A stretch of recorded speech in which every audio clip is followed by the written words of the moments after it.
Hey everyone, how's it going? Just figured that today we finally get back into our Fire Emblem Three Hopes playthrough. Last time we were able to finish out our first path with the Golden Wildfire and Claude's house. I really enjoyed it, honestly. Like I was saying at the end, I felt like there were still a couple of minor loopholes. Like they mentioned Lysithia's condition, and then we didn't really get any conclusion on that, which was a little bit disappointing to me since she is one of my favorite characters. But we still have to go through the Kingdom and the Empire's paths, and I do have no idea personally which one we're going to choose. Also, I have no idea if there's a church route. If it's going to mirror Three Houses, there might be, but the thing is, it really does seem like this game took the world base of Three Houses and then kind of, just changed everything around, so it's not quite the same thing. So I really don't know if that's going to be the case, but anyway, we're just right at the very beginning here. We went straight into New Game Plus. Hopefully that'll make things a little bit simpler. It's always nice when you can carry over some of your stats, but as always, we used the same names as last time. Looks like there's hope for you yet. Use my name for Shez, and then I just really like the name Arya. That's why we've been using it for Violet. I use it for a lot of my in-game protagonists. Can I skip this? We can't skip this. Okay. I'm assuming the first very little bit will be the same thing as Three Houses. But after we choose our house, I'd have to imagine things do change. Gonna be one hell of a fight if true, especially if the Ashen. Yeah, this is just talking about Did you even catch that? why we have a vendetta against Violet and Geralt for a little bit. By the goddesses. Not exactly. It's one of those things though that we are mercenaries. You can't really fault them for what happened. And I don't think Shez really does to an extent. That's why we were able to make allies of him, which is honestly pretty interesting. Like, I was surprised. We had to do a mission in a specific way. We ended up doing it right the first try, but it was mostly because I guessed how to do it. But yeah, we'll have to see how this goes. Captain. I know they paid up front, but come on. Well, at least one of you has some courage. You've certainly come a long way since I plucked you from that mountain village. Yeah, I suppose. But this battle is about more than just victory. Gerald's team has a sterling, but once I mean, we can skip through this. like We're just talking about our fight with Gerald. Dub- We already know how this kind of goes. It doesn't go well for our mercenary troop, I'll tell you that much. Pretty unfortunate. All right, let's get down to business. We're up against Gerald. I think it would be cool if in New Game Plus, maybe you could save them or save a couple of them or anything like that. I understand why you can't, but I do think it'd be a little bit funny. For this mission, I don't think we even have to worry about getting S ranks. I have no idea what our stats carry over. I know it specifically said that we would be able to carry over our support levels, which is pretty nice, honestly. Because that ate up a pretty good chunk of time on a few of them.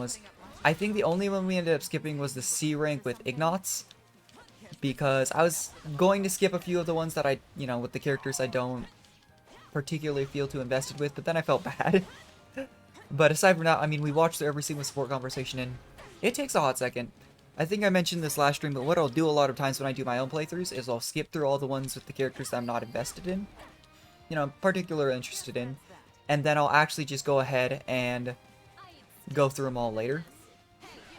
But I figured for on stream we'd still go through all of them. We're gonna have a whole handful of new characters on every path to go through, because if I remember correctly, we recruited a couple characters from each of the other paths. Like for the Empire, I know we recruited Dorothy. We also recruited Ash.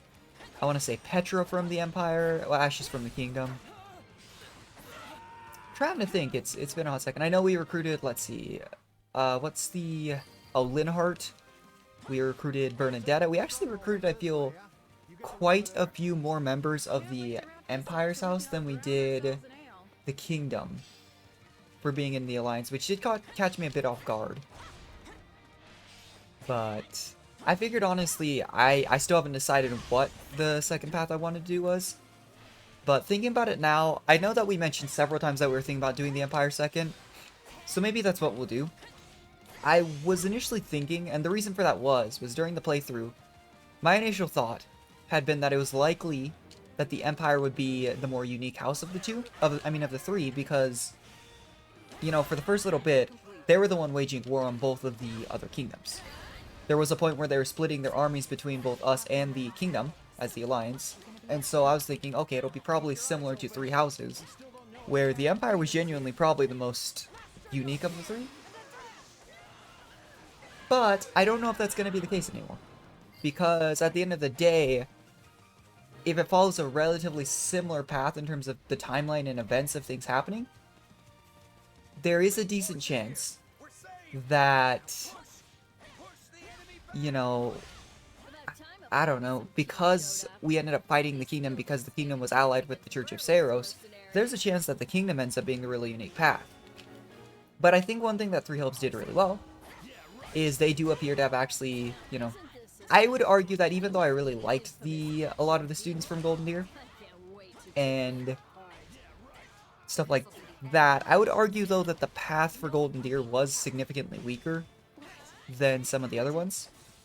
And I think that genuinely story-wise, the Empires ended up doing really well, specifically because they clearly put a lot of thought into it, because, you know, Edelgard's path did split into the church route. And so it required a little bit more, I would argue, a little bit more thought. Whereas, you know, I think a lot of people have mentioned it, there's the whole incident with, like, Edelgard specifically says, like, in the path between both the Empire path, no, it's the church route and the Golden Deer route.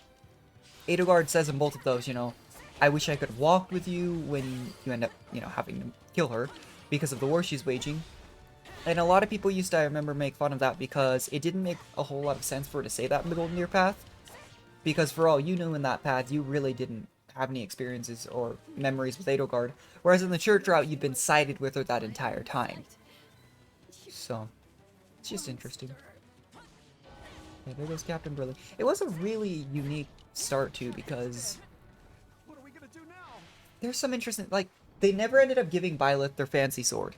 I still can't remember what it's called, but the chain sword that they use in Smash, that they use in Three Houses, and I always thought that was interesting because it does make sense, since Violet doesn't end up becoming a professor for the monastery, she doesn't end up learning a lot of those same things that she did, and that's why I think she ends up having a little bit less character development than she, ow, forgot. I guess she's supposed to beat us in this fight, but I forgot how much damage she does at the start. But it makes sense that a lot of that character development isn't there. I'm just gonna let her take me down. But at the same time, it just... a lot of interesting things. And as a mercenary as well, we don't end up getting like a special weapon. I know we can use some of them. Can we not? Am I not remembering this correctly? Maybe Getz had to die first. I don't know. There we go. But... yeah, I don't know. Like, Golden Deer in particular, I really love the characters, but I felt like the character development of the path did suffer a little bit. That's the point I was kind of trying to get to. Lost a little bit of my train of thought there, but... yeah, I don't know. So we'll have to see. But, you know what? Let's go with the Empire path. I think that's what we'll go with here. You know, let's see it. I thought about watching through a lot of these again, but... fine.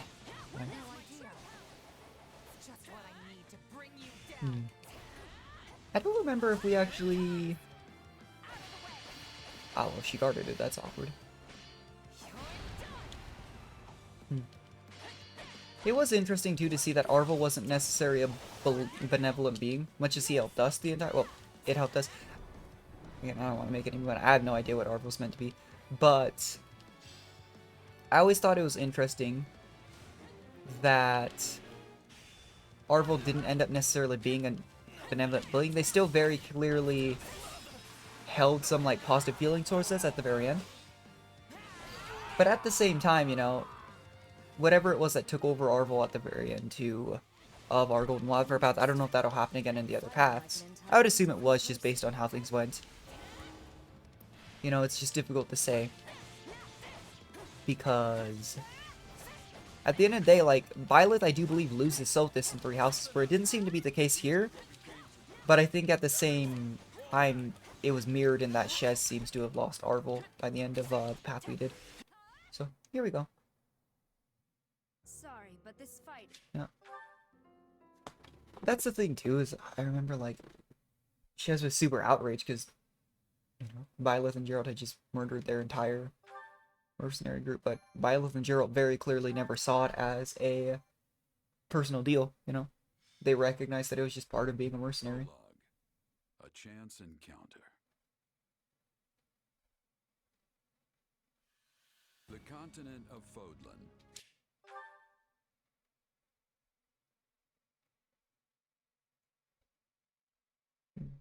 Hey, wake up! We can skip through this. I do believe everything, I mean everything should be the exact same up until we make our change. From that point on, we won't skip anything else though. Well, since you're here, do you mind stepping in and helping us chase off these We're hoping scary these three. bandits? Don't worry about Honestly though, one thing that I think our Golden Wildfire playthrough did suffer through really badly was I was not a fan of using, you know, Claude a whole lot of our playthrough. I thought that the moveset looked really cool, genuinely, but the whole being a Wyvern Rider, shooting a ball off of it, to me felt a little bit clunky. So, just wasn't something I was going with. Whereas, during the chance that we had to post time skip when we were in Arvel's world, wherever he summoned us to, I actually thought that both Dimitri and Edelgard's movesets felt really cool. I don't know, it's one of those things that I'd mentioned at the very start of our playthrough. I wasn't sure if it was going to feel great to play. Oh, we're at level 63.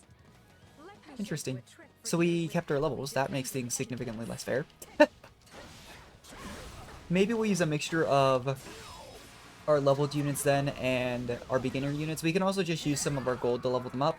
But we won't have a whole lot of gold to work with at the start because we spent almost all of it at the end. I could have farmed some extra gold.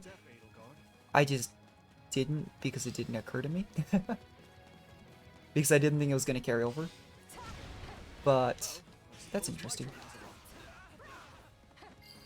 But yeah, I thought it was really interesting too because Claude's moveset had wind applied to it a lot of times. Dimitri seemed to have lightning. Edelgard's had fire. Violet's also had a lot of fire applied to it naturally. At least with the skills you kind of started with. I know you can rearrange some of them, but I did think that was also pretty interesting. just who are these people anyway? All three of them have crests. But overall though, I was pretty happy with the Golden Wildfire. You know, we didn't have anything to compare it to, but I am excited to see what the other two paths are like. I was also very glad to see that, you know, we actually had a path, even if it was the only one. Again, I'd imagine that it is the case in all of them. That even though some things weren't conclusively ended, again, bring back attention to the whole they didn't really mention. As far as I saw, you know, we did Lysithia's entire support conversation, and I don't remember it telling us kind of that we fixed that. But it also did, you know, give us a path where even if Rhea, you know, Rhea didn't survive, a good number of people did, you know. Catherine died, I know, of our main cast. We lost, you know, a few other semi-important NPCs from each of the paths. Rhea died, but Sedith and Flame, we didn't have to end up killing. Cyril did die at the very end. I'm trying to think genuinely, like, but overall, like, it wasn't that bad. Here I go. No mistakes. They must learn who. Here's where it teaches us a lot of that stuff again. I remember I was super confused the first time we did this, because it wasn't letting me. I thought I could just order them to fight whoever, and it wants you to fight the people who are naturally at an, you know, which makes sense. It wants you to have each of them fight whoever they're naturally at an advantage for. We managed to contain things here. But since it keeps our level, I don't really... I mean, they did that pretty fast. Interesting. But yeah, New Game Plus is always a really interesting new, you know, new experience. I've always enjoyed it, so let's see what happens. Not to worry over you too much, but do make sure to heal if you're hurt.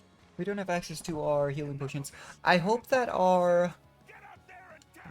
Well, let me, yeah. It does seem like it kept our facilities as well, which is also really nice, because that means that we can sell all of our building materials for gold. Or not gold, smithing stones, sorry.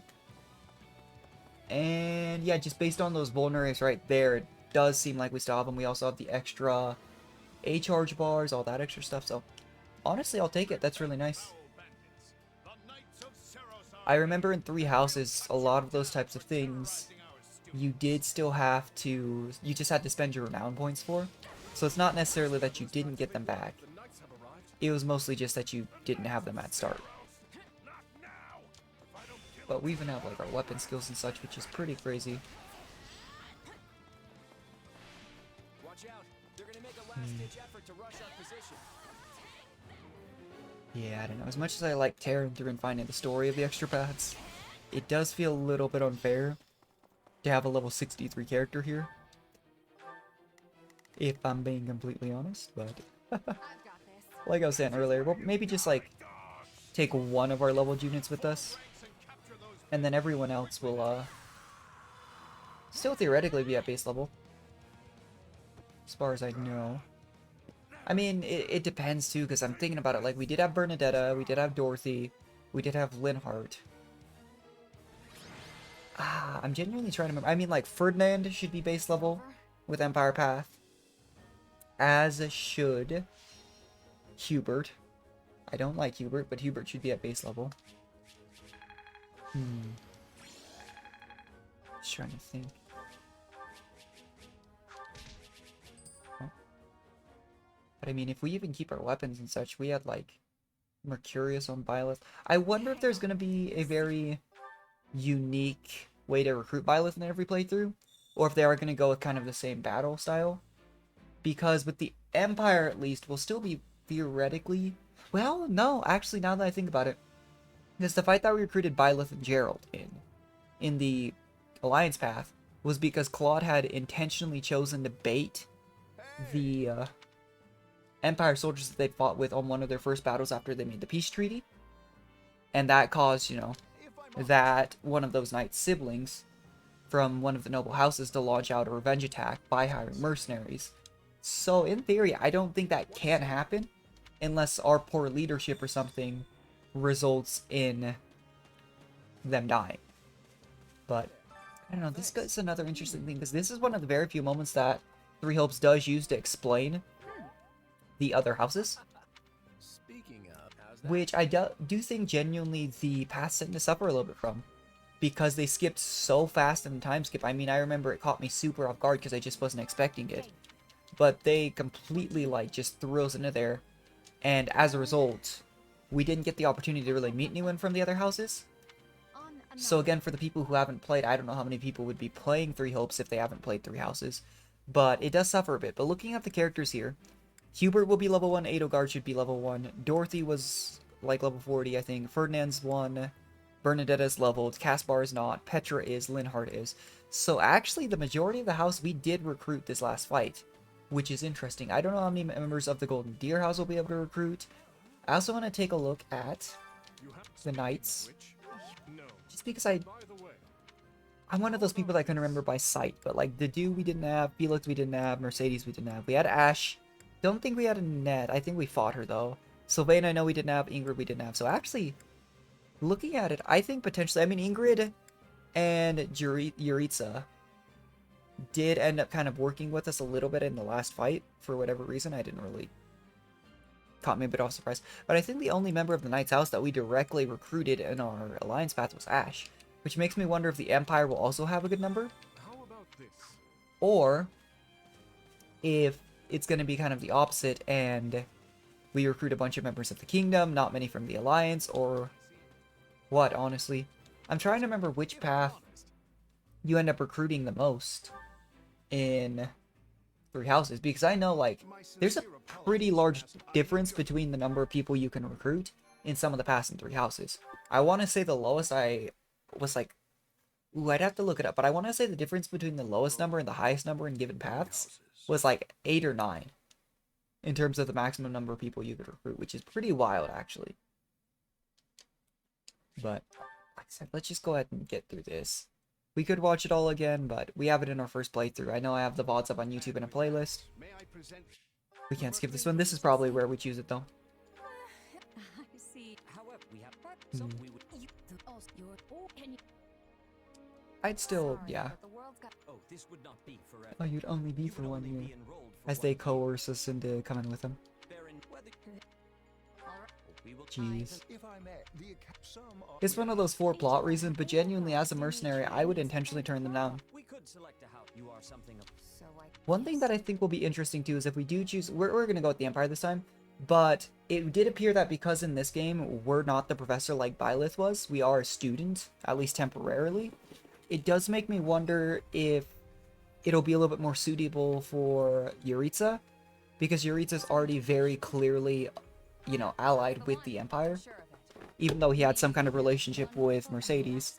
Or not, was it Mercedes? I'm already forgetting. But, you know, there was already kind of that basis there. With that taken care of, it's time to... Yes, it Yeah. turns out we just I guess you two haven't met. Professor Yuritsa. This is Professor Yuritsa, our weapons They always say we instructor. went over a last minute roster, but genuinely, it didn't. They don't call us Professor. Like, Nice maybe I'm meeting just you, confused. Sir, I see. don't load me up with too much Someone homework, homework, all right? Do my ears deceive me? Or is that curiosity I hear in your voice, Professor Yuritsa? I thought all the That was the line though when Manuela says that they underwent a last minute roster change. I get that that could also apply, that there is just an extra new student that is, you know, part of a roster change. But I remember that line did confuse me at first because I was like, oh, we're gonna be a professor again. They went through a last minute roster change because they now take charge of the have an extra couple professors, but What? Eh. It's decided already? I was at least expecting a fight. Maybe some hair pulling? overall though. And as for you... I've always wondered though canonically which professors are meant to lead each house. Because Hanneman, I mean, I could see Hanneman leading all three of the houses. But it's weird because like Yuritsa already has, you know, closer relationships with people in the Empire, as well as, you know, the Knights now. We know at least, you know, the one member. But at the same time, Manuela is from the same opera company as Dorothy, so two people have a distinct reason why they'd be mentoring the Empire. Did we fail to mention that? Whereas I didn't really feel, again, that Hanneman had any kind of specific connection with anyone. So it's just a little bit interesting. And they kind of go through this exposition about there being a mission every month, but then we do like one. I wonder if we still rescue the girl that we thought was actually Cronyu initially. I think that there's a chance, but I don't actually know for sure. Very good chance it will work. Perhaps, Lady Edelgard. But is that chance not out? But now we get to spend an entire playthrough with our least favorite character. But what you are suggesting is open hostility. If they so much as catch wind of our intentions, Yeah. things will go sideways Ooh. very quickly. Regardless, this is our last opportunity to save her. Oh, so they were aware. We even have Okay, I do think they're talking about saving I thought you once proclaimed I can't remember her to name, believe in but this, Lady the girl with the red hair. I think they're directly talking about trying to save her, at least not which the kind does we make me sit wonder around and wait for. But right if... now, everyone is exactly where Ooh. we need them. Her, the bandit. So they the were string aware. pullers. And when we were with the Golden Wildfire path with Claude's house, I guess they just let us go rescue her? And I will do so for our That or they chose not to themselves? I'm genuinely Still a bad confused. place to finish the job, in case they catch on. I expected you to burn a few bridges, but this plan would be akin to setting half the countryside on fire. Which is Oh. exactly why I'm counting on you, Hubert, and why I'm grateful to have You know, by my side. honestly, I did not think that Welcome to the Black Eagle free House. time skip. I'm pleased you selected us. Eh, Whoa, wait, what? yep. But I didn't think that pre-time skip, Edelgard was that like whole evil and then she just started launching a war on everyone. Whereas here it's... That's like already making me think that she had plans in this timeline from the very start to launch war on everyone. Though again, maybe they're just implying rescuing their friend. There's a very high chance whenever I theorize about stuff like this, it's just me rambling about something that's totally wrong. So, there's that. Now I'm extra glad I skipped out. I must Poor say, Bernadetta. the church took a bold step in enrolling you. A decision which I, of course, fully support. Thanks, Ferdinand. You helped Edelgard, and we stand to learn quite a bit from one so skilled. Yes, I have eagerness to examine the fighting of mercenaries. We should be sparring, 1 versus 1. If anyone needs me, I'll be asleep and... Wait, hold on. Do you have a crest? Nope. Did We get all Professor these special Hanneman weapons and we can't even use them. Oh, he checked all right. Sorry to say I'm certifiably crestless. Strange. To be fair, I mean, Definitely seems we have toxic, powers that are but I suppose basically the it's equivalent, if not natural. stronger, than having a crest with Arvel. And now you know the rest of our house. As you already met some of us in camp, I assume you knew what you were getting into. Kind of. We may not be perfect, but we support each other as best we can. Please try your utmost to get along with everyone. Here approaches Professor Yuritsa. That makes all of us. Yep. Do you think it's interesting, though, that Yuritsa's... I had a feeling, based on the way they presented him in Golden Wildfire, and again, we don't stay with the Academy for a long time, but I did have a feeling that it was going to just give us Yuritsa as our professor no matter what.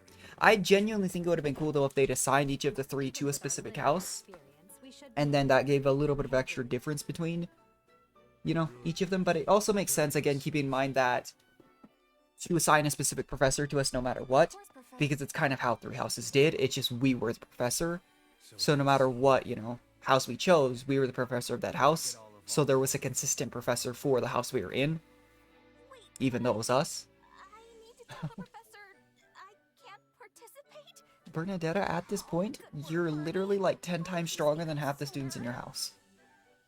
I know what you mean. I never even got the chance to break out my best. Leave it to me, Professor. Looks like Caspar's gonna be being our version of Raphael this playthrough. That makes tracks. Well, the less you say, the greater your mystique. True enough. There's not much charm in someone who Ah, takes your well, ear off at every opportunity. there goes my charm. Whatever the case, I expect all Black Eagles to participate in this mission, including you, Bernadetta. You can do this. Minus the fact that only like 3 of us or 4 of us can go into battle. Our mercenary friend here. Minus that. I won't let you down.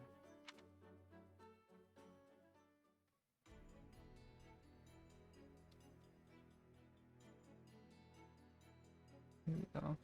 See, this was like one of those things that contextually looked really suspicious if we weren't in this house, you know? You're just randomly talking to Edelgard. Because that did happen when we were in the Golden Wildfire path. He was just randomly talking to Edelgard. And, you know, to be fair, there's also the chance that that's just how he knew that we needed to go rescue the other student. I'm not sure. But I am genuinely wondering if we're going to get to play her, or if she'll be just a kind of side character. Because there's a good number of them like that, very clearly, like, that do show up on the battlefield, but aren't playable. Alois is a really good example. Catherine was technically an example, but I genuinely do think that she'll probably be playable, if never anywhere else. I really doubt she's playable on Empire Path, but I do genuinely think that she might be playable on the Knight's Path. That is something that I've been wondering about. About time we saw some action.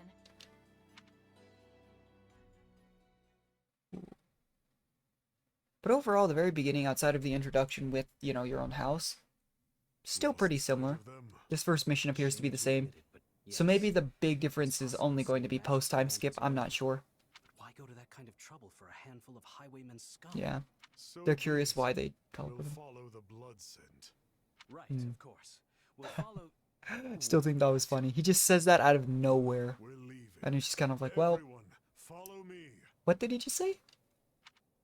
Professor, wait! Well, he must have some idea where the bandits went. Yeah, I'd imagine so. Pathetic.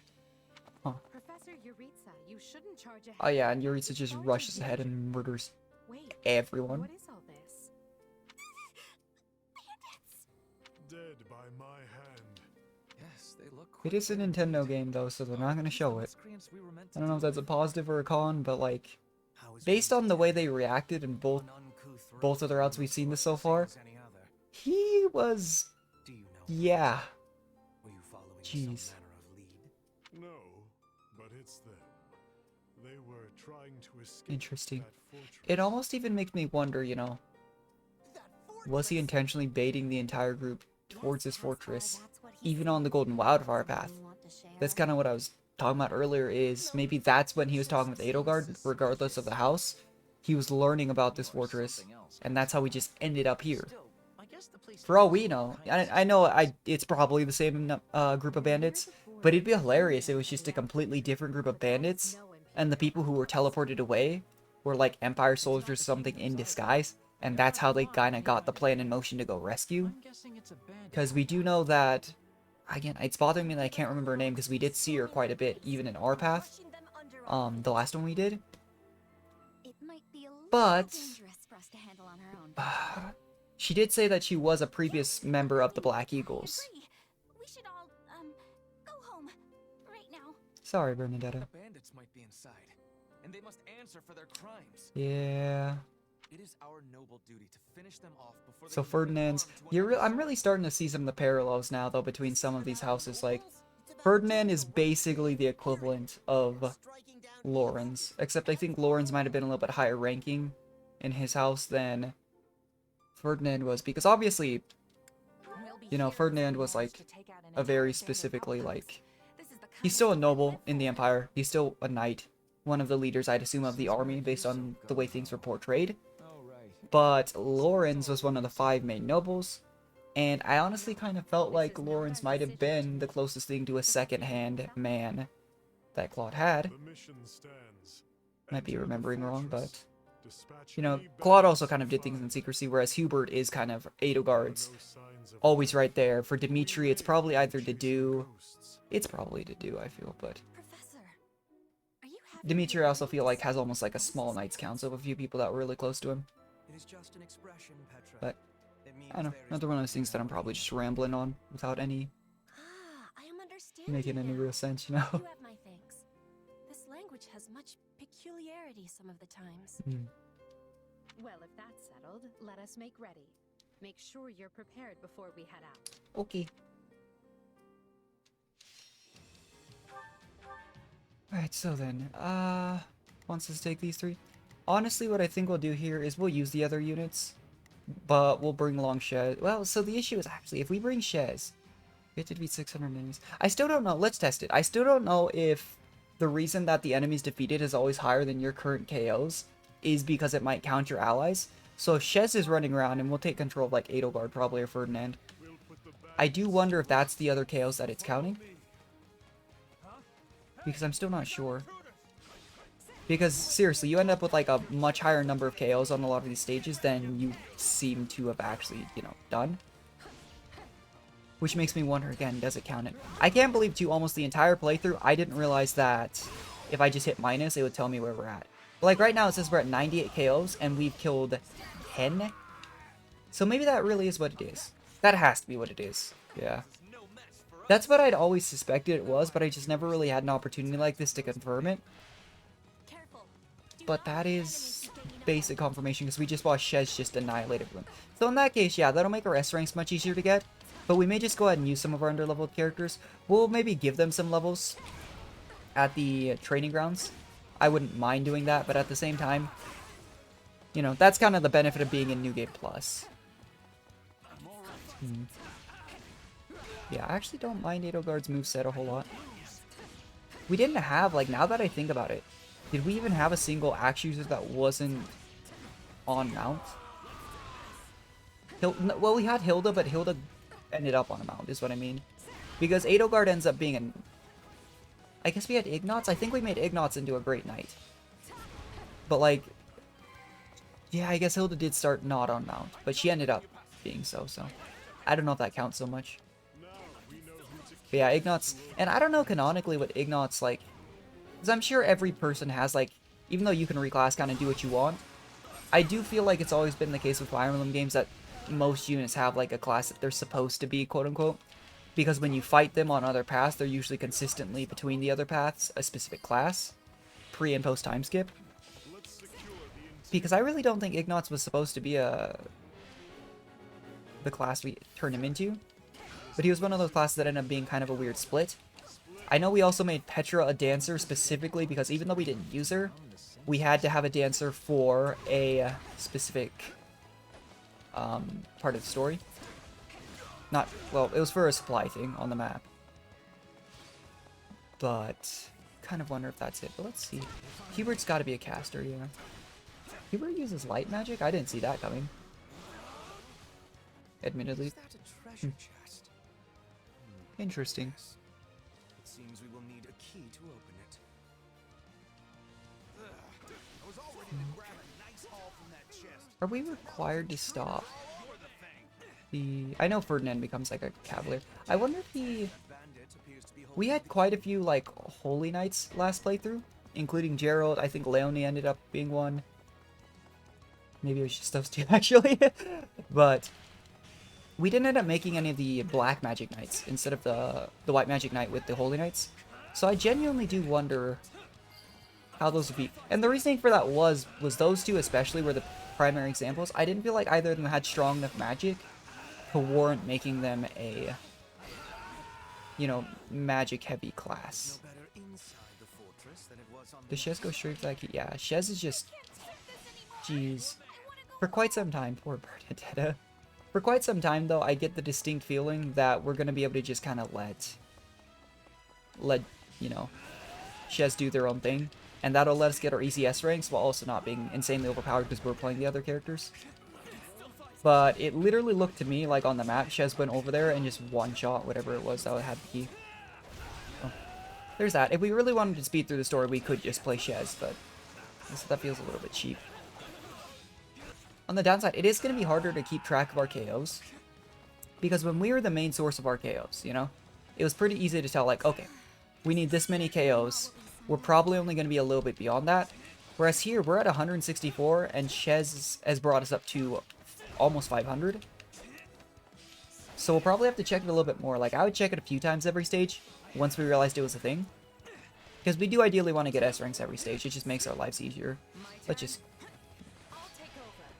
But that said, pretty interesting.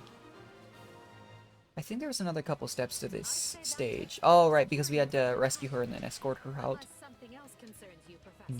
I've also wondered too, does Garreg Mach have multiple years in their academy? Because that would make sense since it's an academy. You wouldn't think it'd just be 1 year most of the time. But it's like, this is the only time I feel like a second year was ever truly mentioned. Yep, there she is. Yeah, I gotta play through Three Houses again because I was so sure that's, I remember the first time we went through this, I was so sure that had to be Kronia. And I got really nervous, and then it actually just ended up not being Kronia. And we met Kronia as well, like, in the same stage, and then we never saw her again. So it makes me wonder if on other paths, maybe Kronia does meet her end, or if she just kind of, ow, just goes off on her own. How much damage? 10%? Okay. I have to be careful. But it does genuinely make me wonder if Kronia just kind of gets away. Because to be fair, she is still like an assassin slash thief. But she didn't kill Geralt this timeline, so that was kind of the biggest thing that she did. Also, we didn't actually... I mean, to be fair, wasn't it Solon that gets rid of Kronia? Her name was Monica, okay. But yeah, as far as I remember, she literally just like disappears off the face of the earth. Which was weird, honestly. Yeah. I can't imagine that Kronia is exactly a great employer to work for.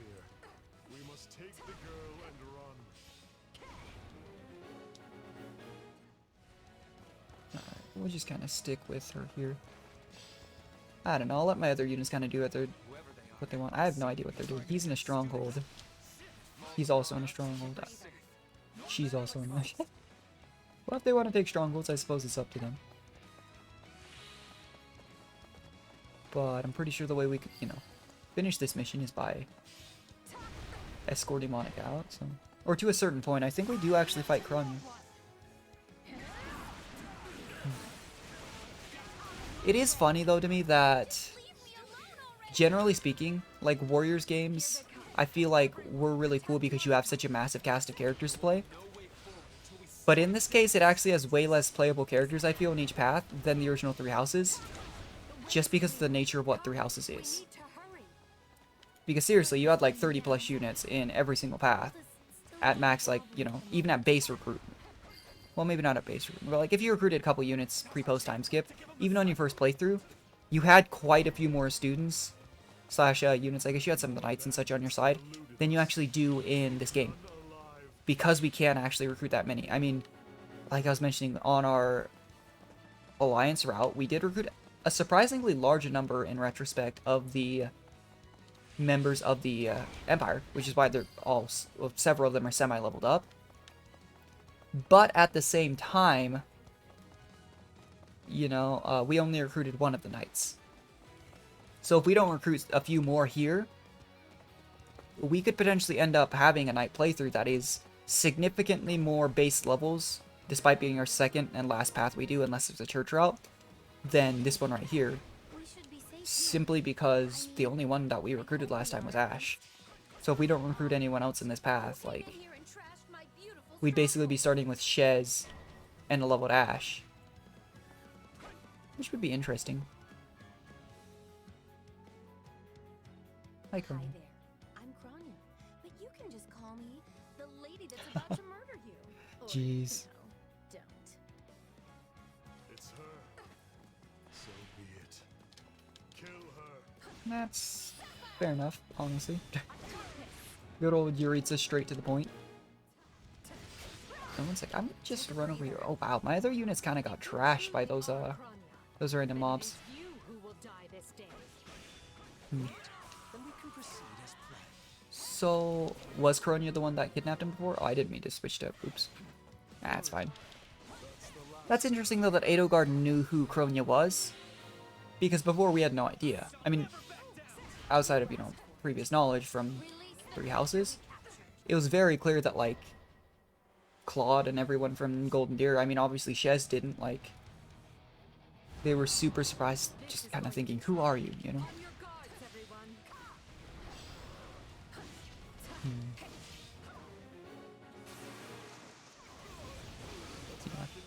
I mean, these stages were tailored to be for the level 1 characters, so even without Edelgard, I mean without Shez fighting, well, yeah, jeez. Wild Beast. Okay, so our achievements also carry through then, if we got the second one of that. Interesting. It does seem like quite a bit carries over it, actually. Way more than I thought initially. Okay, Kronya, well, you are the one who kidnapped a bunch of people, so... and killed a lot of others. That is interesting, though. That is already, though, we're seeing some unique things with the Empire because, again, clearly Edelgard knew that Monica had been kidnapped and was kind of just trying to orchestrate her rescue, even though it was the other house that carried it out in other paths. So I actually think that's really cool.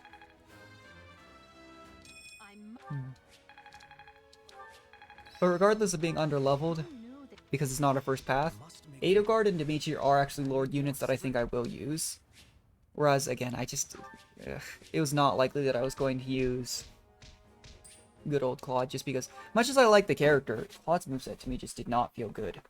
We used Shamir for a while, even over him, just because I liked Shamir. I thought I would never breathe fresh air again for as long as I lived.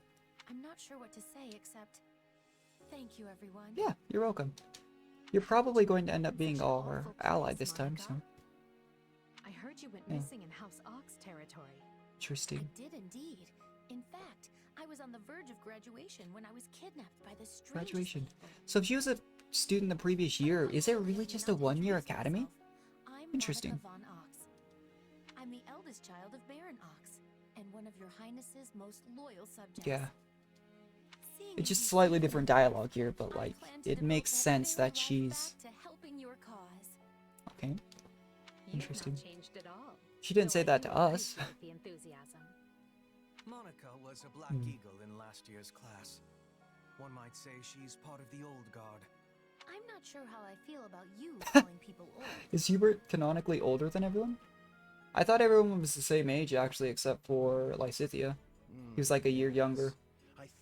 Might be wrong about that, but that's what I thought was the case. Yeah, but it's still really cool just to see these slight dialogue changes. I have a feeling that if we were playing the Knights, it would actually be much more similar to the whole Golden Wildfire thing, because the Knights also wouldn't have known who Monica was, nor would they have known who Kronya was. But seeing that Edelgard already did kind of called that out, and kind of knowing it's really cool, because again, on our Golden Wildfire path, we just kind of ended up seeing, you know, Yuritsa run off, and we ended up at this route, whereas now that I'm kind of seeing that Edelgard already knew about Monica, that they had that slight conversation that we didn't see before with her talking about Hubert, about putting certain things into motion, it makes sense though that she was probably telling Yuritsa in that quick little conversation that looked mysterious in the other route that we needed to go rescue Monica, and that's why Yuritsa just immediately took off in that direction. So, really interesting. charges were behind another student's abduction. I never said I was kidnapped by bandits. Yeah, and then she says that and she's super random. You didn't? Now that I think on it, not everyone in that fortress was dressed like a common rogue. Perhaps the bandits were mere decoys while some other villain pulled strings behind the scenes. Yeah, there was one real piece of work. Kronya, I think, who managed to escape. I've seen all kinds of people as a mercenary, and she was definitely not your everyday bandit. You're on the right path. Perhaps I should just tell you who kidnapped me, seeing as I already know. I still remember just sitting here being like, oh. Everyone was busy speculating, so it was difficult to cut in. What do you know, child? Out with it. Her Highness can vouch for this, but my memory is quite Oh, you don't have to sit here and tell us that, though. Try remarkable. You never forget a face, even one seen only at a glance. Your Highness, thank you for the compliment. I'm certain of what I saw.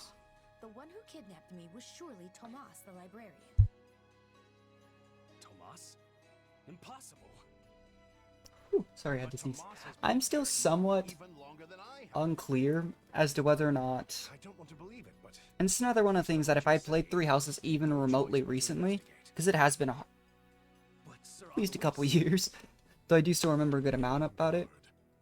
I'm still confused as to whether or not Tomas was actually literally Solon, or if there was a real Tomas that was kind of just replaced. Like, that's one of those things that I feel like was probably obvious to most people, but for some reason I just can't off the top of my head remember. Things are getting interesting. Honestly, did not see this coming. So what do you make of this Kronya? Why do you think she was at the fortress? Who knows, honestly? You seemed preoccupied with her during the battle. She a friend of yours? Sadly, I wouldn't know. My memory is but a shadow at this point. Yeah, that's fair. Gone, vanished, lost. I remember meeting you, but before that, nothing at all. To be fair, I think kind of the same thing did happen with Sothis. I was struck with the most inexplicable feeling. I couldn't tell you if it was revulsion or affection.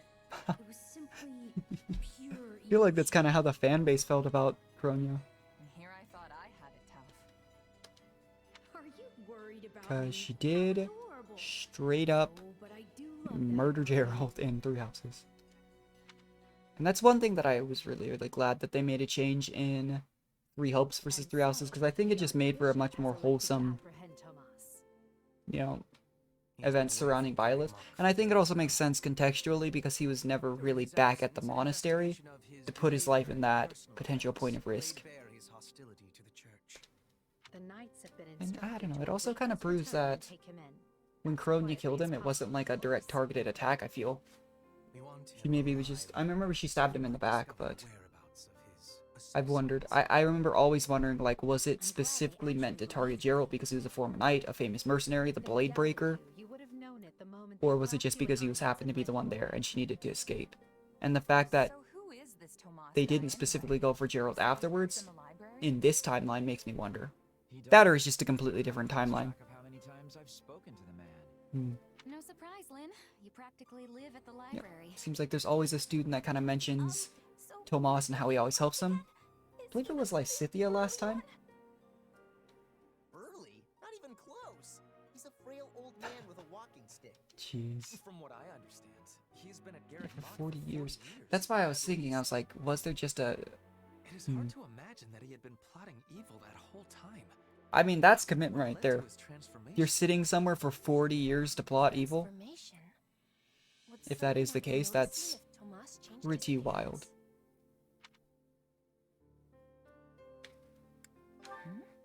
Petra, Ferdy just means that Tomas's opinion of the church changed at some I point. guess that's also possible, I mean... If they were really worried about transformations, you'd expect they would turn their gaze to you. I had thought if any group was going to be suspicious of us, well, to be fair, so the Alliance pretty much just trust us from start to finish, which I thought was one possibility of how things played out. What an awful man. But I think at the same time, there's always the chance that... Talk, Bernadetta. You were weren't even there. different paths were slightly more suspicious of us than others. We were not having reason to fear Edelgard doesn't seem to be quite the same. Same with Dimitri's the biggest example of a big change from their post-time skip 3 houses. Everyone pipe down. But Something's I didn't think happening necessarily that Dimitri would be suspicious of us if we were in his house, so much as, again, he sides so heavily with the church Every exit is covered. that I'd wondered if Rhea in that path would be suspicious of us. returned. But I wasn't really sure how the Empire was going to be. But you need to get out there and quickly. Where are you going?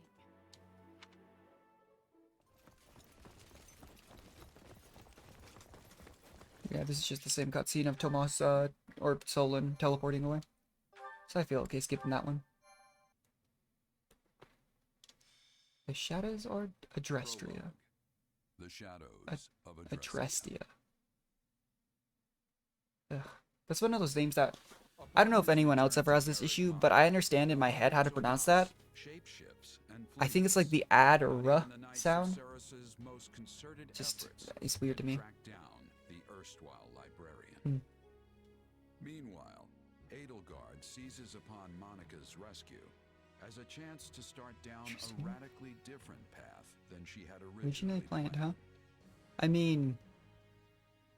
What was the original path? Not to start war? Clockwork with Monica. Thanks to Professor Yuritsa playing his part so ably. Yeah, see, this is stuff that's really cool because this would only be seen in the Empire path. Arrogant fools for letting their guards down. I doubt we will see such fortune next time. Maybe. Next time. Don't tell me. The moment has come to take matters into our own hands at the Imperial capital. This must be the equivalent of when we go with her in 3 houses to see her become the Emperor. Pre-time skip, which is pretty wild. We'll need an entire host to keep them in check. Oh, And we have maybe.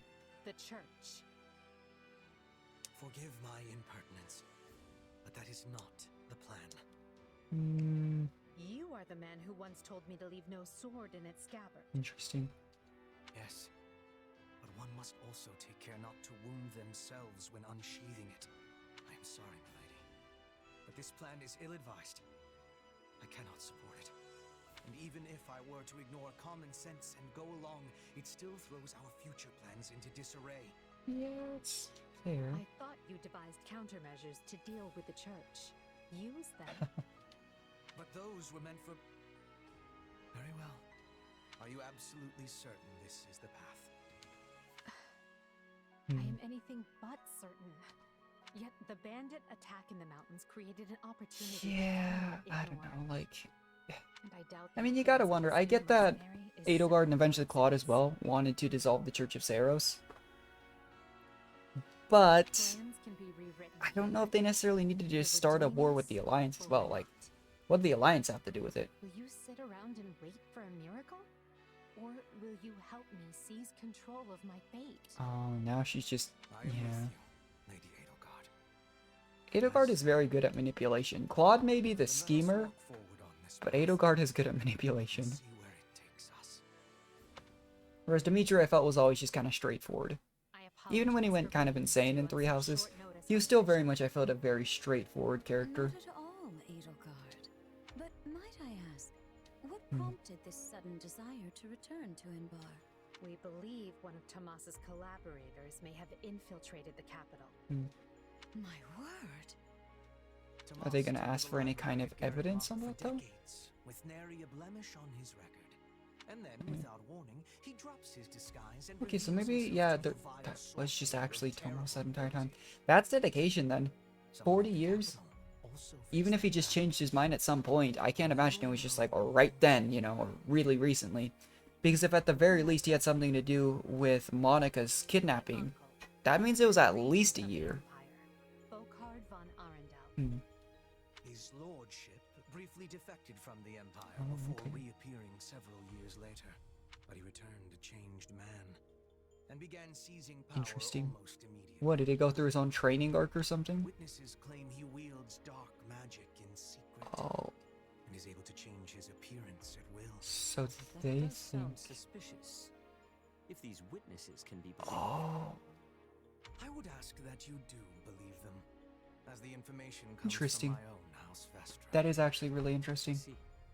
And when you return to the capital, how do you propose to deal with this uncle of yours? Lord Arundel has the support of a number of influential nobles, including the Prime Minister, Duke Aegir. And while we have allies of our That's own, pronounced Aegir, A-E-G-I-R? convincing. Huh. To that end, we wish to bring our friends here at the Academy, their daughters and sons, with us under the supervision of Professor Yuritsa. We hoped you would consider deploying the Knights of Saros. Interesting. So the Imperial Army doesn't get So does she use the Church of Saros in this path You wish to march on the Empire? to seize control as the Emperor? Instead of just becoming the successor to the throne? That's actually really interesting. The Knights would keep the populace in check upon our arrival, thereby preventing the city from descending into utter chaos. The more I hear of this, the more credible the threat sounds. It's clear you have thought carefully and planned well. We intend to seize the palace with our own forces, and will do our utmost to contain the conflict there. But we still need your help. Please. I have 2 conditions. Okay. The first, when you capture Lord Arundel, he is to be turned over to the Knights at once. The Why? second, our Knights are not to engage in battle directly. So you're gonna let the students engage into battle I would have directly. no other way. I get that that might put them directly at war with the Empire. Should these claims But... about Lord Arundel prove false, we will take action. Oh. Make no mistake as to who will be held accountable. Understood. But That please is know we interesting. have nothing to gain from deceiving the church. Very well. I will summon the Knights and let you instruct. I mean, to be fair, I think that's one of those things, it's not necessarily, I think, Sedith being mean or harsh.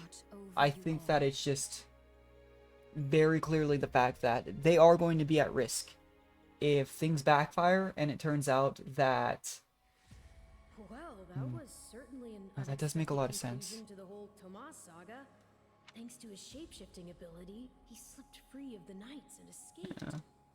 But yeah, if they even indirectly march on the capital to help, and they allow the students from the Black Eagles House, even if many of them are from the Empire's nobility or citizens of the Empire, the backlash if they were wrong, His powers are just like the ones you gave me. that would still very much Are you in be league with him, Arval? potentially Where very did his powers consequential. come from?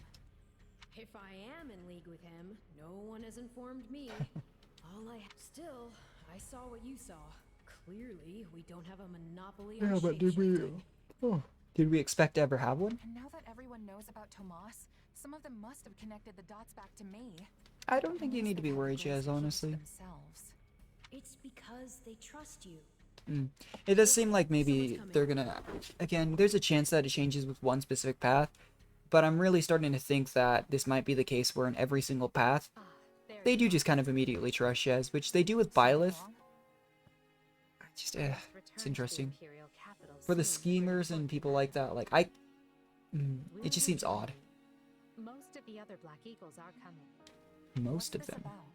Are some of them staying behind? I fear I must keep that to myself until we're closer to the capital. Huh. But I promise you this. There will be battle, and you will have a chance to shine. Well, we are a mercenary. Sure? I mean, these powers I have are like the ones Tomas used? Yes, that is a bit disquieting. Still, you've given me no reason to mistrust you. You could have wrested yourself free of us from the start, but instead you chose to stay here at the monastery. I don't necessarily think that just shapeshifting makes us that similar to Moss. I think I can But maybe that's just me. But here's my true proposal. If you accompany us, there's a good chance you'll learn where your powers come from. That is true. Ooh, now that is intriguing. In that case, I accept. Thanks. Go. Oh, we do get Monica. I was curious. So Ferdinand didn't show up, Bernadette didn't, Gaspar didn't, Linhard did. Huh. Maybe that's... Those are all nobles. So maybe it's all people with a stake, again, if we're wrong. That's interesting. I had honestly... I didn't say it, but my initial thought, I was completely wrong. My initial thought been, oh, if this is something that truly has to do with the Empire, the nobility, that stuff, maybe it'll be just the nobles that show up. Instead, it seems like that's the complete opposite of what actually happened. Huh?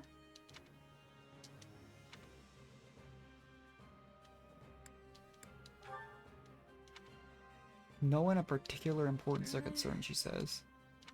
Jeez. Well, we are mercenaries. It's not like we're unused to fighting people we don't know. Over here. Kind of who it is, what the target is, anything about them.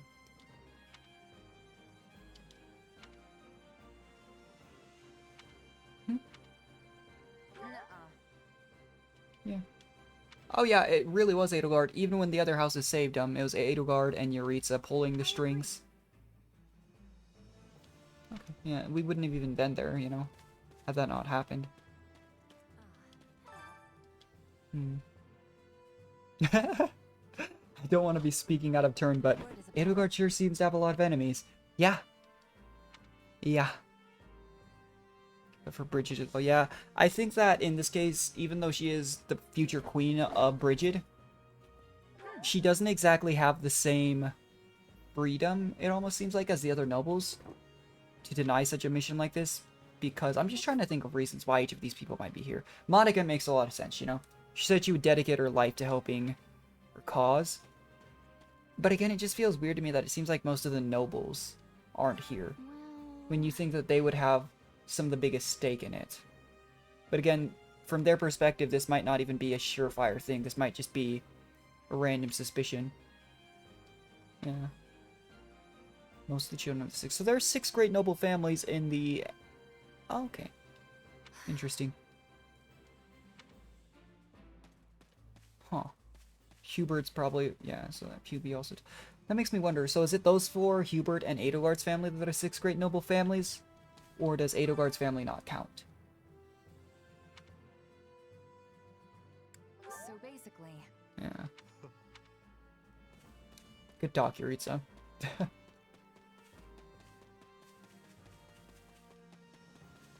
I'll be 100% honest. I don't even remember what happens to Yuritsa in Three Houses. So, there's that. Not despite having no idea what it means. If I may. Real quick, I wanted to see, am I able to... I don't think I am able to actually re-equip some of these units early on. That's fine. If my inventory stayed the same, then I do at least have some decent weapons to give them early on, which will be nice. What do you think?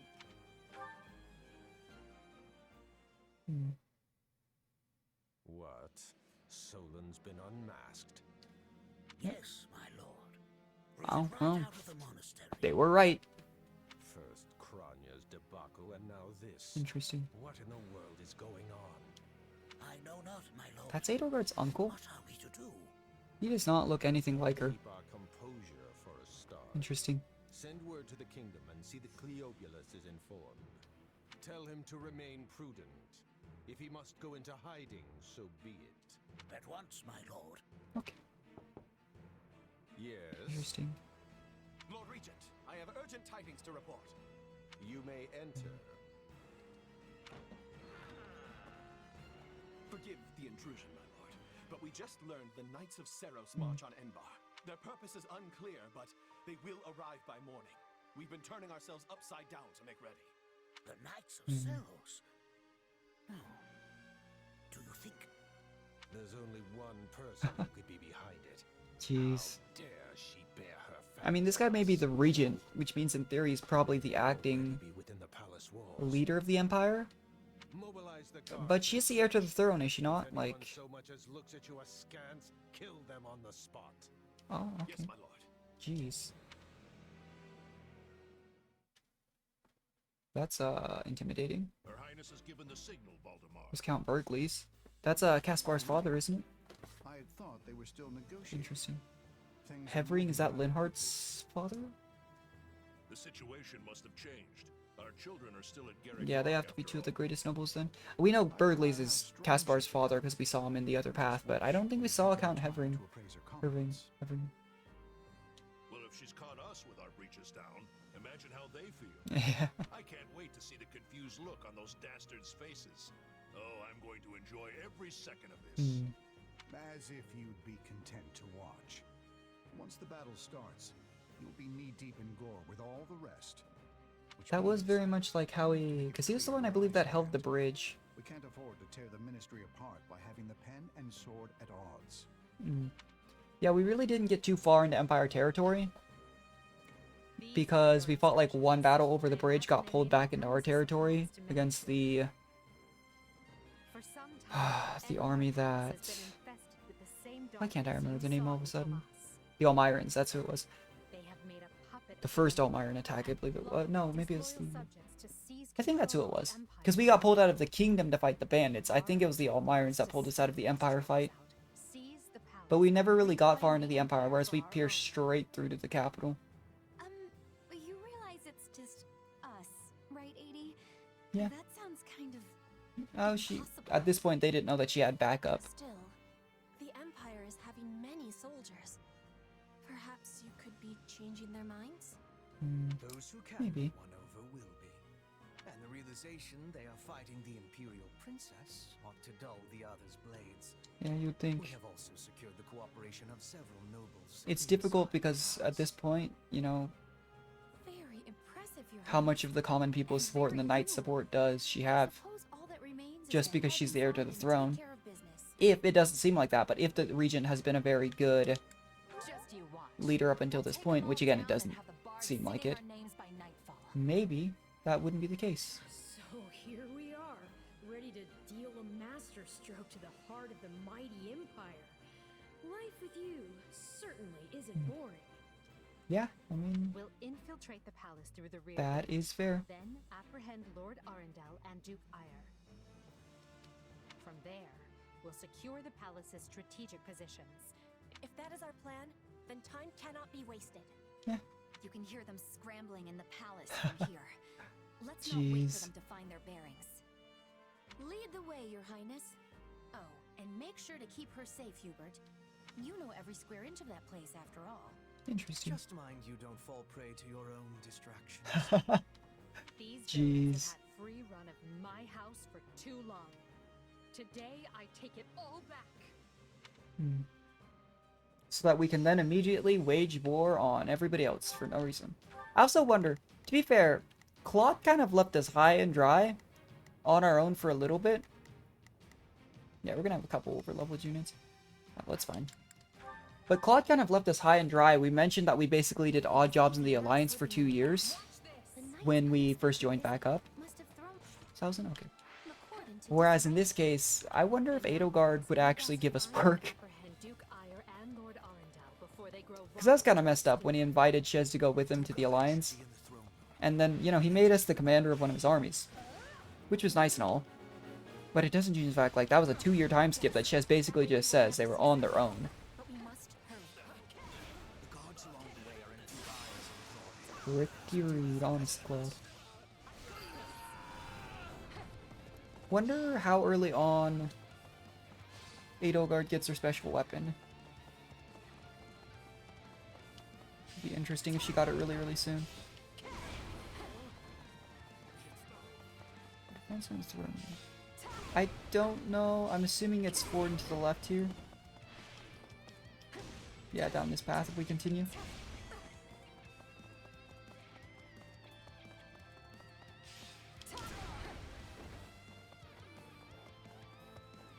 This seems like it. Yeah, this is it. Okay. Interesting. This is a very large throne room. When you like compare it, oh, there's Duke Ire. When you compare the size of the the throne room chair, and assuming that's even like a pretty big chair, this is a massive throne room. It's kind of cool to see it in 3D, because it's not like we didn't see this place, you know, in 3 houses, but a little bit different seeing it on like a 2D grid than seeing it here in like a warrior standpoint. Pretty neat, honestly.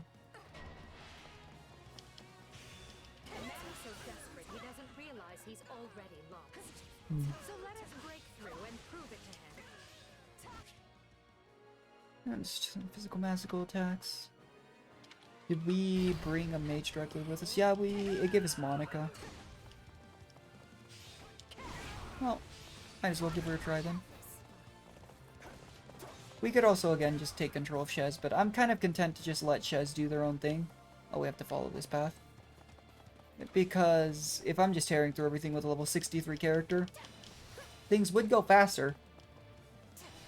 But until we get to some of the... I'll probably do it on some of the, like, the rank and file just random stages. Because at that point, there's not really a reason to be taking time. But on the story stages, you know, why not? It doesn't mean I'm not going to give them, like, good weapons, maybe some levels and such. But for now, why not, you know, is my thought. She still have, so she has Nosferatu, and...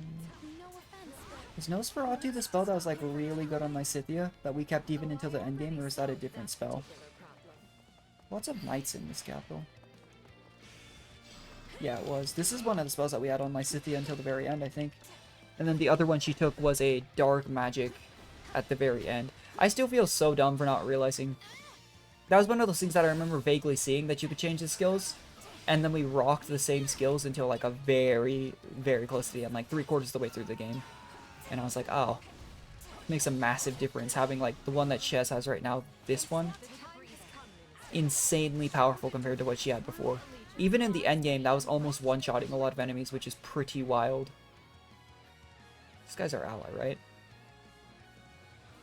Those are some shiny gauntlets.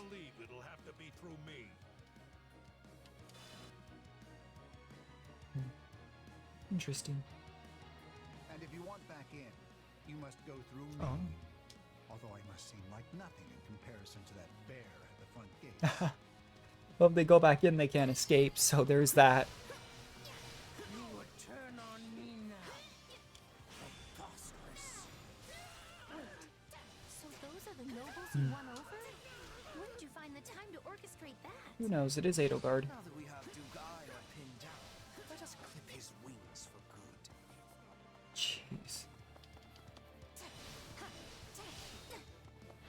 Just clip his wings, he says.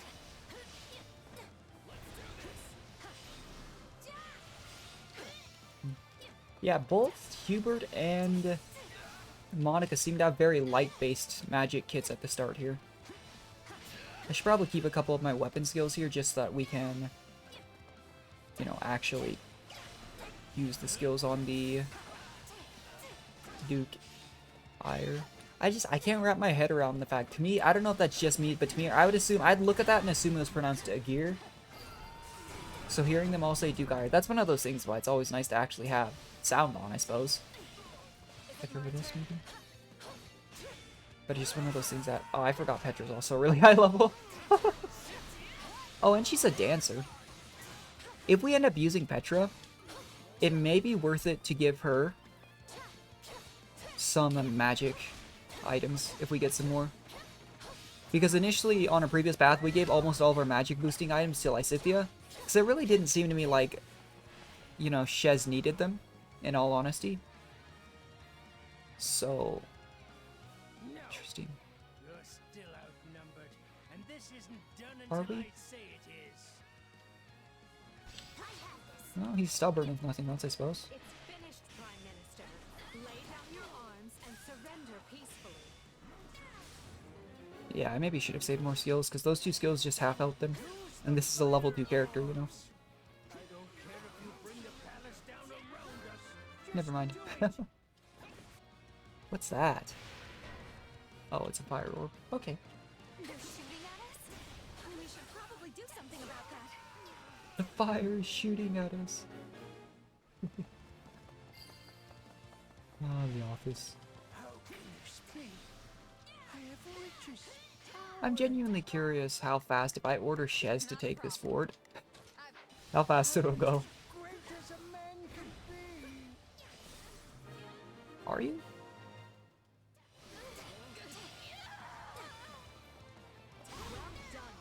Huh? Oh, nope. There it goes. Yes, but he is the one we need to Interesting. worry about. Keep moving and remain alert. Hmm. Duke Ire. There's Lord Arundel. Yeah, they really do rush straight into the time skip, though, I feel like, with all of this. That's the one downside, but Again, given that it's a Warriors game that they're doing 3 entirely separate paths, rather than a full-on Fire Emblem game, I can kind of understand it. Because seriously, like, I'd have to imagine that developing 3 houses, and Fates to some extent, must have practically just been, like, designing 3 entirely separate games. I also wonder, just out of curiosity, I cannot Shadow Step. I wanted to see that unique little ability where I could teleport between areas immediately. We defeat enough enemies. We're getting there. There. That should stop those fire orbs from firing. Come, Baltimore. You and I can split up and sweep the palace. A fine idea, Leopold. Let us make clear to these fell warlocks Interesting. that they are most unwelcome in this place. His point. Oh, it's sending things. You know, we should just order people to go take out the... Yeah, Petra and Byleth go to the ones that are really far out. The Sky Spirit watches Where over me. is... Oh, Shez was already on her way. And in that case, we'll attack the one that's kind of down center left here. Yeah, I don't mind the mages in this game. I feel like ranged characters, whether it be Genshin Impact, whether it be any similar game, can sometimes really suffer in games like this, though, where you actively take control of characters and fight them, instead of like a turn-based strategy game. Archers and mages are very hit or miss for me. Like, any kind of game like that, I just think sometimes they're really cool, they're like the best thing ever, and sometimes it just feels unnecessarily clunky. But I actually really like them in here. I still think that Shez's dual wield is my favorite thing in the game. Ah, we don't need to be fighting this. But I do still think that it feels pretty nice to play a mage. The archers, I mean, a little bit more debatable, I'd say. But everybody has different preferences for who they like to play, so if somebody told me they really liked playing archers in this game, I wouldn't be that surprised. I didn't think they felt terrible. I just think that playing a mage feels better than playing an archer. Unless, you know, you're fighting, I don't know, like a flying unit, but that's basically a given in a Fire Emblem game.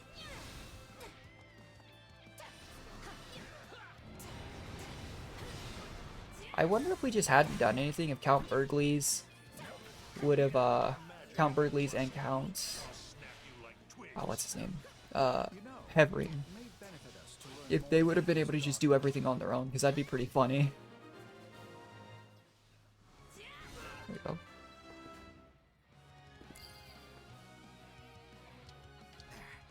The barrier should dissipate now. I don't mind playing Petra as much here. She is over leveled, but we never really... I mean, there are quite a few characters that we just didn't use because we favored certain characters so heavily. Ah, she's still a dancer, right? Yeah. That's really interesting, though. Her moveset feels really cool. I wonder if that's just the dancer class in general, or if it's how swordsmanship is. Because I never played her as her base class, so I don't know how much of a difference is. But every single slash doing some magic damage feels to me like it's probably a dancer thing. That's almost similar to what? Interesting. Just count Lord Arundel. We should probably go do that side mission. I don't think we need to make use of the extra gold and experience too badly, all things considered. But there's no reason not to if it's just sees the extra strongholds, because we can just send Shez right here. Go grab this one and then immediately turn around and defeat the Count. It's interesting that I put it behind it. Okay, we're almost good on enemies too. There were quite a few in the throne room as well, so. Shez is striking at the library. Immediately afterwards, Shez has seized the library. Does make sense, but that's kind of funny. Another thing I haven't been able to tell is if you seize a stronghold with a bunch of enemies in it, does it still give you credit for all the chaos inside? Spirit 945? Maybe it does. Either way, we have our S rank here. It shouldn't have been an issue at all, even if we had level 1 characters. It's just trying to pay attention to that, because there were quite a few stages in our first playthrough that I didn't know you could just hit minus and check. So we wouldn't get enough KOs, or we'd be slightly too slow. It was always pretty awkward. Oh, we got a cutscene. I know when I am bested. Is he about to teleport too? Oh. Oh! Interesting. I think it's happening, Shez. Jeez. We are the darkness itself, and the darkness cannot be slain. Okay then. So He escaped. I wonder if this organization is similar to what happened with Solon and Cowardly of him. But we can take comfort in our maybe when they victory join either this way. organization, those who slither in the dark, that's when they get that crazy guess. appearance and powers. Maybe. High five? Now what? Huh? Are you kidding me? When mercs want to celebrate a win, we slap our open palms She doesn't know together. what a high five is? That's actually really cute. A commendable victory, Lady Oh my Edelgard. gosh. Thank you, Hubert. Still, I don't much like how those rats managed to keep skittering away. Yeah, that's fair. I imagine that guy's pretty close with Kronya and Tomas, since he shapeshifted and all. Yeah. Yes. They're all part of a Kind of makes you clandestine wonder what organization Kronya looked like attempting to before she hide joined the from organization. the shadows I don't know if that's ever shown. I know she's taken the disguise of others, but in the dark. it does make you wonder. Huh. Never heard of him. Did we even hear about those who slither in the dark into a post-time skip in the other What path? is the plan now, Your Highness? Minus, of course, seeing Solon for like Make ready for my 10 coronation. seconds. Hubert, At once, Your Highness. Oh, this is wonderful. Your Highness is going to become Your Majesty.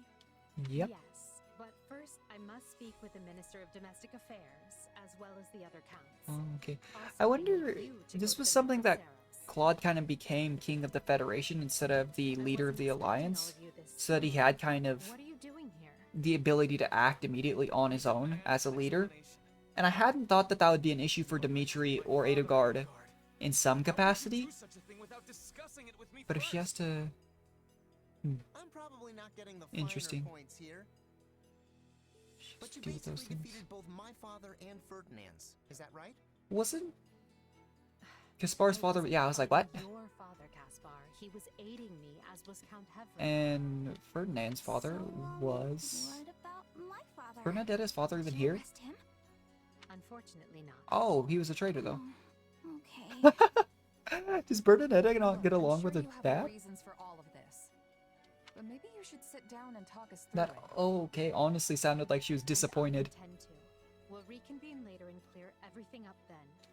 Monica, join us. Interesting. We'll talk as we go. I can understand why Ferdinand would be a little bit outraged, but if Ferdinand's father was a traitor, can you really be that upset? You know? I must. What a Once. Interesting. Oh, maybe we won't be able to use our higher level weapons. I didn't think about weapon skill. And we did get rid of most of our like steel tomes and such, so not a big deal. And you say I have 2 years to complete these preparations. For war? In cooperation with Count Hevering, of course. You and Hubert can finalize the details later. As I won't be choosing a prime minister for some time, I realize this may result in extra work for you. Okay. However, that also means more latitude to do things as you see fit. A So long as you 5-year ensure war. We're prepared for a 5-year war. I didn't think the war lasted that long though. I will not rest until I discover a solution. Maybe I'm wrong, but from the little hints we got, I didn't think it lasted more than like a year or two. Military leaders don't tread on my toes. I shouldn't have too much difficulty. Jeez.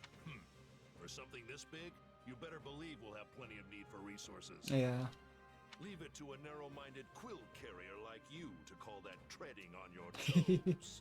In Her Majesty's name, I will decide what is and isn't appropriate regarding your needs.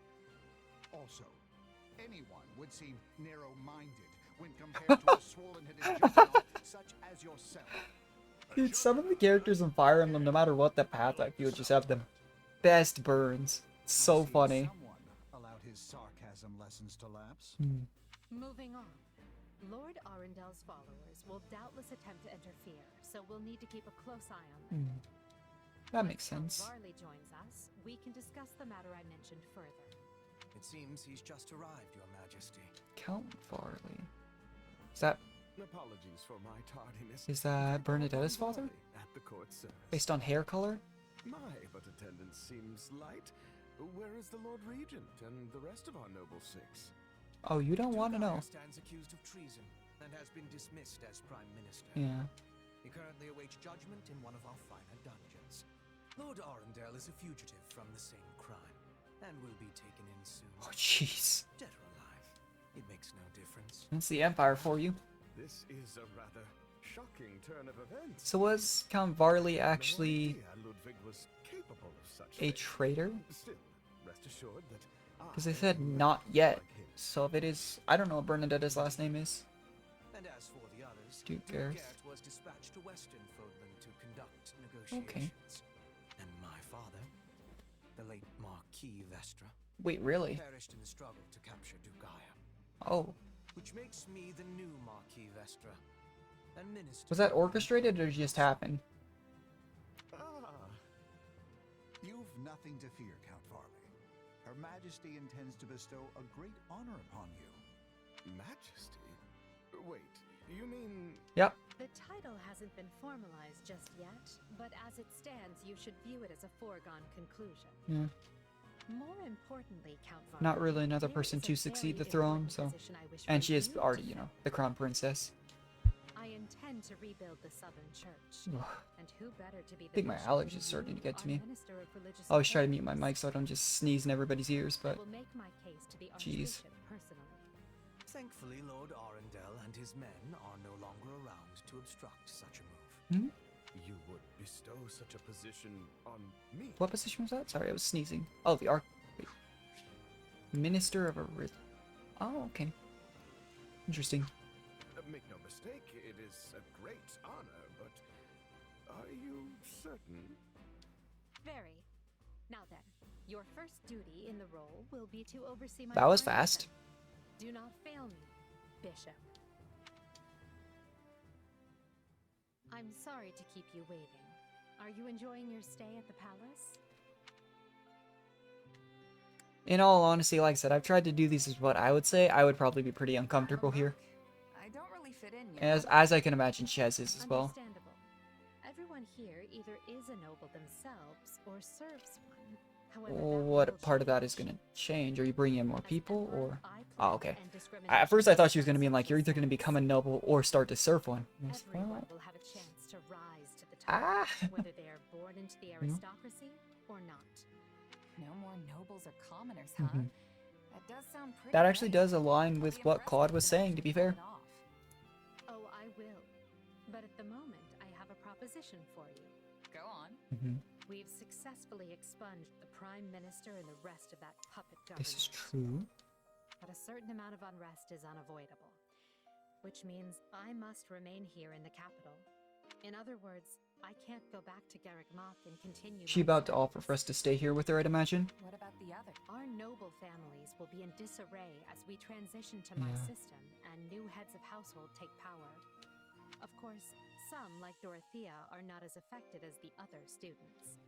But all of them have offered to stay and help rather than return to the monastery without us. Pretty awkward if only like the non-nobles went back to the monastery too.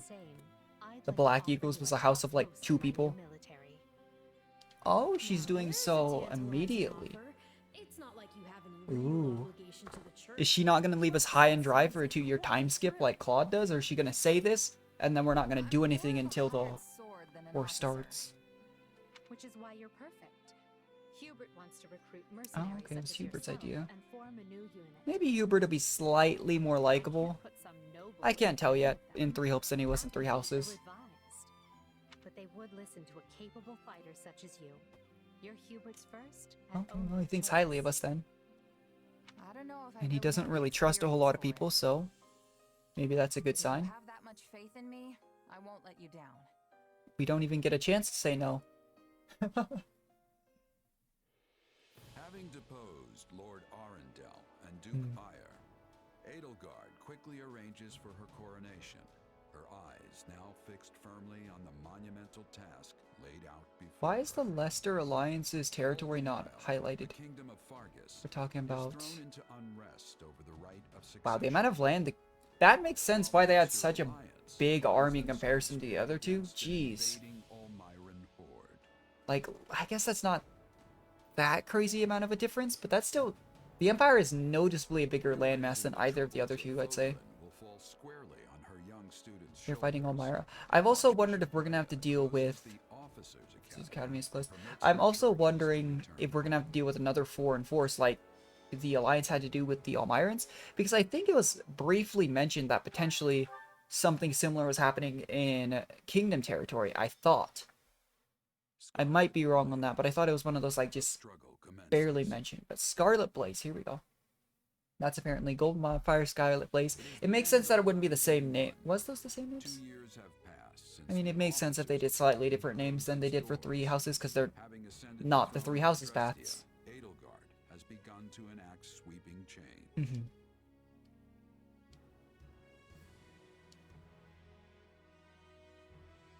The Holy Kingdom of Fargus now calls Dimitri its king. No, we expected that. Blood reigns over the Leicester Alliance. Oh, I was confused for a second. They literally flipped the maps upside down from the last time we just saw it. Yeah, because when we saw it on that previous little map scene, it was on the top. Interesting. Reeling from these rapid changes. Edelgard decides the time has come to usher in a new era. What I don't understand is, like, again, if the goal was to get rid of the Church of Seiros, and we pushed the Church of Seiros into another area, like the Kingdom, why did we wage war on the Alliance? It makes sense to, like, keep the defense against them so they don't invade at the same time, but I figured they just... I don't get it. To deny you power and reshape Fodlan as they see fit. They thrust upon you the illusion of nobility in order Use the to rousing oppress speech. who they choose, and they helped create the Kingdom and Alliance as a Oh. pretext for war. So you're gonna give them more. They teased you with the promise of salvation from pain they themselves inflicted. Interesting. And did so in the name of their own profit. Well, I say no more. Oh. The Empire has severed herself from their hypocrisy by restoring the Southern Church and nurturing her people's well-being. And today, we purge the world of their evil. Okay, well that explains exactly what I've been wondering for the entire last path in this last little bit. Apparently... Stamp out any nobles who abet its depravity. I'd still have to imagine we probably don't just completely assimilate both the other nations into the Empire in this path. I feel like all three are in Three Hopes are probably going to end up with at least 3 leaders alive, and then the 3 lands still somewhat intact. If not, you know, a little bit messed up. Because that's what happened in the Alliance path, and I feel like it's probably going to mirror things. It'd be a little bit strange to me if, like, in the Empire path we took over the entirety of Fodlan, whereas in, like, the Alliance path, you know, we had an uneasy peace. Could be wrong, though. And while they felt short, they were certainly eventful. The Empire has I'm genuinely curious how the community views the fact that they didn't so drastically change everyone's designs post-time skip. Again, Dimitri's is the one that's most noticeable, but I wonder if people like it or don't. I don't mind it, but I honestly don't really prefer one over the other. Shame our bishop has become the target of relentless censure. What? As a result, why the Central Church even targeted him for assassination. Jeez. Poor Count Varley. It could not have happened to a finer... Wait, is he already dead? And then there's the matter of Lord Arundel. And they still don't know what happened to Lord Arundel. Slithering in the shadows of Fodlan, much as they have done for centuries. Well, they are those who slither in the dark. To drag such adept skulkers into the light. Perhaps not. Then for now, let's remain focused on the formidable adversary ahead. Did you call us here, Edelgard? It's good to see so many familiar faces. I did. Interesting. And thank you for coming. This may be the first time I've seen all of you in the same room. So we haven't seen each other yet again, but here's where we find out that she actually take care of us for 2 years, unlike Claude. That's really messed up, too. I'm still a little bit sore about that. Like, here, come with us to the Alliance. We find out there's a 2-year time skip when we were working, like, odd jobs in the Alliance because he didn't give us any help. I get that we're a merc, but jeez. Same, Bernadetta, honestly. Father's been dreadfully busy, so he's never home. Which has been Oh. pretty nice, actually. I was returning home to Bridget. I finished my task. She already the Queen of Bridget here? I've been returned here. Well enough. Now, as you know, the Empire will launch its attack on Garreg Mach in the coming days. Emperor Edelgard will lead the invasion personally, and wishes for those present to form the backbone of her army. And as it has been some time since Adrestia had an army under the direct command of the Emperor, I fear we currently lack for officers. I mean, didn't she already appoint us the officer? I trust each of you and can think of Oh, no she's just appointing candidates everyone here better as suited officers. for the Okay, job. that also makes Would sense. you do this for me? Well, is anybody missing from the So main you group? got other plans for my father's army, I take it? Yeah, he's got to hold the alliance. What's interesting too is I don't know how it's gonna work with. Happy with the life serving you here in the Yeah, capital. everything's gonna work, but like, But if war is coming, I want to see it through myself. okay, so she might just be with us from the start. I'll go wherever Unlike you in go, the Your alliance path Majesty. where we ended up rescuing Dorothy when once we'd made peace with the Empire, her opera troupe I'm always had Plus, it's good to know been in ahead the of time when alliance, it's and all that's or when we nothing. saved them and they joined us. We accidentally let her die the first time because she was poisoned, but Trust you will prove the that wisdom of aside. my decision. Just you wait. I'm gonna hurdle clean over those high hopes and show you what I can really do. Be certain to save some of your hopes for me, There we go. because I most assuredly have what it takes to succeed. And with that, new Empire Army, move out! Ferdinand? I was about to say, is this gonna be one of those situations where he says something like that super hyped up and everybody ignores it? Better from the Abyss Keeper. As usual, I have to mention the Ashen Wolves.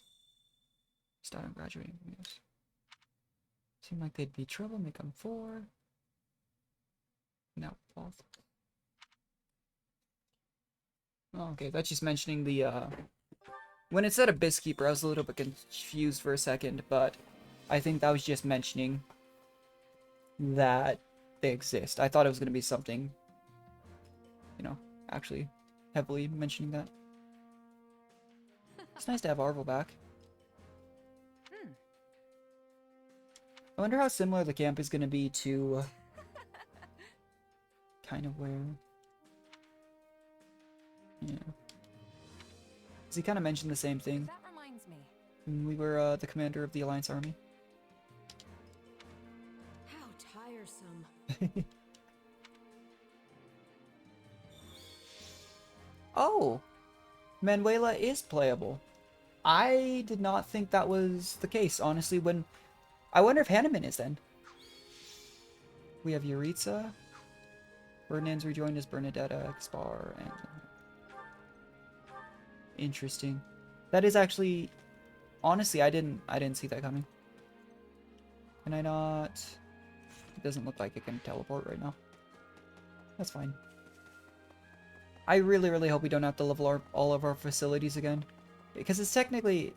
the layout's pretty much the same thing. Okay, so the achievements do continue to go forward. So that's potentially a little bit bad. Because it's good that we have all the other rewards before. But it does mean that, like, all of these extra permanent stat upgrades that we've already used, and we've already used, like, half of them, won't be... We might not even have any to use in our night playthrough. But by that point, we'll have so many leveled units, and our current leveled units will be even higher of a level that I don't anticipate it being an issue. But the actual layout of the base camp is very similar, just with a slightly different theme, which is interesting.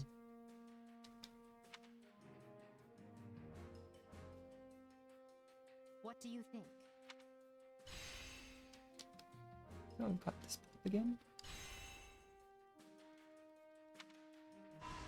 Oh, we're just going straight for Garreg Mach here.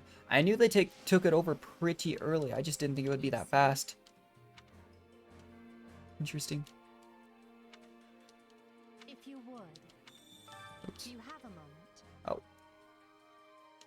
I was spam clicking A, honestly. What do you think? Oh, she's just gonna tell us the same thing. Oops.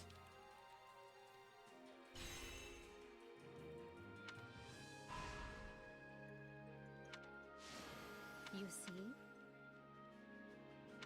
If you would. Okay. Yeah.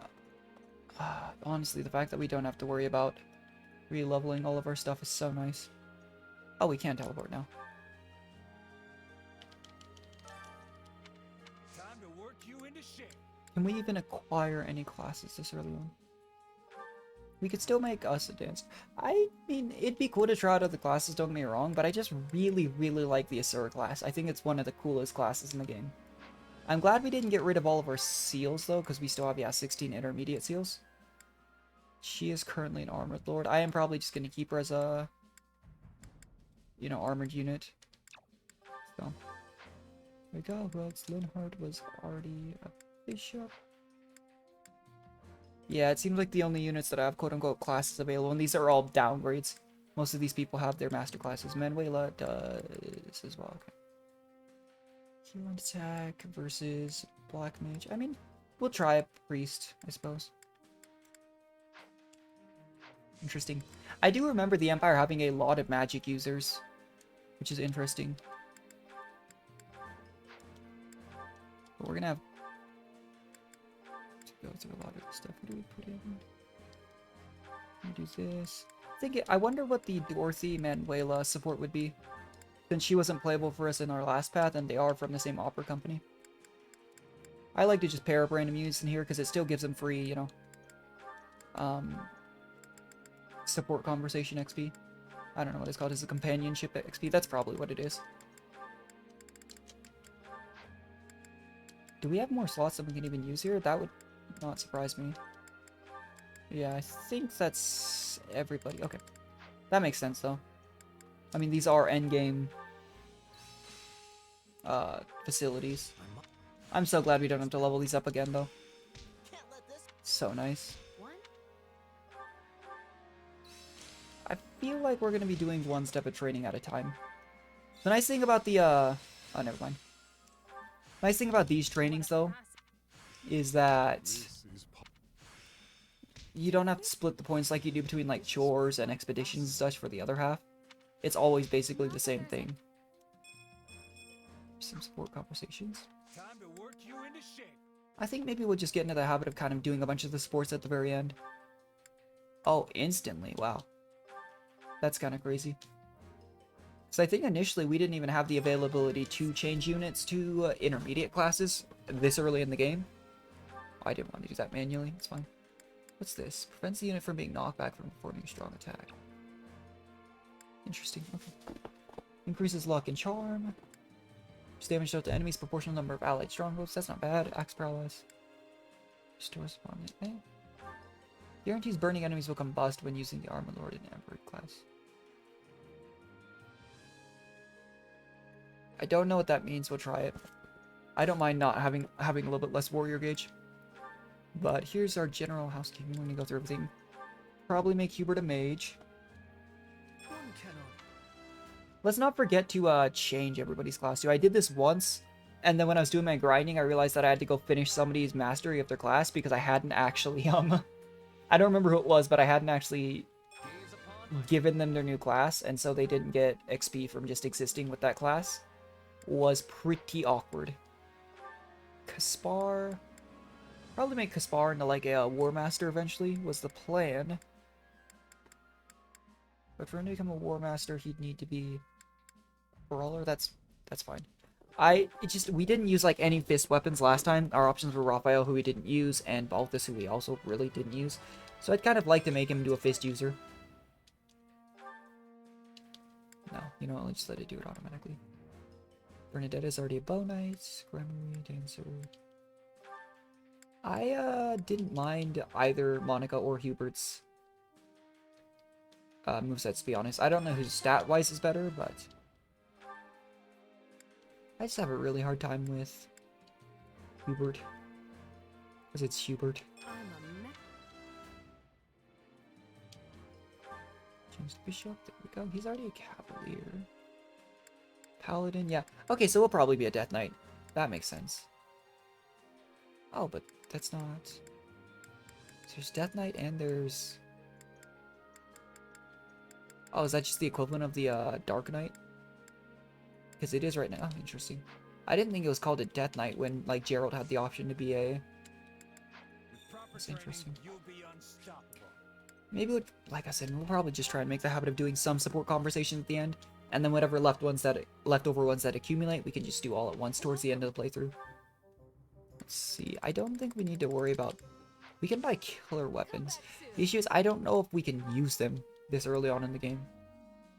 Labrada. Interesting.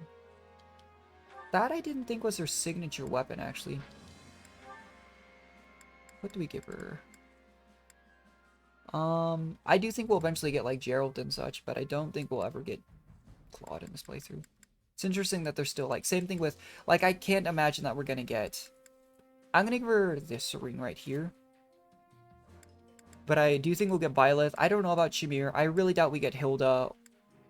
Or, the fact that, you know, her brother exists, Host, in this game, makes me think Hilda won't be recruitable on any other path. Claude is almost definitely not. We might get him for that one battle again. Interesting. Yeah, let's just do some basic, quick, like, housekeeping. Give him some... Oh, authority level is too low. I was about to say, I wasn't sure if they just wouldn't be available because we're not with Lester. That would make a lot of sense to me. What other options does she have? Because honestly, I wasn't super... Pummels a wide area ahead, cuts enemies with the spinning. Let's do... Honestly, I'm not super in love with either of the starting skills for her. Let's go try that. Hubert... What are Hubert's base stats? Hubert has 14 magic. I think Monica had, like, way less than that.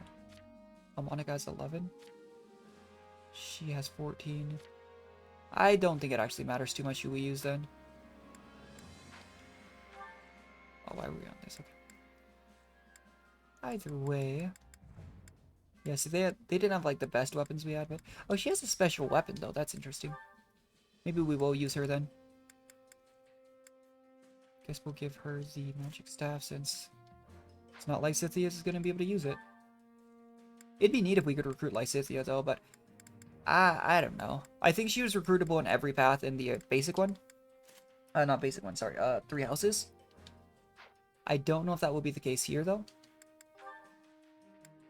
Do you have any extra? We do have a steel tome. Okay.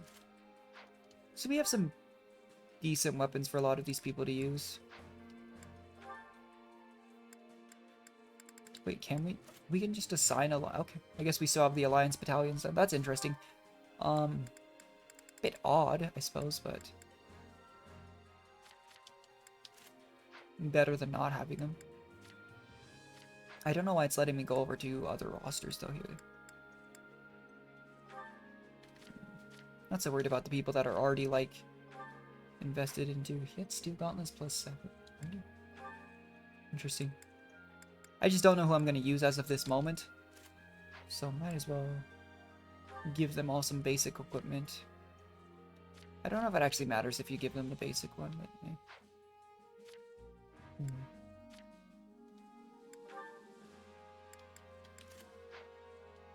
Here we can do the... There we go.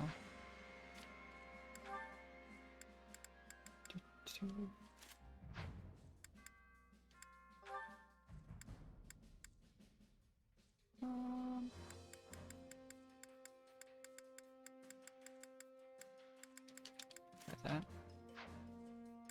That's probably fine for now. Do we have any of the... Okay, yeah, increase the strength. She's already at 78 strength. I don't even... actually, yeah, it would make sense to give strength to Edelgard. HP... Edelgard's at 3,500. I still don't know what I'm going to use. I'm pretty sure we will use, you know, Edelgard and Dimitri, so... We'll start out by giving them some stats here. I do want to see... Can I...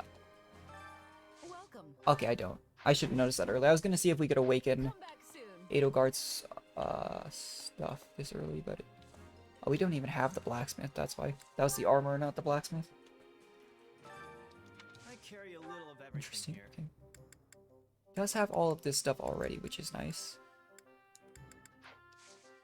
Hope to see you again soon. Expected, but... A lot of those things I just kind of had to confirm with my own eyes because I wasn't sure if it would be the case. I know that all of our facilities are leveled up, but I was curious if there would be like a whole lot of different products because we're at a different house. Highlight a side quest and press R to use a vanguard. Oh, okay. The side quest will be D. You will not receive any experience, no more S rank rewards.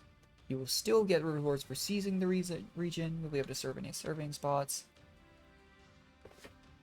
Okay. Be acquired from the journal and camp in exchange for a renown. There's a renown shop. Okay. 1 second.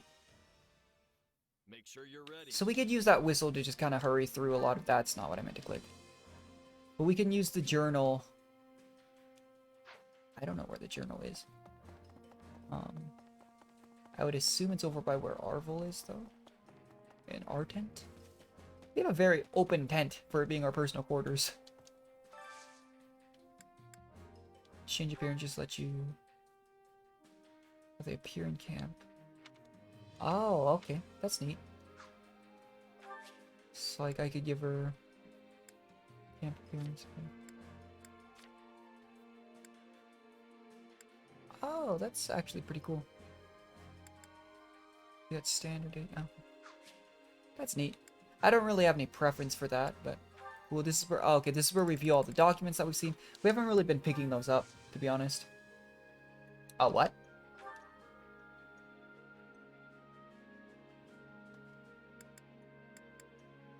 Oh! Not gonna lie to you, did not expect that. They're already level 50. Yeah, they really did not make New Game Plus very hard on you, did they? Oh, hey, that's, Oh, that's awesome. Okay, so you do get it. Dual crest stones power this. Let's get... What are these signs? Oh, that's how you get the crest, dude. This is so neat. So this is how we could maybe have, like, Shez use a crest-based... Because that's the thing, is a lot of those crest-based weapons, I was sitting there thinking, like, I can't even use this. It's not viable. But if we give them the crest, the signs, then we can use some of those weapons. Interesting. And then a bunch of stat gain items. Okay. Vanguard whistles. I don't know how hard it is to get renown, because I don't remember when we were getting renown.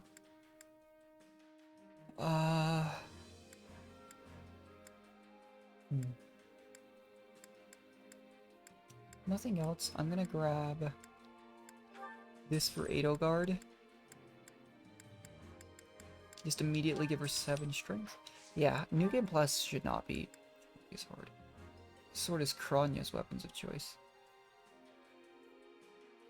Okay.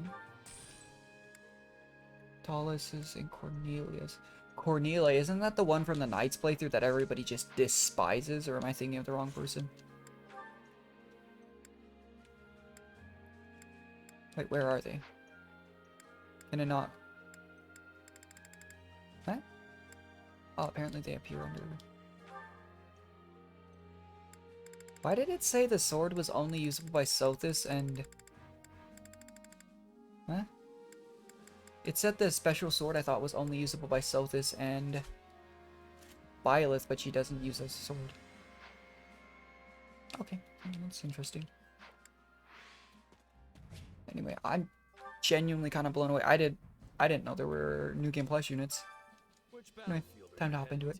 I don't know if I'll worry too much about using the whistle, because I quite like having the S-rank wards, even if they're not that useful now. It's not like we're going to have any trouble S-ranking any stages, as long as we don't leap before we've killed enough enemies. But, let's see. I mean, at this point, I have enough gold to just level up some of these units as well, so if we're forced to use them. I want to see, can I not use Sothis yet? Oh, okay. In that case. Yeah, the squad's fine. That's weird. It says maybe we only unlock them at certain points in the story. Because they are, I mean, they are already level, you know. Whatever. Interesting. For these extra filler stages, though, I might just use Shez and run around really fast and kill everything. The Alliance army, huh? Does that mean we're once again... I mean, the Alliance had to deal with the Empire first, so are we dealing with the Alliance first? Could also just be kind of throwaway units that we're fighting. 500? Okay. Interesting.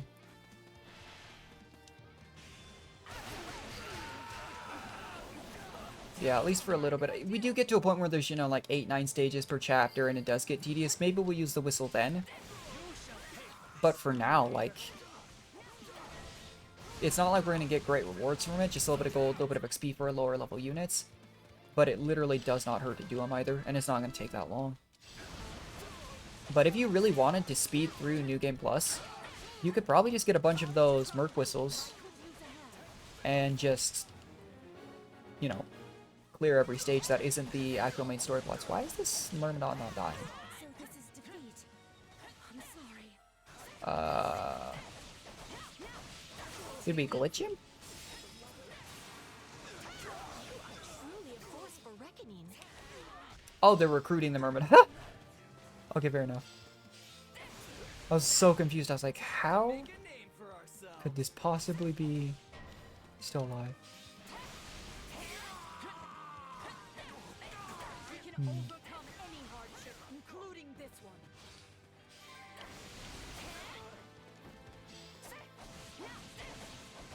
I'll help in what Interesting. small way I can. There we go. Okay. Edelgard's up next to this one. I mean, she already had it under control. I didn't think that this was the... I mean, that's a fancy looking axe. But I didn't think that was like her signature weapon. I could be incorrect, but... I didn't think that was the signature weapon she had. Do I still have... Oh, I still have Lysithia's power, don't I? That's really cool. Because I quite liked it. And I think that means that maybe if you were to play long enough, you could probably just slowly gain everybody's power with the... Because you gave like the special Merc Whistle to... we did it to Lysithia last time. You had to be A rank with them, and you have to, you know, get it. And that lets you use them, use their right trigger skill. So, I wonder... Interesting. I just wonder if we can, you know, make use of that. And just eventually, if you were to just do a ton of New Game Pluses, if you could just have anyone's ability. I still want to go with my favorite characters early on. But I'm sure there's obviously, like, an actual, like, meta for what would be the best. But especially in New Game Plus, I don't think it matters. Everything seems to be just a breeze. The Imperial army has invaded Burgundy, and will reach Garreg Mach within the month. I do wonder if Seth and Flame are recruitable in any path. Maybe it is the Knights for a lot of the members of the Church of Saros. We sent the bulk of the knights away last month, after the Western Church occupied one of our sacred sites. Oh. The forces that remain are thin and That explains why Edelgard was able to take over Garreg Mach so fast. short-handed numbers. It is possible the Empire orchestrated that entire incident to bleed off our Well, that would also make sense. Look at how thoroughly information about it was buried, and how quickly the Empire invaded after declaring war. I mean, is it not normal to declare war and then invade? I'm sure it was, but like, is that not normal? If they bring war to our doorstep, they will want us on the worst footing possible. If the tides turn against us, we may have to abandon Garreg Mach. Yeah. Never. Edelgard is already using the Southern Church to erode our legitimacy. And now she has the gall to try and remove us by force? There can be no mercy for tyrants.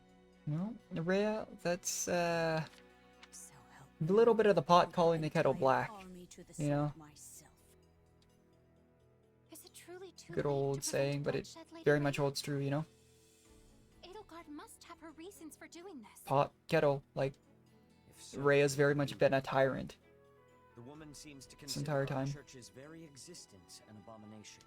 Yet she has gone to the trouble of reviving the Southern Church, which implies she does not mean to destroy the faith outright. Yeah, she just wants to depose those at the Mach is the head. true prize she seeks. I don't think Edelgard actually cares about Garreg Mach. This entire She just doesn't want, precursor to conquering he all. very clearly does not want Rhea, at the very, very least, in power. Her purpose matters not. Our charge is to defend. I took an oath. I swore I would See, the never thing is, if again Rhea is a recruitable character and she's only playable at some point, she was the final boss of the Alliance part.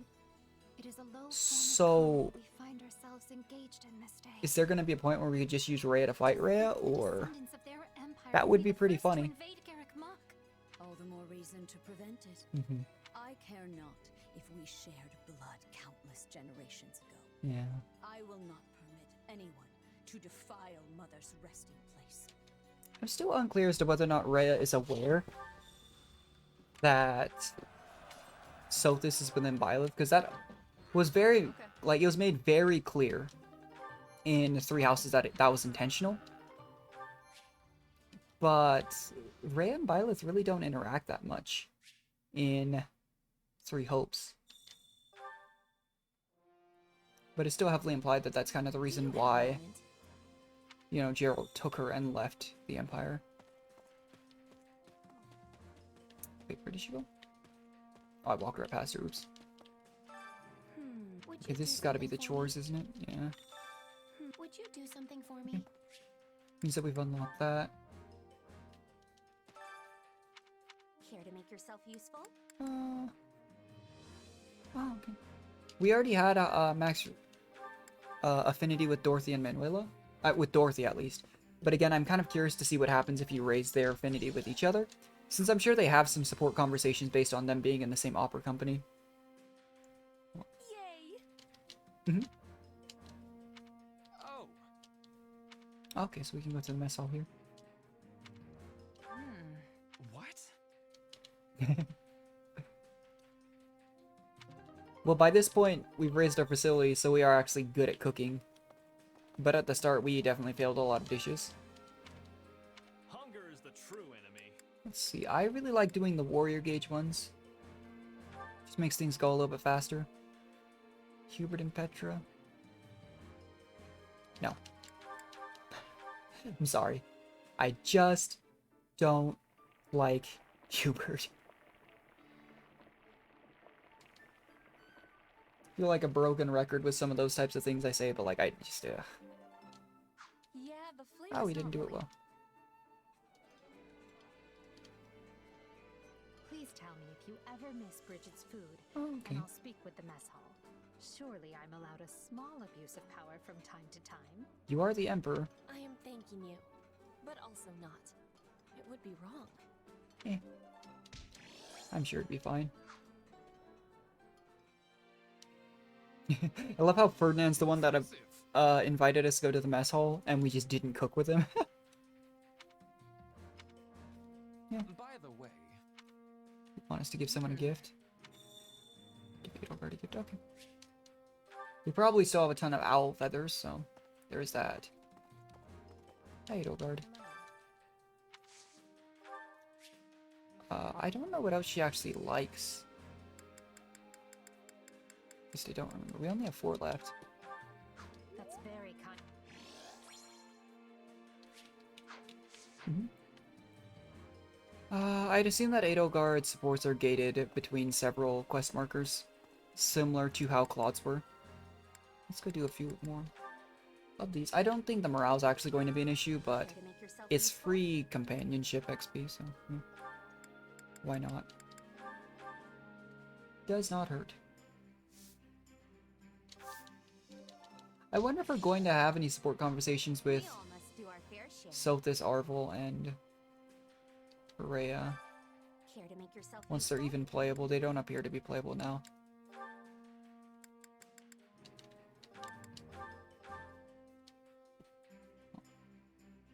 Interesting. We all must do our fair share. Care to make yourself useful? Might as well use all the points, honestly. I'm not worried about going on an expedition early on. I've actually got it perfect. We all must do our care to make yourself useful. Aww. Fine. Come on, Hubert. We all must do our care to make yourself useful. Oh, I guess we... Interesting.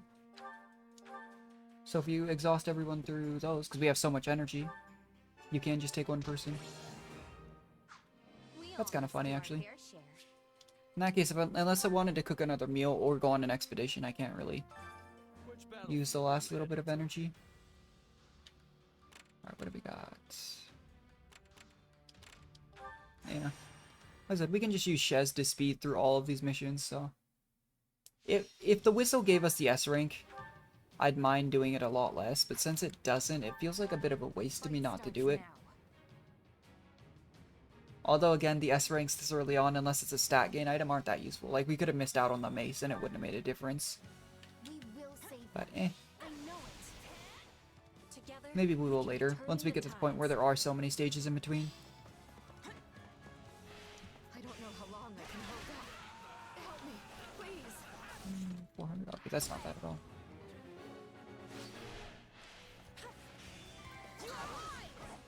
If anything, maybe we need to raise... I was planning on giving our current strength items to Edelgard. But I'm beginning to wonder if I don't need to give my magic items to Petra because she's a dancer.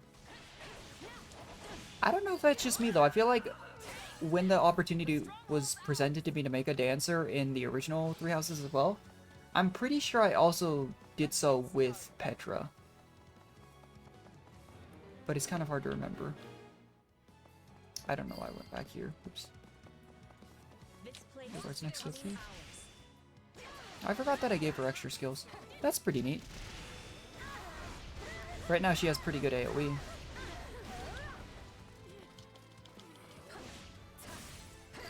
There's the key. I don't know how much it matters to actually pick up all of the key items early on. No, let's head that way though. Interesting. No reason not to. Because I know sometimes it's like accessories. Did I send anyone over there? Oops. Oh, they're still fine. I will gladly handle this. I was worried for a second because I'm like, oh, they're gonna die. And then I look over and they're still pretty much at full health. That boosting item? Okay. Not bad. Well, apparently she already took care of it because now they're retreating back.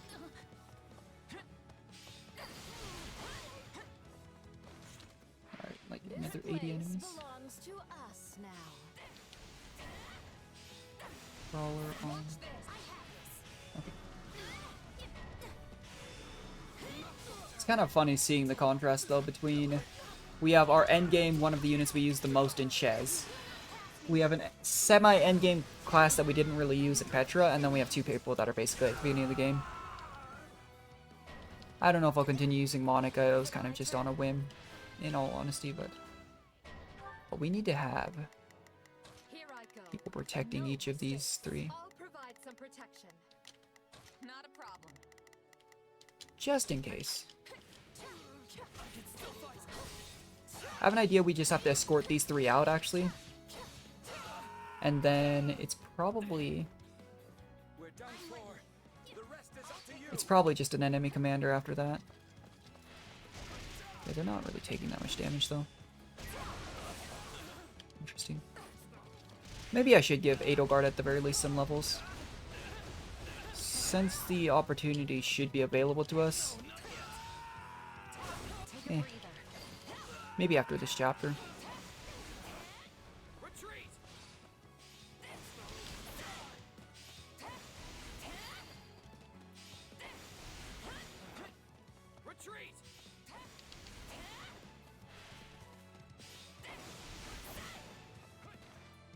Is somebody blocking one of them? No, one of them's just still running that way. Okay.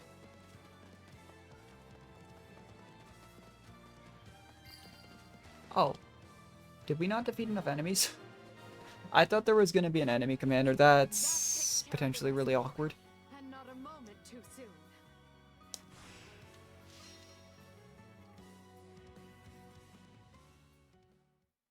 Oh, okay, we did. I'm gonna say I would have been so awkward if I accidentally didn't. It's from the chest. Okay, resistance. That could actually be helpful for Edelgard. If Edelgard's gonna be weak to something, it's probably magic.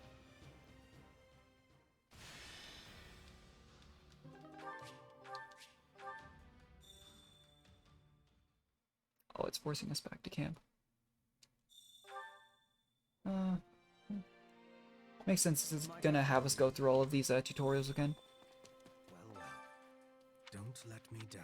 Oh, okay, is this the Facilities Master? I keep clicking A again. Well, the Facilities Master is not important to us anymore because everything's already upgraded. Unless there's like a special New Game Plus, yeah, facility. Let me know if I may be of further service. Oh, let me know if I may be of further. Which battlefield are you headed to? Yes. Could use the help. I guess we didn't need to build the materials there. That was basically exchanging gold for materials, which is then gonna give us more smithing stones, which are always useful, no matter what. And we're gonna have so many more to work with for upgrading weapons since we don't have to worry about upgrading our facilities. Because that's where a lot of our smithing stones did go. So, that's also helpful. Do you want me to lay an ambush? Oh, this is gonna be yeah, just defeat a ton of enemies. Oh. Yeah, I'm a little disappointed that you can skip stages, but it doesn't count. Yes, rank rewards, like I said, it just... even if the rewards aren't important, I hate to just give up on them.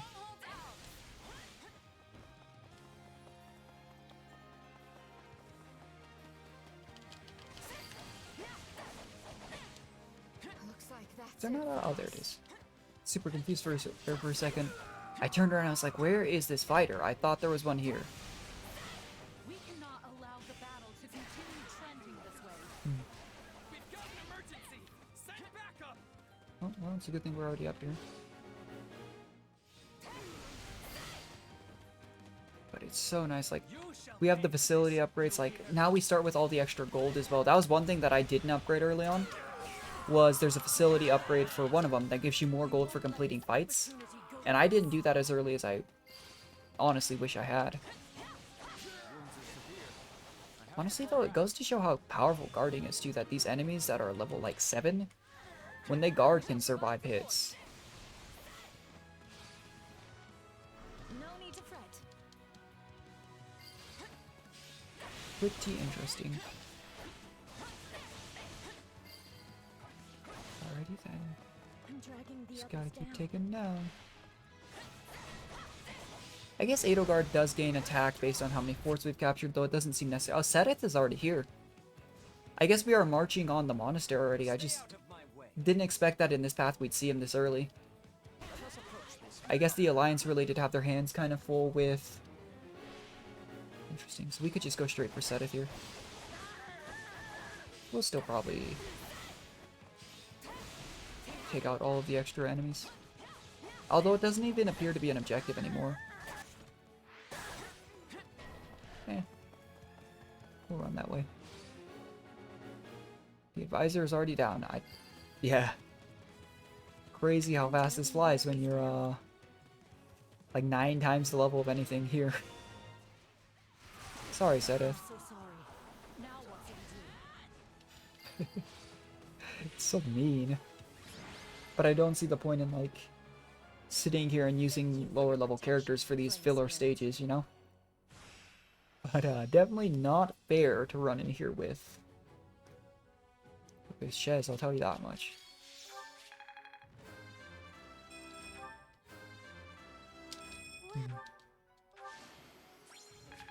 Interesting.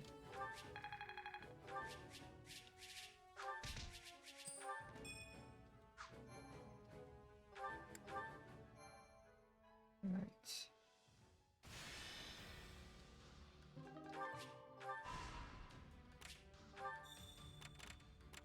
I see. I hear that, yes. I also don't know, do I get renown points for... I think in Three Houses you got renown points for like every fight you did too, so that could also... I don't know. Lots of stuff I'm still trying to figure out about New Game Plus, but... Because in consecutive New Game Plus stories and Three Houses, you ended up accumulating so many renown points that you could eventually just start buying every single thing, every single run, but like the second New Game Plus. Who knew we'd leave lose and return at the head of the Imperial army. Lady Rhea must be so angry at us. Yeah. Oh, what? We'll Oh, be yeah. lucky if angry is as far as her feelings go on the subject. I imagine she's apoplectic. Yeah, probably. I don't know that word, but it has way too many syllables to be scary. Oh my gosh. The Knights of Seros will likely fight tooth and nail to stop us. Well, we've got teeth and we've got nails, so I don't care who we're facing. I'll brush them all aside. Worry not. While they may have a Garrigmok is well fortified, but not impregnable. Yeah. We can't assume victory based on numbers alone. Anything could happen, so let's just... Good. And remember, our goal is to seize Steam. the monastery, not... You know what? The Oh, soldiers are oh, it's ready. Ladislava. This is the lady that I felt terrible for. Because she helped Ferdinand escape, and he ditched her and she died. Certainty where the enemy will be taking its position. Maybe we save her in this path, I don't know. Bring this to Monica and her perfect We memory. saved a lot of our, like, advisors in the Alliance path, so... Maybe since we're sided with the Empire, she won't die. Your talents are invaluable. I really didn't do much, Your Majesty. That is, it was truly an honor to assist you. Not to say I've finished helping you, of course. In fact, I am always at the ready. Don't ever change, Monica. And finally, who do we have here? This is my little sister. That's Flesh. Oh, hey, it's Randolph, the dude that we got killed. And Flesh is the one who got really mad and hired Byleth. So in a roundabout way, us getting Randolph killed, and subsequently Flesh, got us Byleth and Geralt last path. Yes, Your Majesty. That's Caspar's aunt? The very same. Fleisch is too green for battle, but she'll be providing support from behind the front lines. Oh, okay. You can rely on me. I realize saying this might make the situation worse. There's no need to be Don't be nervous, don't be nervous. Just sitting there staring at people. If you act to the best of your abilities, all will be well. Now then, everyone, the time has Can you imagine if Rhea here just turned into a dragon? And just, it was endgame boss at like chapter 2 if you'd done the Empire first? You know how funny that'd be? Jumping straight into the maw of our enemies, eh? Ooh, how exciting. Is this where I should talk about my heart racing? Do you have a heart, Arvel? Since when do we talk about your feelings? I genuinely, that's not even being mean, like I genuinely don't know if that's true or not. Okay, well we get Constance and Happy very, very early. Science staff, I guess the other ones probably don't matter. I didn't think we were gonna get those two that fast. Cracked walls. Interact with one with an armored class. Well, it's a good thing we have Edelgard, isn't it? Interesting. It does make sense that they would force you into using your Lord character, though, early on. 1518 minutes? Okay. Oh, she bashes with her shield. That's neat. This is merely a stalling tactic. We must dispatch them at once. Honestly, though, when you consider that this is basically an actual at the level of the current fight type of like character, he doesn't feel that weak.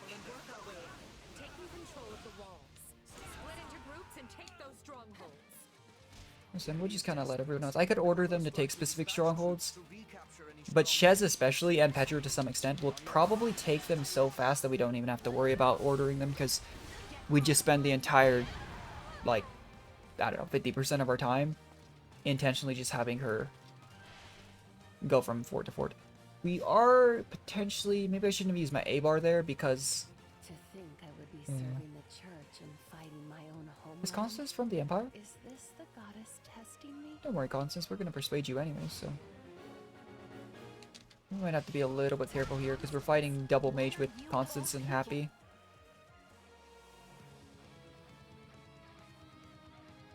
Interesting. Why me into this? Not fair. I think my Ashen Wolves characters were all around level 40 though, because I had to use them for a paralog. This time I think we will do the paralogs as we go though. Delays the story a little bit, but... Yeah, Constance, like...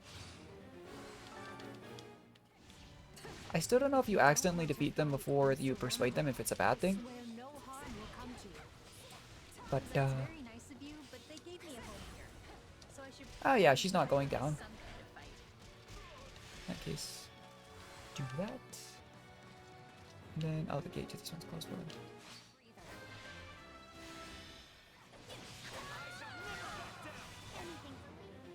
Did I? Yeah, no, she's fine. Is this what you want? To die here in shame? Hmm. This doesn't have to be your end, Constance. Join us. Fight with the Empire. Lots of people seem to have fire magic in the Empire. Felt like the only big one we had before was like Lysithea could use fire magic, but Lysithea ended up focusing really heavily on light and dark magic. And then Byleth had a lot of fire magic. Whereas it feels like now we know Edelgard's main thing is fire. It's just interesting to me. I know which them you're talking about. Well, it's not like I want revenge or anything, but sure. Sign me up. I wonder then if we still recruit them kind of in the same order. I thought we recruited... Did we recruit... I thought maybe we recruited Balthus first on the Alliance, though. Interesting. I don't actually remember where Yuri was, now that I'm thinking about it. I just know Yuri was the last, which... Given that he's the kind of quote-unquote leader for that group, I would not be surprised if it was always Yuri last of the Ashen Wolves.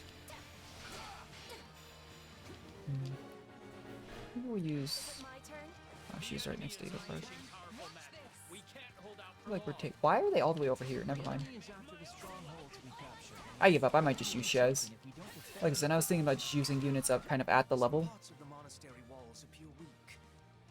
But it's getting kind of boring kind of fast.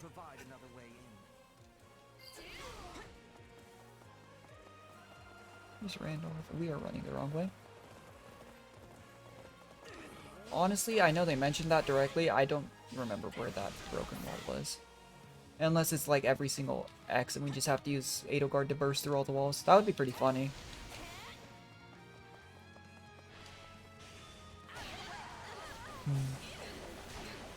Yeah, honestly, maybe for our last New Game Plus we'll switch it up to hard, just knowing that we have already such leveled units, because I didn't think this was going to be the case. But I was just expecting them to take over like maybe our facilities and our support conversations. This is pretty broken. And you have to consider Shez will be several levels higher too by the time we get to our kingdom route, so there is that.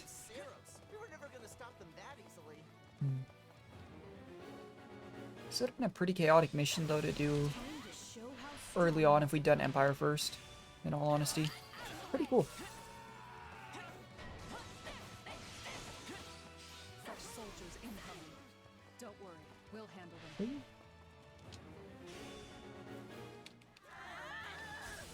From above. They are having the advantage, but we can turn it Yeah, around. let's go give them a hand back at the base. I don't know if we lose lose any of these units, because I genuinely wasn't paying attention.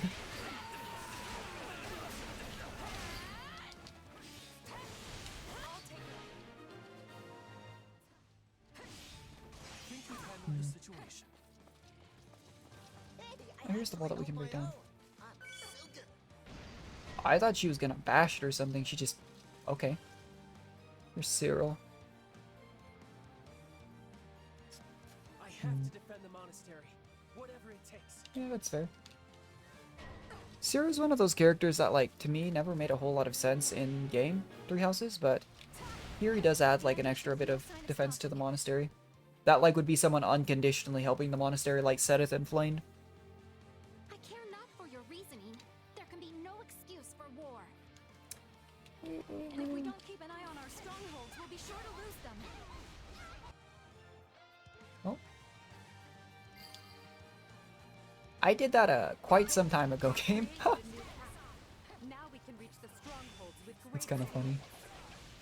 They've broken through the walls? No! Send reinforcements at once! Interesting that this is happening so early in the war, though, because I remember when... Well, maybe it was a secondary attack or trying to hold it. I just remember us with Claude going to help Edelgard at Garrett Mach.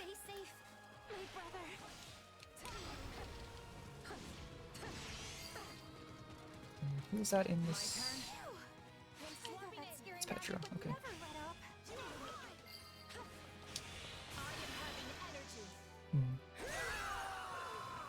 Well then. Jeez. Alright, Shez is next to this one. Gotta head down this way.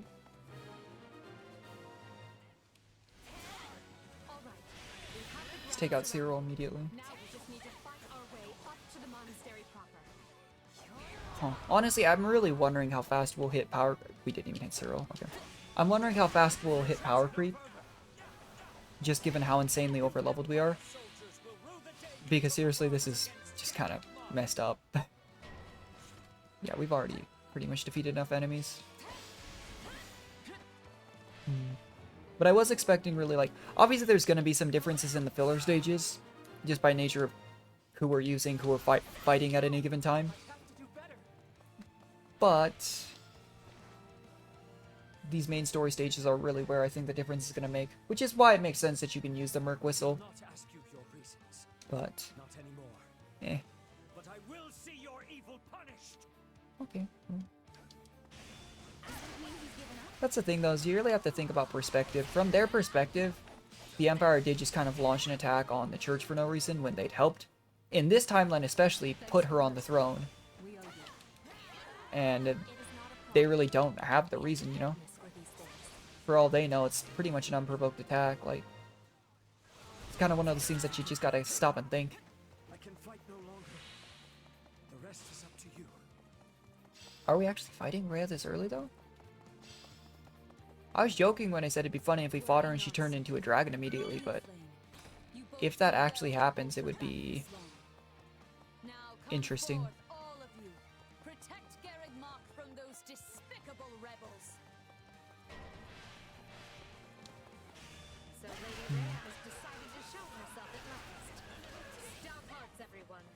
Victory can only be ours if we strike her down. Yeah, that is the goal, I suppose. I don't know if it's because we're defeating enemies so fast, or because of the... oh, Cyril's back. Because of the dialogue and such, but it's kind of funny seeing, like, the notifications so through we got a chest key after we've already gotten the key and opened up the chest.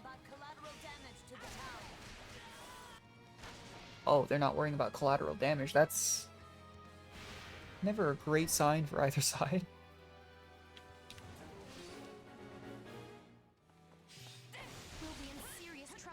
Yeah, we have to grab the... We have to take control of those weapons right now. yeah, I gotta grab the boards. I'm sorry, Lady Rhea. I can't fight anymore. Hey, it's probably not. Yeah, you're treated. Say, I really doubt if he dies, it's gonna be this early.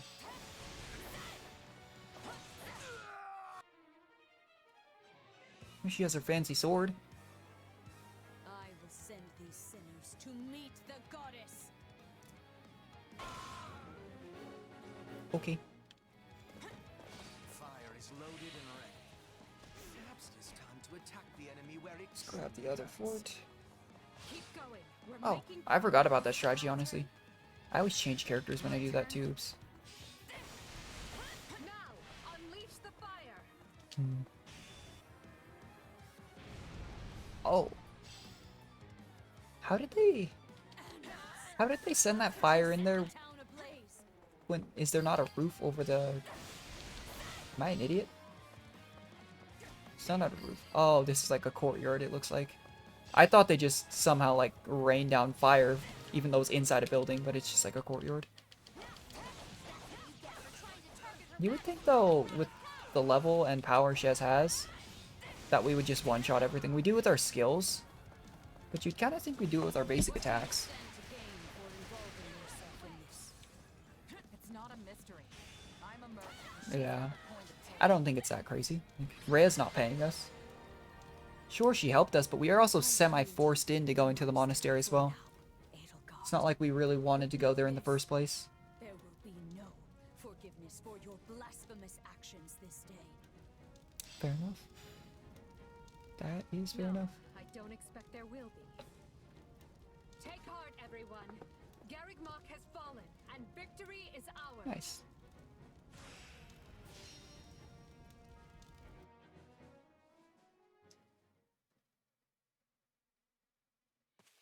Hi, Catherine. Lady Rhea, are you hurt? Oh, Catherine, you came. A little bit late, Not soon but enough. yeah. Garrick Mach is done for.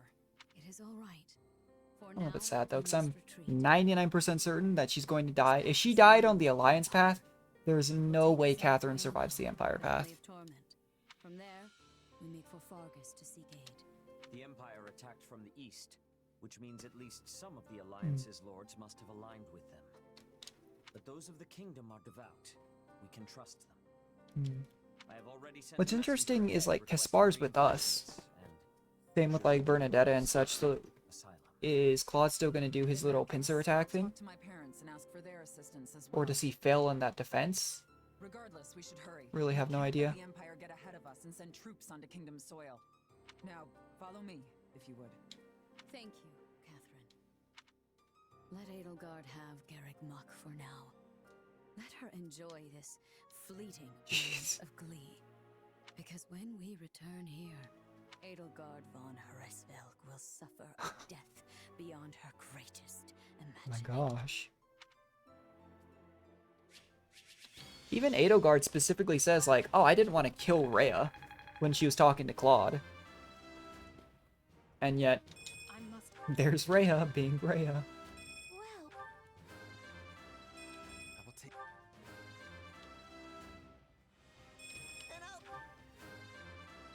To kill. That is intimidating. Got a bunch of levels though. We're still at that point where I swear like everybody's gonna be leveling up every time we do anything. So I'm getting a pretty hefty amount of gold. I remember when we were getting like 2 to 3k per level. But again, we have the expanded facilities, so pretty nice. Alright. Garrick Mach, you remain ever as resplendent as the day I left you. The place cannot be so dear to your heart that it requires Inferior poetry. for an introduction. Inferior? I will have you know that line comes from one of my favorite operas. However, I concede I may have gotten carried away, what with my head still swimming from battle. Hey, I know Yeah, that's exactly what you fair. mean. Something about Garrick Mach. Even though they didn't actually spend that much time here And our victory here in is this gonna have timeline. a huge impact on the war, right? Yes, this should be enough to lure some of the more indecisive nobles into our. To be fair, that's kind of what happened with Claude as well.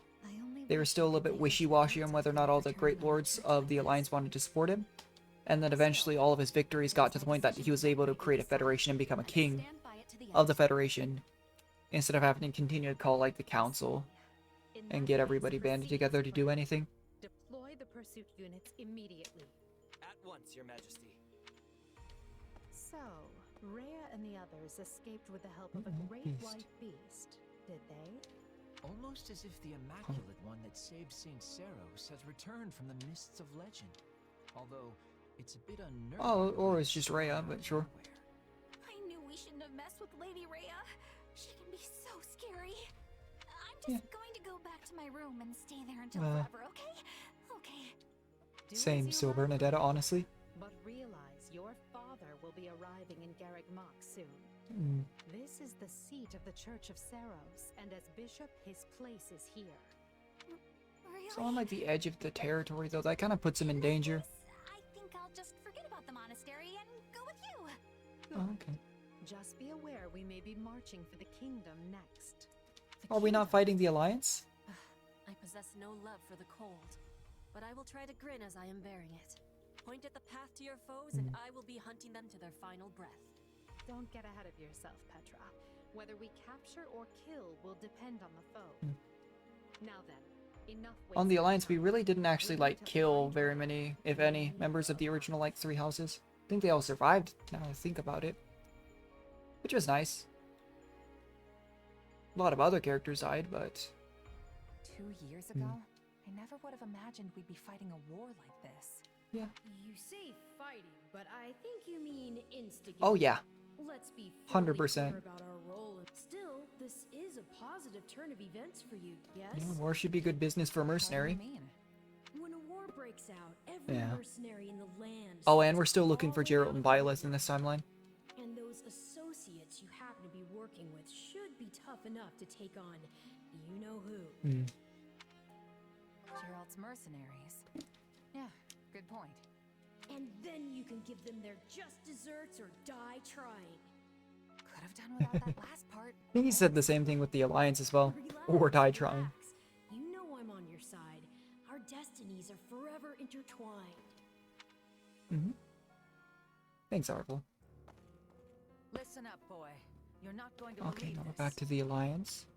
Judith, do you think you could ease up on the whole boy thing? I'm your fearless leader now, remember? Hmm.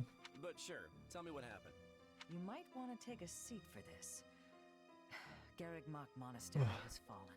Not even the great knights of Seros could stop the invaders' overwhelming numbers. I mean, the Empire, to be fair, was preparing for 2 full years for this war. That's not possible. Whereas I don't think the Kingdom or the Alliance really realized. They managed to deliver an army of that size to the gates of So I guess that's also, to be fair, in addition to the Empire probably just having the largest military to begin with, Did Count Gloucester turn they had the time to prepare. Acheron too? I'm afraid both houses fly imperial colors. Do they still do the pincer attack, though, is my big question. House Phlegethon yielded the north side of the Great Bridge of Myrden, and Gloucester waved them right on through. Those filthy liars. When I warned them the Empire was raising an army, they Yeah. couldn't stop puffing their chests and crowing about how they'd hold the border. But it looks like the Empire had already gotten to them. This is all my What fault. position does this put Claude in, though? It kind of feels like the Alliance might just crumble, and I wonder if the Federation is still going to be formed. Were handled via letter. But now I've lost the initiative, and against Edelgard no less. She can come at the Alliance with gloves off now. What is it? Sir, we have an unexpected guest. Oh, just a random Alliance soldier. Lord Holst of House Oh, hey, it's Connell. Holst. Holst? What's the strongest man in Leicester doing at my door? Besides thinking about battering it down, I mean. You can ask him yourself, sir. He is present. Apologies for dropping by without warning, my lord. I just happened to be near Makes sense that they kind of introduce him with some mystery, though, because at this point, if we're doing the Empire path, we wouldn't know who he is. Holst, but please, come make yourself at home. As fate would have it, I was just pulling my hair out over the exact same problem. Can you believe that Count Gloucester? Can't stop Turned on us yawning. like it was nothing. If I don't handle this situation with the Empire delicately, it will fracture the Alliance. If you have any sage advice, now would be a great time for it. Or muscle. I'll take muscle if that's what I can get. It is Holst. I came here to help however I can. We must work together to keep Leicester safe, and more importantly, free. I did like Holst, though. Garrigmach has He's pretty fallen strong. to the Empire, Your Majesty. I was going through the reactions of everybody's. Yes. She escaped. Yep, okay, so they do go back to the Kingdom in this timeline as well. I see. This won't be like granting asylum to your standard refugee. If we take the Archbishop in, it will be tantamount to declaring war on the very Empire. Yeah, but I don't think that would stop the Knights from doing it. To accept, Your Majesty. It is. Yeah. We have already thoroughly discussed the matter with the Kingdom's lords. Even if I refrain from deciding publicly one way or the other, the Empire will still insist that we hand Lady Rhea over. It's not really something that he can just take a neutral stance in. That's not really how this kind of thing works. I agree with her ultimate goal, but such a Yeah. situation calls for gradual reform over time. The Emperor's desire to tear it up rapidly will not do. Then it is a good That's thing fair. we're prepared for such But if you try to just let everything take time in a situation like this, I don't to welcome our new guest. really know how they'd go about doing it. Thank you. I would go myself if I could, but I'm needed here to prepare for the war. For now, send messengers to Counts Galatea and Karen, imploring them to muster troops for our defense. Oh, and send for House Fraldarius as well. Let's make sure our new Duke earns his title. Grave news, Your Majesty. What is... Count Rowe has declared fealty to the Empire and is marshaling Jeez. his troops as we speak. Lots of people betray the, One of his bannermen, Lord Lenato, is moving to hunt down and slay the Archbishop. We have long held our suspicions about House Rowe, but I never expected their actions to plunge us into war. And after all the discussions we've had to prevent exactly this. Very well then. I will go and meet with Lady Rhea personally, and House Fraudarius will serve as my guard. Okay. Inform Galatea and Karen. They are to gather their troops in Erebus and Geraint lands. Yeah, I don't think this was like all stuff that we saw in the Alliance path. Will you now see him executed? I have no mercy for traitors, no matter their pasts. On the contrary, I have an obligation to protect the kingdom from his kind. We've struggled long to attain this peace. I will not permit the Empire to crush it beneath their foot now. Okay. Interesting. Scarlet Blaze. Skirmish in the fog.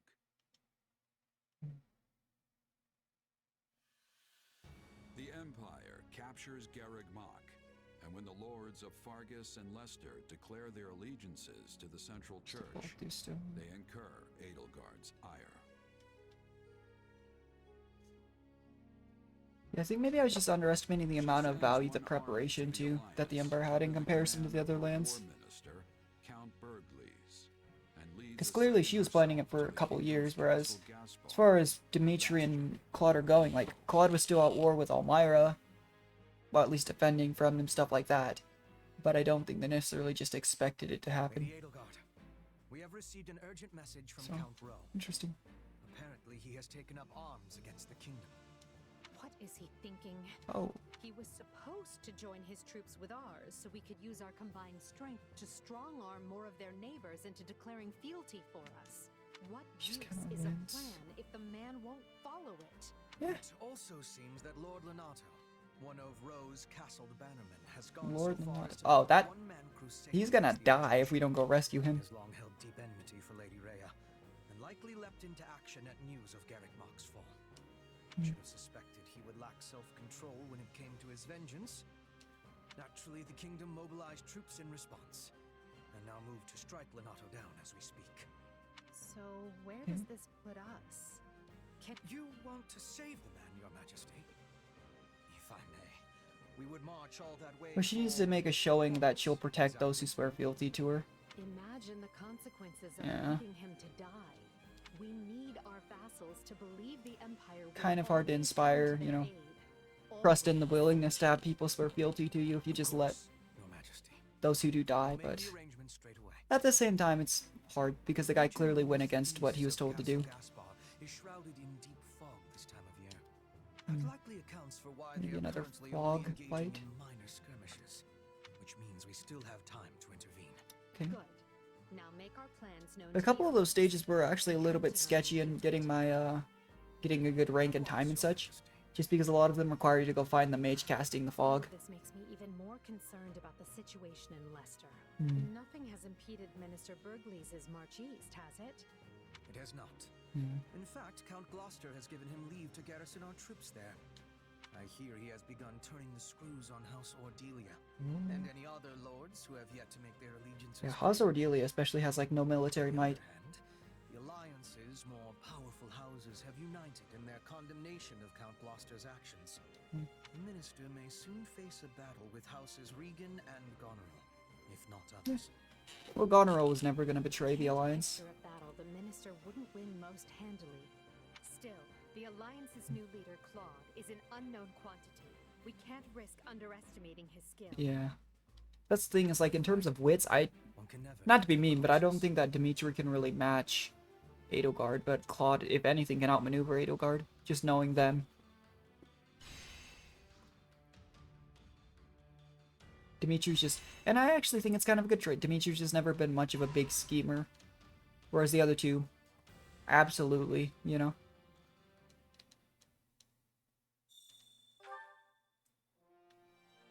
Not my allies to, oh, expeditions there. Do you have a moment? Ahem. Yeah, it's no big deal. On another matter.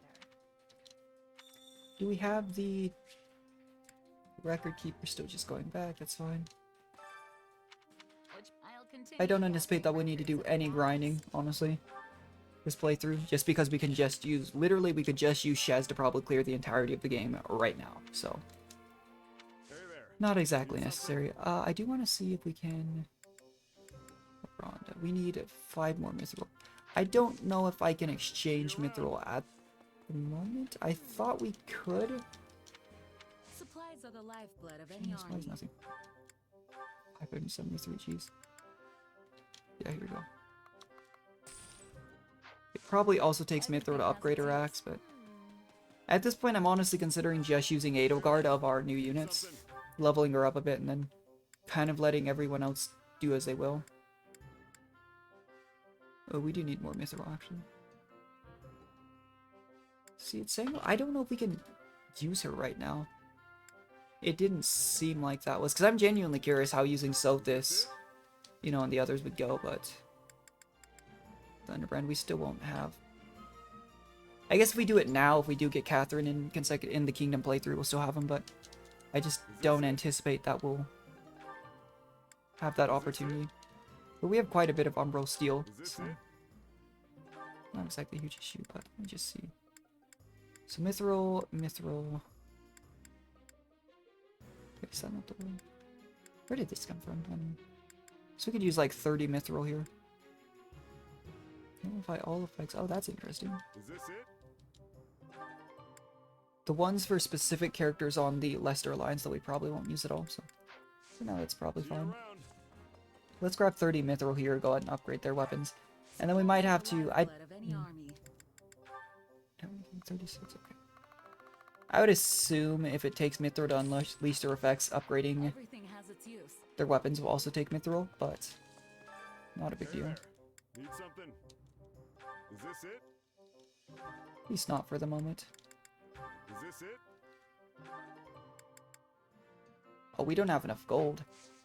I didn't even think about that being an issue. Oops. See you around. I guess to be fair, it is pretty expensive to unleash their effects. We don't have the Tactics Academy though, so yeah. Well, hello you. Come back soon, alright?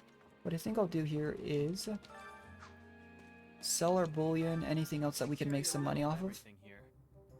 We have 2 bullion, and that's awkward. 2,000, yeah. It's probably more worth it to trade those building materials for smithing stones, but I was gonna give a few levels. Oh, hey, Anna's here. Hey, Anna.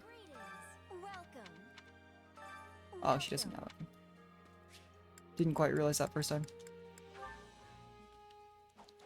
Time to work you into shape. Let's see.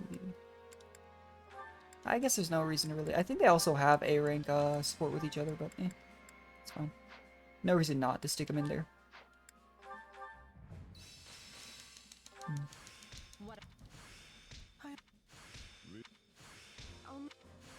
Might waste some points, but I usually just spend all the strength points, and then if anybody has, you know, after that a class upgrade, we could go for it then, but it's not exactly a big concern either.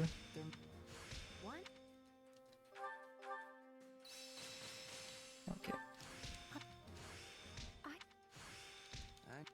Yeah, they're probably all just about mastering the classes here. Okay, perfect. Fireplex, let's see. Yeah, looks like Hubert can go up to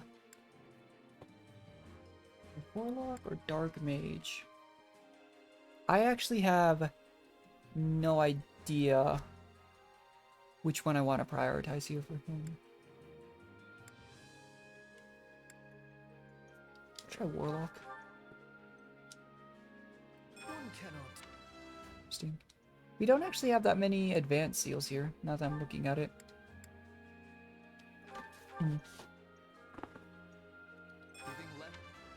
Though again, it's not as though we have that many classes that we need to worry about upgrading to an advanced class, but... Oh, she only can become a Warlock. Maybe I should have made Hubert a Dark Mage then. Maybe we'll do that once I get another advanced seal. So we have one of each. But... I don't even think it's necessary to be doing stuff like this, but... Like I said, it's free companionship XP, which doesn't hurt.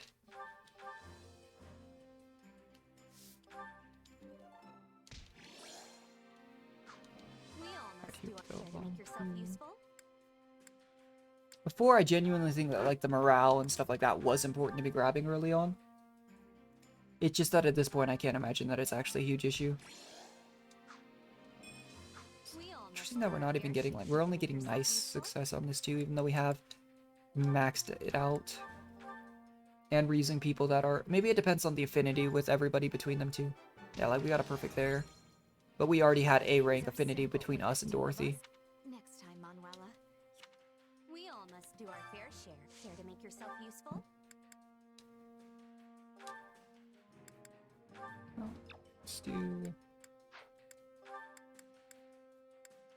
We have A rank with Petra.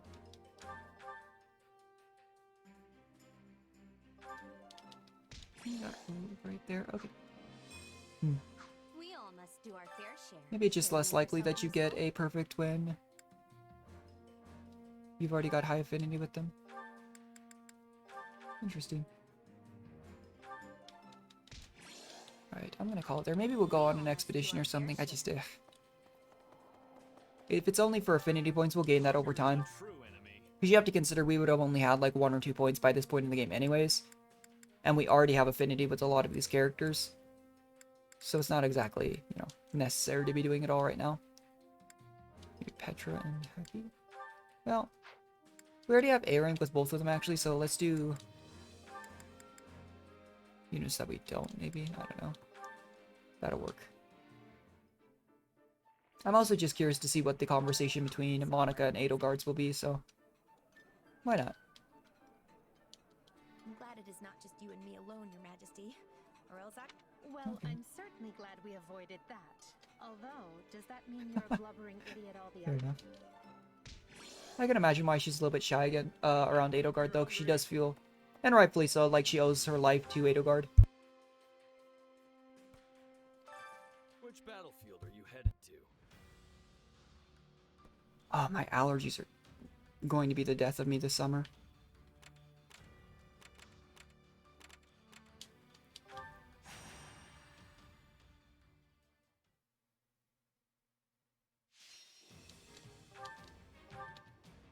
Alright. Okay, let's take Monica out and put in...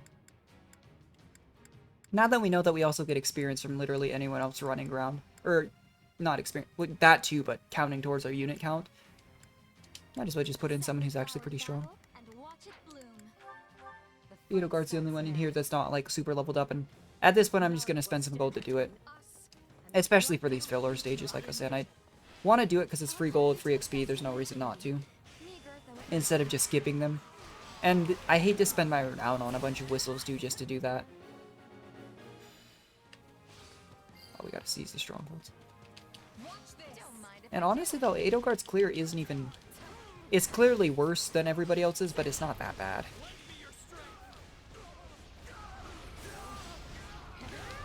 Okay. And we did just give her a very powerful weapon, because you also probably wouldn't be able to... Well, not probably, you wouldn't be able to unleash the effects of her weapon this early. So she's using like a 160 strength weapon, when usually by this point it would still be a 40 strength weapon, you know? Like already she's unnaturally strong compared to a new game playthrough.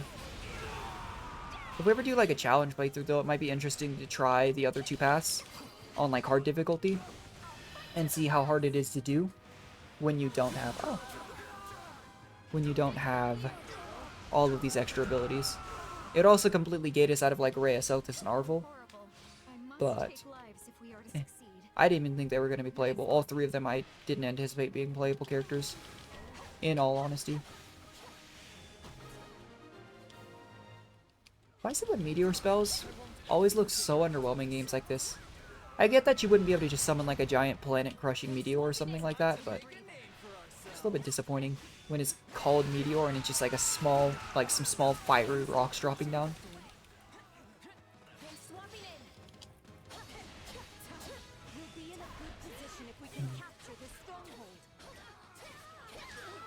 It's a little bit unfortunate that we invested so heavily into... We invested our endgame strength into Lysithea, Shez, Byleth, and Geralt.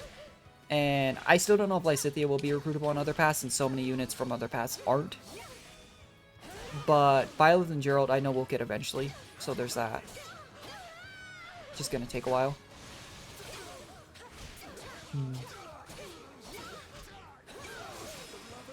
Petra really isn't that strong. She's only level 35 to be fair, but again, we just they're endgame levels, but not exactly endgame strength.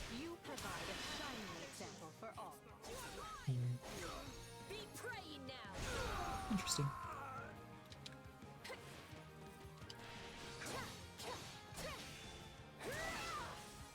Okay. Guess we should probably just take the stronghold. Actually, I'm getting distracted. I always do. That did some good damage, though. Yeah, I'm pretty sure, though, that the Dancer does scale at least partially off of magic. Which does make me think that... I don't know. I mean... It just feels like no matter who you commit to doing Dancer, if you need both strength and magic... I mean, Byleth actually has a pretty surprisingly good balance, if I remember correctly, but the issue with that is I'm not going to turn anyone who has a special class into a Dancer. It's just not going to happen, you know? It's Pilardo. Isn't this one of the thieves that started attacking Ordelia territory back when we got pulled from our fight on the kingdom? Back into Alliance territory? I feel like that's who Pilardo was.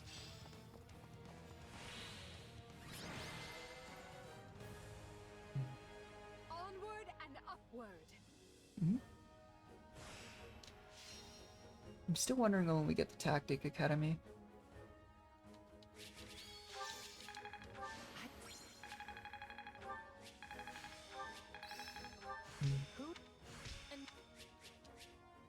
Still getting a lot of equipment that we could probably sell. Well, I think you have to convert equipment into smithing stones, actually.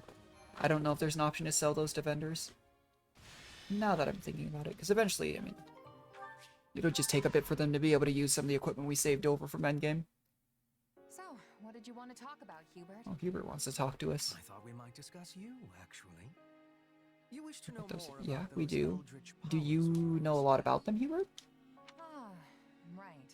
Edelgard Interesting. said I might have a chance to get to the bottom of that. Kinda figured she'd forgotten since it's been 2 years now.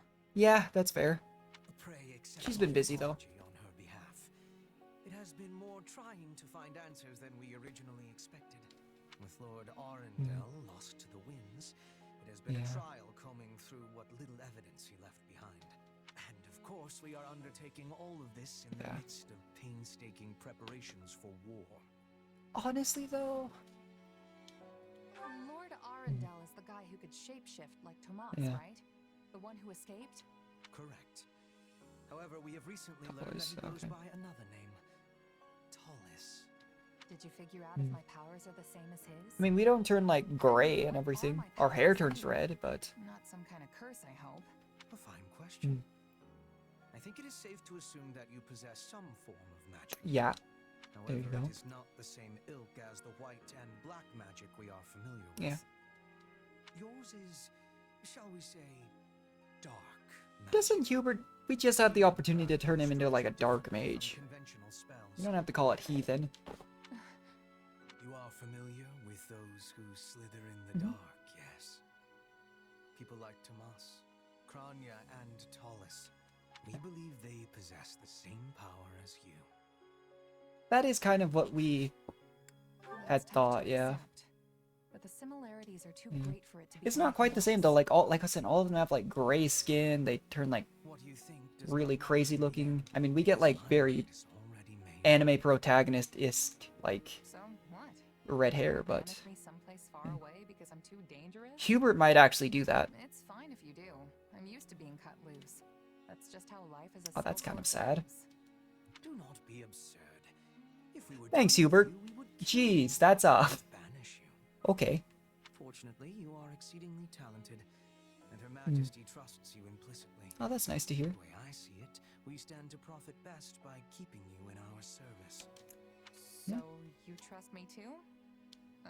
Thanks, I guess. But now we have a more important question to answer.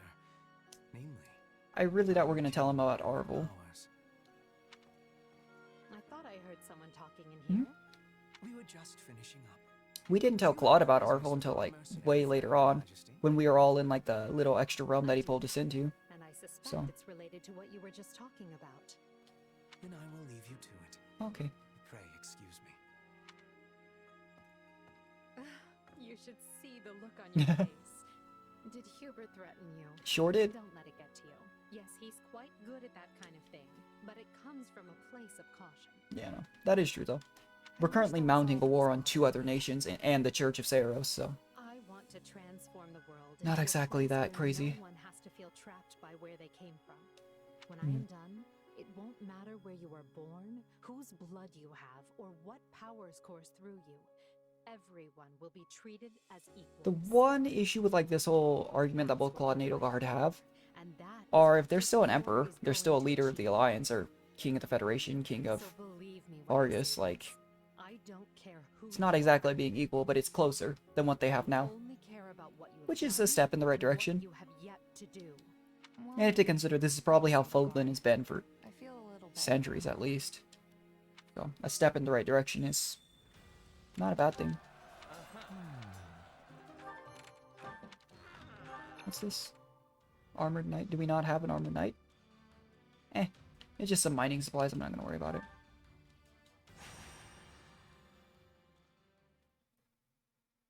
I mean, another big reason why we've been doing all of these stages in the previous playthrough was not just for, like, experience and such, but it was also because we get those strategy resources that let us do more things. The only thing is, I don't know if we necessarily need them. I mean, we obviously want to have enough that we can persuade all of the extra units. But aside from that, maybe we won't. As long as we have enough resources to get all of the persuade missions, which I'm pretty sure you can just at base, because it's usually only 1 or 2 units, maybe we don't need to worry about it. The more and more I'm thinking about it, the more and more I think it was a good idea for our first playthrough to do all of them. But, might not be necessary here. Let us get through the story a little bit faster. Because overall, it took like, what, 30-ish hours of playthrough to get through our first one, but that was with me doing some grinding off stream. As well as us, you know, fighting every single fight. And I guess that ties back into the whole Merc Whistle thing. Maybe we'll try it. I don't know, I often change my mind about these things halfway through. Because, like I was saying at the start of our New Game Plus, I don't think it necessarily hurts to do all these extra stages at all. It's free experience, free gold and such. And the S-Ring cores are nice. But especially this early on. Even if we don't use the Merc Whistle, I hate to waste renown for the Merc Whistle. I'm just thinking maybe we should just skip them. We have units that are already at endgame. Shazam once we get Byleth and Geralt, because I'm assuming Byleth and Geralt are recruitable in every path. Based on what things I've seen. And also if we get Lysithea back, like, they could do everything alone. It'd just be a little bit tedious. Hmm. Yeah. Is that all we've got? Oh, that's a lot of enemies they send for just one mage. Who's that in the back? Oh, it's the Demon Beast. That could be worth it. Every stage that we do take part in, though, we should probably try and get an S-Ring for. Just a thought, though. Rodriguez here.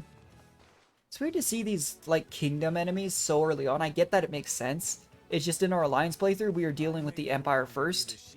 Whereas here, we're not even dealing with the Alliance. It almost seems like an afterthought in this path. Should you try to bring harm to the kingdom? Yeah, that's fair, Rodrigue.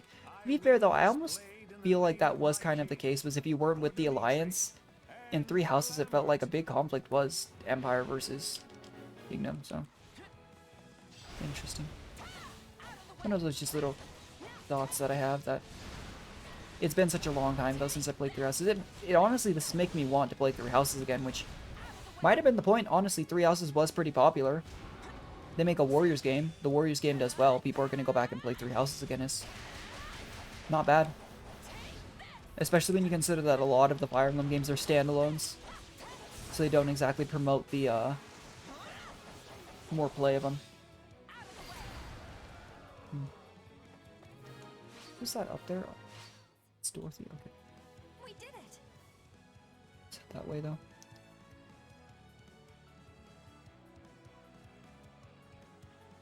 Okay, I went the wrong way. You know what? I think you have to go straight up through the center here, so these three are actually probably closer after all. Interesting.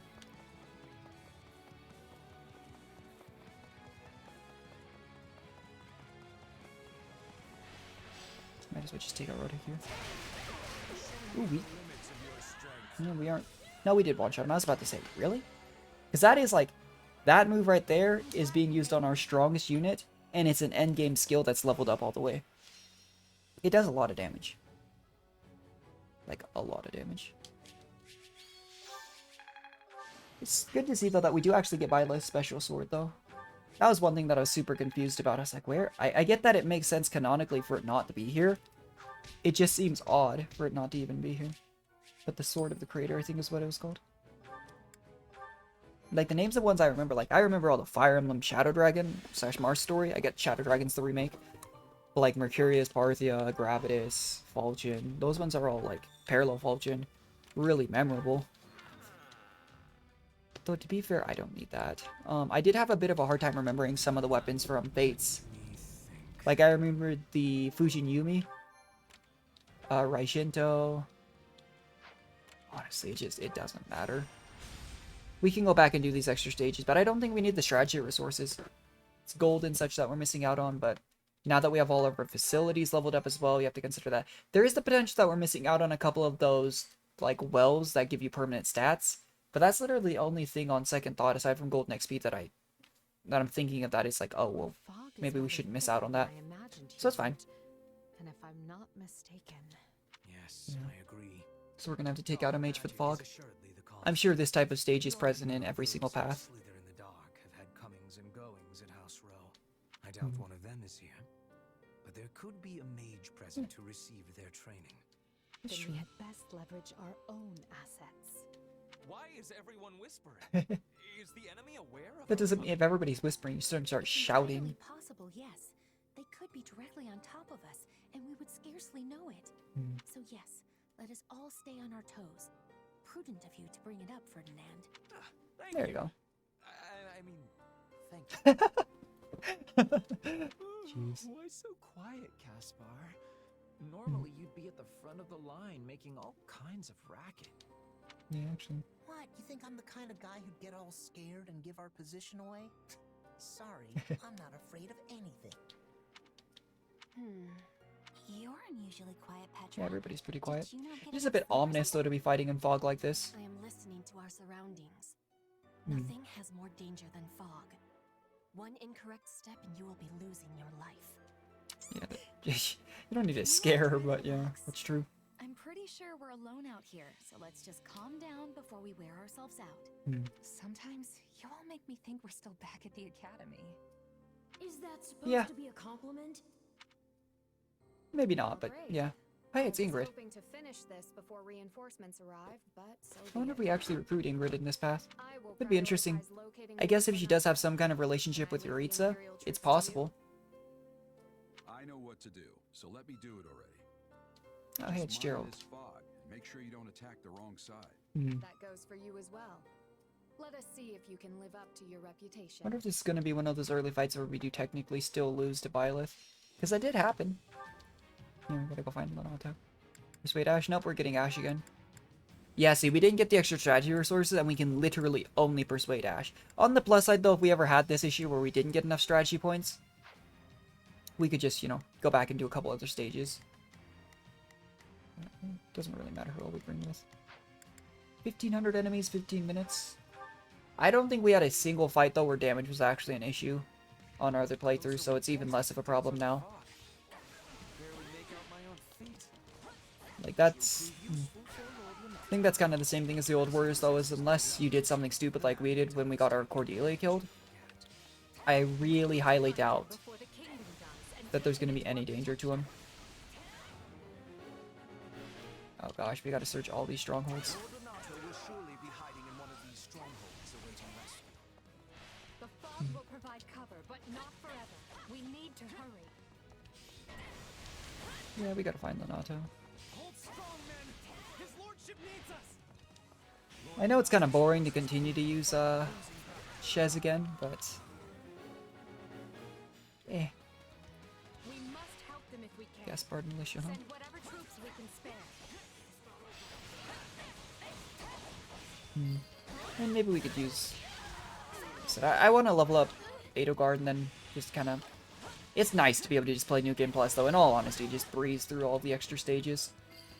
There's a lot of forts on this map, though, like, way more than I expected.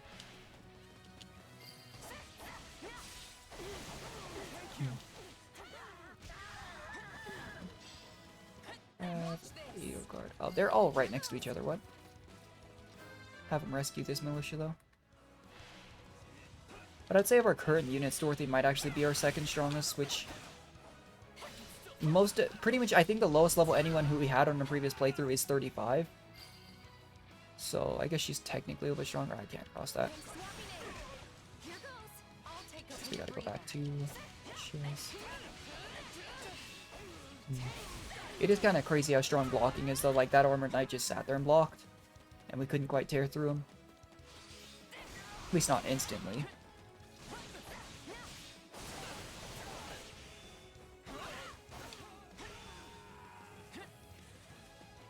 Where is Lonato? Yeah. I mean, we've torn through quite a number of the forts at this point. Hey, I see a mage. Do you think he's responsible for Oh, they found a mage. Maybe the Spar General is coming. Okay, hold on. We should probably actively send people to help them. Do that. If we have them, the issue is if we have them defend the unit, then they're not going to leave, and they're just going to be sitting next to that unit. But one thing I do genuinely like, it's a bit of a headache sometimes, but I genuinely like that this Warriors makes commanding your units feel a little bit more influential, because it didn't feel like it mattered a lot of the time.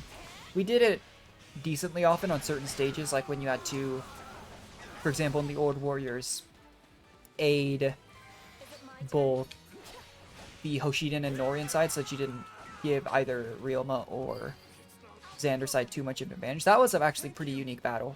I kind of like that one. But overall, I didn't think that generally ordering your units, besides just having them stay in a general area, was that important. Whereas here on some stages, once the levels start to catch up to us, if you're actually at the level of what you're fighting, it does feel genuinely important to do that. The Eastern Wood, okay, so... Is it this one right here? Okay, so he's in the corner. Hi, Lenato. Here's Ingrid. A little bit disappointed that it seems like they're just going to give us Ash again. That makes me wonder, I mean, if Ash was recruitable immediately pretty much in both this timeline and the Alliance one, it does make me genuinely think that most likely... Oh, not even close enough. It makes me wonder, then, did they just kind of arbitrarily choose Ash to be recruitable in every timeline? Because he's obviously going to be playable in the Kingdom timeline, but he was a relatively early recruit for both the Alliance and the Empire as well. Just interesting.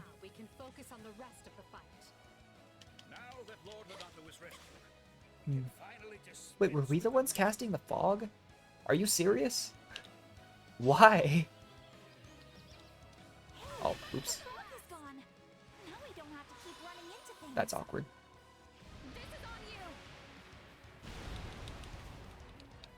Did not mean to push that button. Then you found Lord Lonato. Good. I will join the hunt. I don't think Ingrid... Yeah, Ingrid isn't... I was about to say, we haven't defeated nearly enough enemies. But again, if we're recruiting Ash, then clearly Ingrid isn't the final enemy here. Hey, come back. Ingrid. All I wanted was to land one blow on that conniving Yeah, Lonato hates Rhea, jeez. Ingrid, come back. Why are you so fast?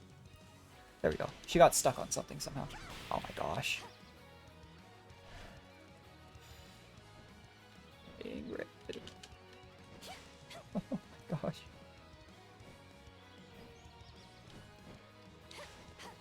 well, she was always gonna chase after Lonato, I suppose. Oh, Dorothy isn't doing much damage to Ingrid.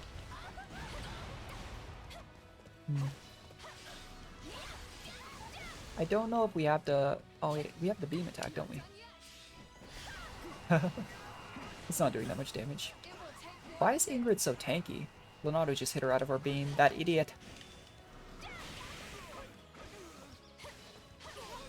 There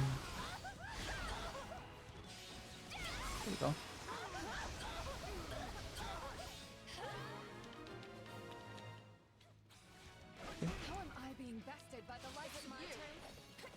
Well, she is level 40, like, 43. There's that. There's Ash. Is Ash not a noble? Betray His Majesty, Lonato. How could you do this to me? Oh, poor Ash. I just feel bad for like half the characters every time I play a Fire Emblem game. Everybody's forced into war. You came here for me. Ash is your adopted son, Yeah. and family should not fight family. Let us persuade him to lay down his arms instead. Oh, I guess that does make sense then why he... Ah. Makes sense why Ash kind of switches sides then. I didn't even realize that Lonato was his adoptive father. But in that case, that kind of makes sense. But again, I felt like we recruited him. I mean, he was the only member of the kingdom that we recruited still. Like, very, very early on. Sorry, Ash. Take a breather. Stop it, Ash. You're throwing your life away. Do you want Lord Lonato carrying that weight around for the rest of his life? It's actually Shez that kind of convinced him there. I didn't think that... I felt like it was usually like other characters that kind of persuaded him. But I don't actually remember, so there's that. Another son? Did he lose another son? A lot of stuff that like... Again, it's Easter eggs if I'd played Three Houses recently, but Three Houses came out a while ago. Your fun ends here. Oh, great. And to be fair, at this point, we're pretty strong. But this is likely one of those fights that we're scripted to lose, so... oh yeah, we're still not... Oh, well, we're doing actually decent damage. All things considered.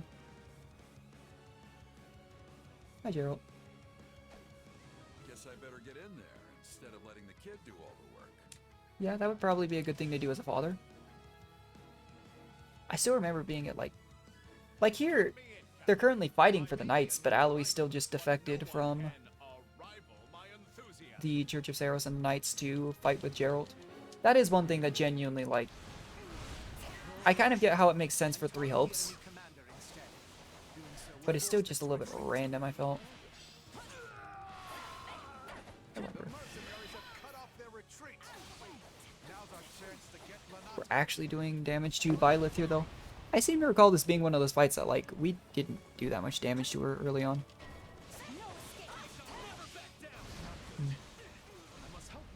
Did she actually not be defeated, though? Yeah, I don't think that's actually a winnable fight, based on how much damage they weren't taking. Which is fair. Guess we could awaken him.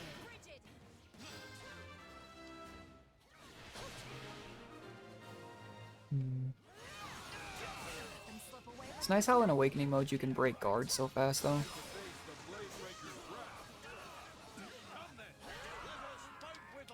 Yeah, okay. Well. Wait, is that Aloys? Since when did he quit the Knights of Saros? One thing, though, that I think I liked about the old warriors that this one doesn't do is using the A gauge to break guard. Because I don't actually think it works the same way here.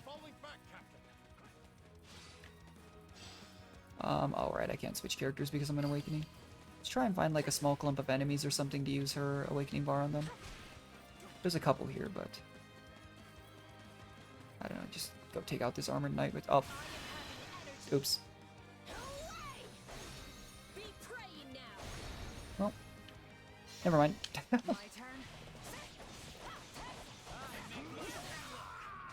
There's Edelgards here fighting Geralt. That attack hits so many times, it's kind of wild, actually.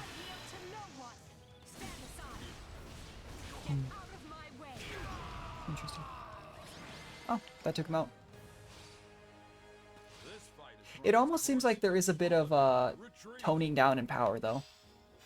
Because seriously, when you compare like the strength of Edelgard right now to Shez, if Edelgard's A still takes out Gerald, you would think that, like, I don't know, Shez's basic attacks would murder everything.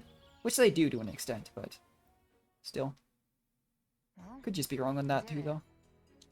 Yet you're still the saddest looking fighter in camp.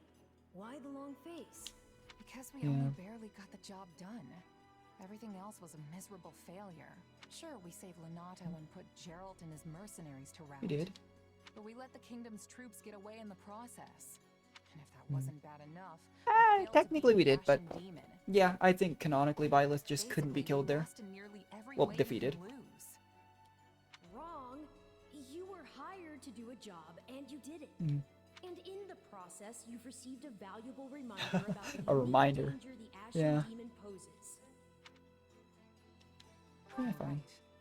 I can't believe one fighter could turn the tide of an entire battle like that.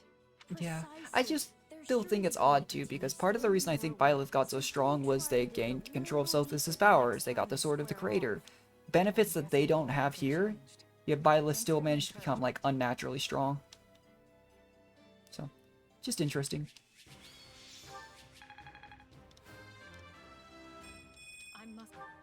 She gained magic, but not strength there. Yeah, it's... Gaspar still got 2 levels there. That's kind of funny.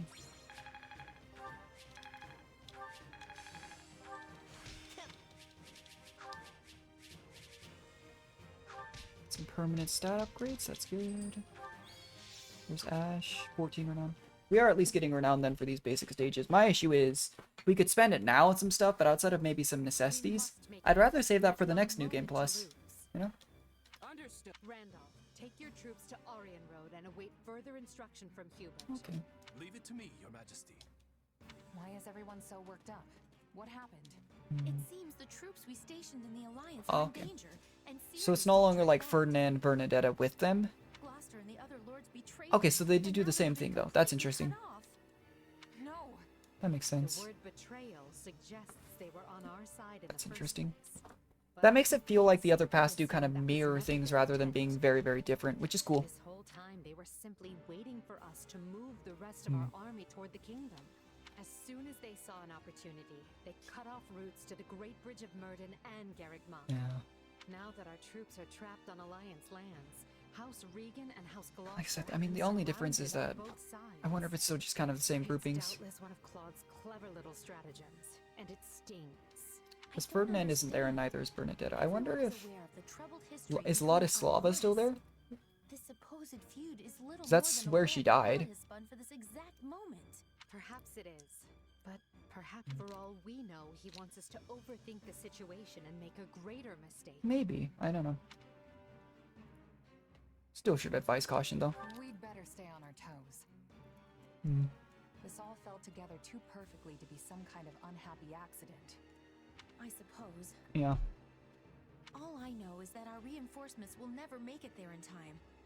The direct route east risks running into both Kingdom and Alliance forces. But if we attempt to skirt around them, we will all be aged in gray before we ever reach Gloucester. Yeah. Which means our only option is marching. That is the benefit we have as the Empire, though, is you still have the benefit of numbers, and probably the strongest army of the 3. So tactics will still be important, but probably be able to force things a little bit more than, say, the Alliance was. Sound a whole lot faster. Will our troops be able to hold out that long? I would say no, but these are no ordinary soldiers. They are commanded by our greatest warrior, Count Leopold von Bergli. Bergli was pretty Minister strong. of military affairs, and a man who has never lost even one battle. But there is always room for Rally our firsts. troops and convince them to hold. It's him. What a brilliant trap. The Regan boys even... Oh, so maybe it was Berkeley's. Okay, so Berkeley's is... He's not holding the other side of the bridge like he was before with Caspar. He's Interesting. I mean, it makes sense that they have to retcon some of these things because literally some of the units that are with us can't have been there like they were with the Alliance path. I just think it's neat to see those little differences, though. So count on them coming. Her Majesty would never abandon us. Yes, sir. Soldiers of the Empire, I know fear gnaws at your hearts, and that's nothing to be ashamed of. Don't run from this fear. Embrace it. Take measure of the enemy that surrounds us, and look them square in the face. There you go. Yes, we're outmaneuvered and face a vicious fight ahead. But pray to the goddess for protection, and her fire will fill your soul. Honestly, though, people kind of, I think, always... I've seen, like, little shorts making fun of, like, what Resolve does, or, sorry, Charisma, stuff like that does in battle. But genuinely, when you're leading an army, especially when you're in, like, a hopeless situation, having stuff like Charisma, the ability to make a speech like this, is probably very, very important for keeping the morale up of people and making them willing to fight. Just a thought, but that's one thing that I never actually minded in games, but I know a lot of friends thought that was kind of dumb. If anything, they actually seem more excited than before. How is that possible? They're completely surrounded. No one will ever reach them in time. Yes, but Count Burglace is That their too, commander. And I'm guessing a lot of those troops are veterans of the Dagda and Bridget War. During that conflict, the Count's troops held off wave after wave of Dagda soldiers right to the very end. Our force must look tame in comparison. And it's not like stuff like that hasn't happened in history as well. A very small force holds off a ton of enemies. That's why I'm so excited. I've been keeping up with the record of Ragnarok. You know, they're heading into Fight 8, but super excited for King Leonidas' fight in that series. And there's honor in that, but I don't Just good stuff like that is pretty inspiring. They don't have to accept every part of it. I just thought they might be, you know, scared. Well, so be it. Yeah, that's fair. I mean, they may have boundless courage, but they don't have boundless. are they just gonna try and starve him out? If Count Burglace wants me to tighten the snare, that's exactly what I'll Interesting. That would probably be the wiser strategy if you have the time to do it, but if we're going to rescue them, which I'm still unclear on, kind of difficult. But it does mean we're also actually dealing with the Alliance here, kind of juggling both of them, which is what I thought the Empire path was going to be. The Empire achieves early success in the war thanks to House Gloucester, a noble alliance house whose vows of allegiance and safe passage were key to the quick capture of Garreg Mach. But Count Gloucester breaks his oath and turns on Burglace's troops, trapped in hostile territory with their supply routes severed. The Imperial Army's outlook appears bleak. Honestly, though, when the situation was, it was Ferdinand and Bernadetta commanding the groups being trapped there, a little bit less intimidating, I would argue, than when it's literally one of the Empire's strongest fighters. Yes, and they have yet to give a damn. Time grows short, and soon Edelgard's reinforcements will descend upon the Alliance. Then we will hold them off at the Great Bridge. You could try, but this is a good example of, like, they pincered them, but now if we show up at the bridge, then it's like us, House Gloucester's forces, Count Burglace's forces, Claude's force. So basically both the sides in the middle, kind of pincered. Eventually Edelgard's army will wash over the land, and then, my son, we will be defeated. Fair, but... Plain, Father, I beg of you. What does this mean? Oh, is he actually going to surrender to us in this timeline? Do not fret, Lawrence. This was a leap of faith we had to take to better our territory's fortunes. Oh, okay. When Claude came to me with this offer, I determined the reward to be worth the risk. That's fair. If the gambit fails, so be it. All it means is that our house will have to swear allegiance to the Empire. And I mentioned this when we did the Alliance timeline, but it's really rough for him that the only way really to take a giant army, unless by sea, into Alliance territory is through the bridge. And even then, you know, the ships are very clearly going to be limited in size. So it's really just the bridge if you want to take your entire army in. As the house that's right at that bridge, they're in a pretty bad spot. You determine our path. Besides, when the dust finally settles from this war, may not be an alliance to lead. There may not be an alliance. Maybe a federation. I'm still So I am to submit to the genuinely wondering if the Federation is still going to be formed. I'd imagine so in the other two timelines.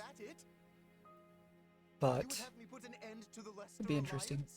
Perhaps my praise of your wisdom was ill-advised. You get ahead of yourself, Lawrence. We bend the knee only if we lose, not before. Well, there you go.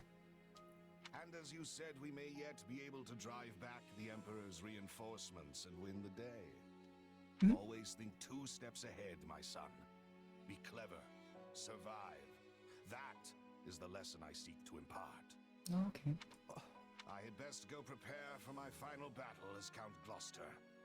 However, So it looks like we're going to be fighting him here potentially. way for our house to prosper and seize it, Lawrence.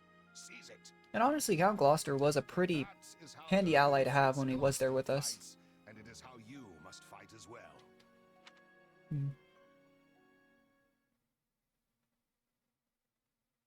Well, we managed to slog our way to the encampment. Now we just have to finalize our plan.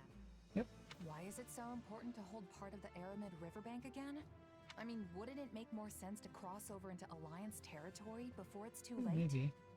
If we do, we risk the enemy cutting off Oh, our okay. retreat. We are here to break their siege, not fall prey to one. If we don't conduct this rescue carefully, we'll Yeah, be worse that's off fair. than we Because if started. you just go headlong straight into rescue the people that are currently in the pincer attack without clearing your way behind you, then you've just joined them in the pincer. Yeah, okay. That makes sense. That's fair enough. Minister is I hadn't really in thought charge about of that, but that endurance. does make sense. He will be holding out until we arrive. He is more than a warrior and a maker of strategies. It would lack wisdom to be making an enemy of him. Yep, that's my father. No one can beat him. I just hope I can be half the To be fair, we didn't even really beat him when we did the Alliance fight. I think even 1.5 We had a little skirmish with him, and then the armistice was called, and we never really fought the Empire after that. Aside from when we picked a fight and got, what's his name killed, and then his sister came after us, but aside from that, didn't really pick a fight with the Empire. And even then, that was mostly mercenaries. And I doubt very much that anyone would take us to task for dismantling them. The head of House Ordelia is one of the 5 great lords. Dismantling them, as you say, would hamper Her Majesty's ability to rule effectively in the future. Consider, for example, why we chose not to dismantle House Ire. They still have a position. I belong to House Ire, and you did not have to. There's also that, but yeah. Of course. You are happy so long as they install successors who are willing to toe the line. That is the plan, Yeah. yes. House Phlegathon, however, must be disposed of. Oh. Their lord Acheron has leveraged his control of the Great Bridge Interesting. to whatever he well pleases. I have a suspicion the Alliance desires him gone as badly as we do. Lawrence Gloucester and Lysithea von Ordelia were Her Majesty's schoolmates, yes? Yeah. They may be more willing to listen to reason than the others.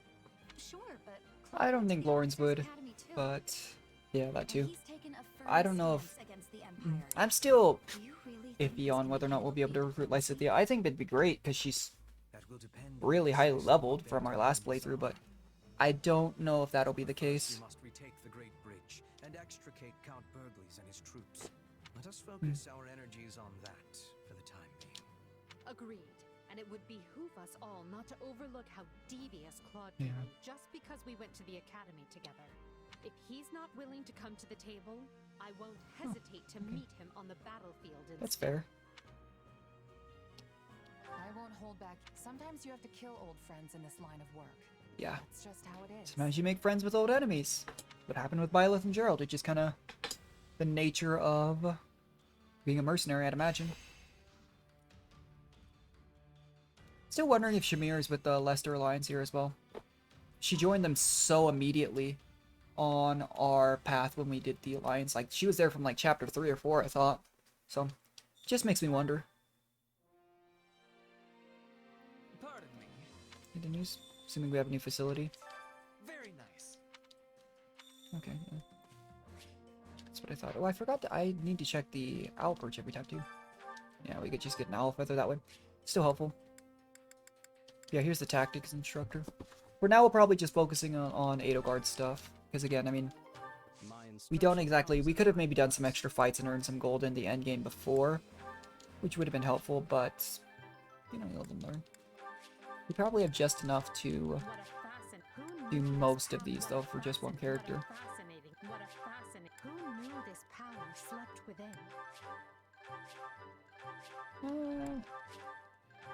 Yeah, we should be fine. It's still going to be hard to find the gold to level any of the characters, which makes sense when you consider if we were going to try and level everyone to endgame. Could be a little bit difficult. Let's run here. Because now all of these building materials that we're getting, free smithing stones when we need them. Honestly, I'm really looking forward to that.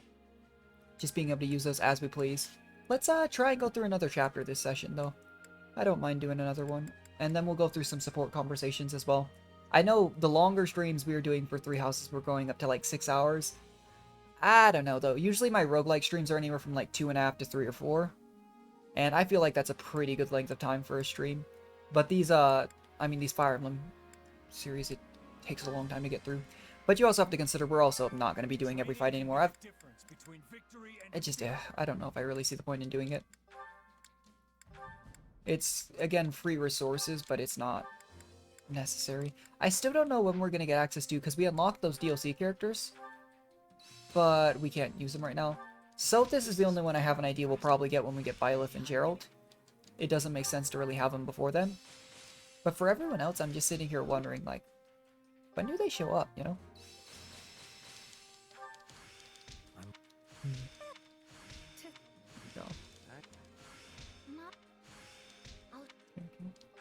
Nice thing is too, like, Ash here should already be a master class as well.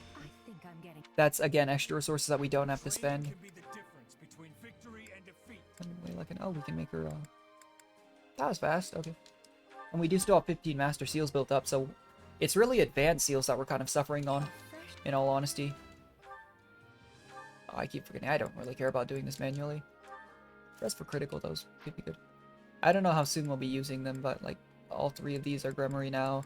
Yuritsa is not, but we don't have any advanced seals. Let's take a look, though. Ash's masterclass. Monica can probably go to like, we have so many of those built up. Like, we do need some more advanced seals, but overall, not really an issue. I don't think I want to turn her into a Great Knight / mounted unit. I think we'll just hold out for her extra class. Bit of a waste, but I don't really mind, honestly. With proper training, you'll be unstoppable. As always, though, we could go do some chores. Care to make yourself useful? Not the biggest of deals, but like I said earlier, it's free support points. It doesn't hurt to do some extra ones here. Oh, we got perfect here. Wow. But before, we are also doing this for the morale for each chapter, which was really helpful. Here, I just don't think it matters that much.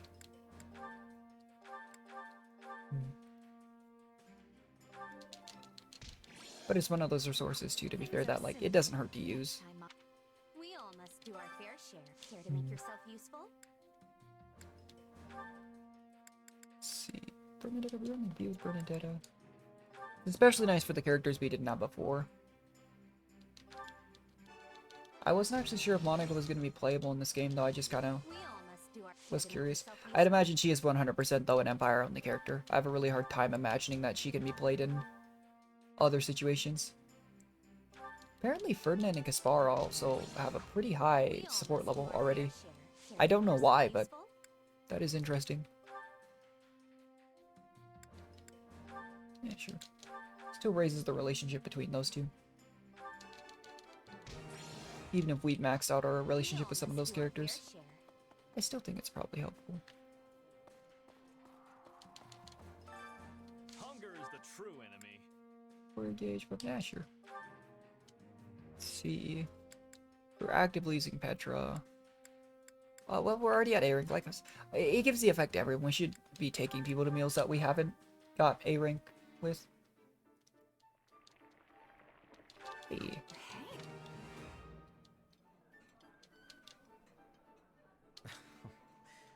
I see someone has been digging into my culinary preferences. You know what? Honestly, after dealing, maybe it's after dealing with Lorenz for an entire path playthrough, but I remember really despising Hubert, and I'm not the biggest fan of him still, but he's not rubbing me the wrong way as much as he was.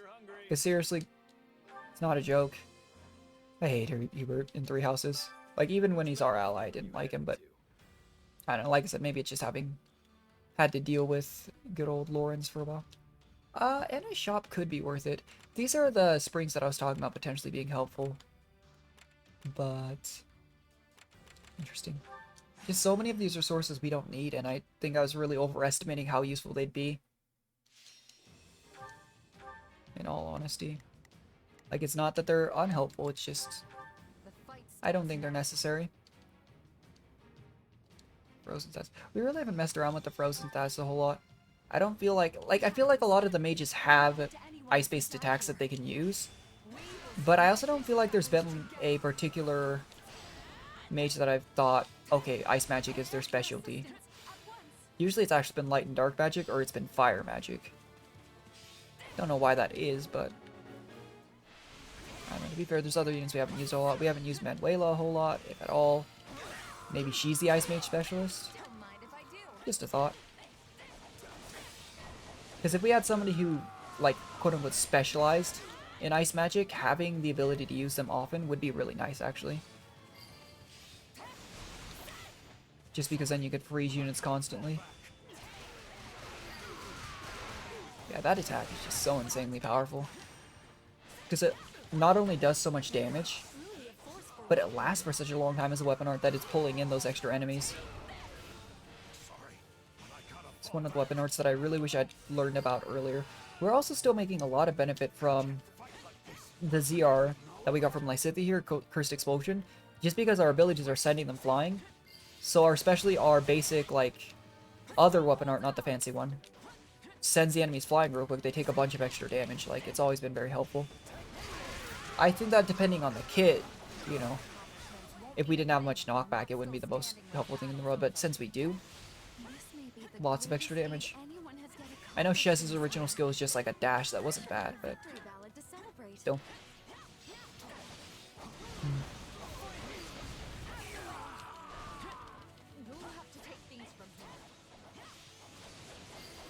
Even the thieves and such look different in this path, though, which is interesting. It makes sense because they're from different areas. It's just a bit odd.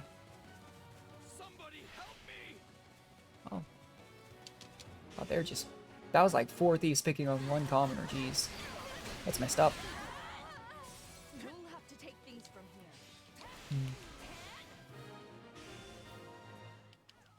Interesting. Alright, let's head up this way. So we need to escort these allies up here. Alright, alright. I keep trying to attack our own troops just because for a long time these troops right here were like all the foot soldiers for the enemies. I feel so dumb. Just slashing through them and realizing I can't do anything to them. How are we looking right now? Oh, we've already got our S rank. We just need to complete the stage. Kato's guards closest. All 3 of them are here. Yeah, I really underestimated A, how, like, less useful those free resources would be, and B, just how powerful it was going to be being a New Game Plus. Because seriously, like, Dorothy, the lowest level units, like I was saying from our previous run, that we'll still have, we're level 35, that's where Petra was. But it's just insane to have this many units that are this powerful early on. The only one of the base roster that we didn't have before that we're really using is Edelgard, and that's because I genuinely, we got the chance in the previous path, which I thought was so cool, to use both Dimitri alongside Claude and Chez and Edelgard, just all 3 of the house leaders in one fight. I don't know what these music notes do with Dorothy, actually. But I thought that was a really cool experience, getting to try all 3 of the leaders in one path. So, just always thought that was interesting. But I know from that fight, I actually really thought that the endgame Dimitri and Edelgard movesets felt really good. So, figured we'd invest into leveling up Edelgard and Dimitri on each of these paths once we get them. But aside from that, I mean, we'll continue to get an absurdly high level on our characters that will still carry over. Like I said, I still have no idea. I'm really interested in what units will be recruitable on the Kingdom Path, because in the entirety of the Alliance Path, we literally did only get Ashe from the Kingdom, which genuinely does make me wonder, you know, who all is going to be recruitable when we're on the side of the Kingdom. Because so far, we've already gotten Ashe as well from them, but to do no with telling all if we're gonna this? get anyone else. This plot was hatched by Houses Regan and Gloucester alone. Oh yeah, the pincer attack that they did. In other words, we know exactly where the idea to encircle our troops came from. I still think it was really shrewd of Count Gloucester to say, because he does say in that path, you know, if Claude had failed to hold off their force at, you know, the Alliance capital, he would have just stayed with the Empire. You know, he feigned a surrender to the Empire to create the pincer attack, but in order to keep his own people in his area safe, he made it very clear that, like, if it hadn't worked out, he's still fine either way, which is honestly really smart. To throw the Alliance into disarray. Feigning discord with Gloucester while they privately schemed together was an especially nice touch. Yeah, and that is genuinely like why we say Claude's probably the biggest schemer of the three. I cannot imagine Edelgard or Dimitri doing a tactic like that. Yet for a tactician, he woefully underestimated Count Burgles. Yeah. I say we finish his education. It is time Claude learns the gulf between his power and the Empire's cannot be It bridged. really did take a lot of extra people. I mean, you have to consider when we got the victory with the Alliance, it also included us and everyone else that we recruited. So, just a thought. Have not defeated enough enemies in this chapter. Okay. Just for a ring. What is this doing? Oh, raising the morale. Base Edelgards and Dorothy's, because they're the ones that we're using immediately. But those lakes, I believe this is the symbol for the ones that we might want to go out of our way to do, because I think there were several little strategy resources here in our other playthrough that would give us sometimes just stats, and those are the ones that I'm really looking out for. All of these, like, these extra resources here, we don't have to clear this area, because we don't need the blacksmith, really. As far as I can tell, I'm not sure 100% what that is, but we don't need the extra rewards for these resources. It's free smithing stones that we can exchange, but again, we've completely finished out all of our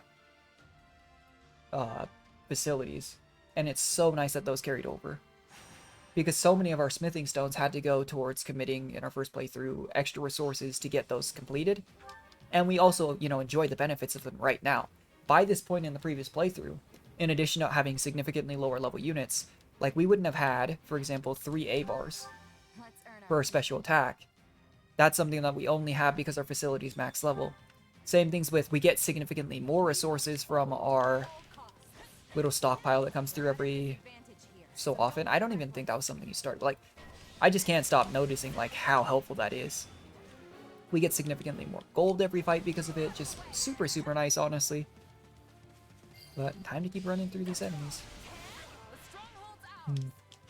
I'm still trying to decide if we want to use those, I think it was also called Merc Whistle, just to go ahead and clear out some of these stages, because my initial plan, like I mentioned at the beginning when we started doing the New Game Plus playthrough, was to take out every stage again, even if I had to do some off-stream.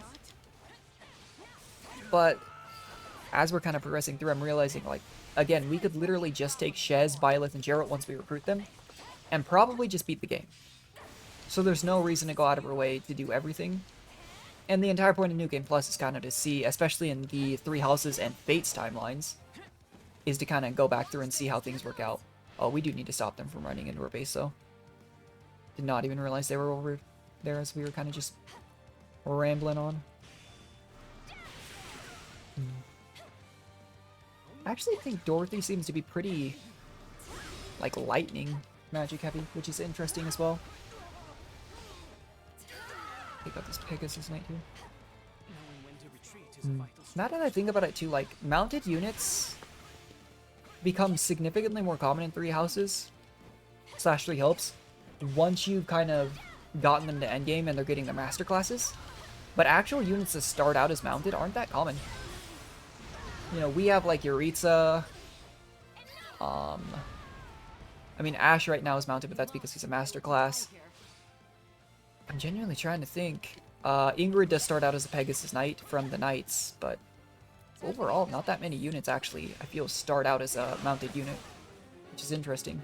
Genuinely, like, because in most of the other Fire Emblem games, you start out with quite a few that are already mounted. I mean, if you do the Norians in Fates on that path, literally 3 of the 4 siblings, although you know, don't start out with them, but every one of the siblings is mounted.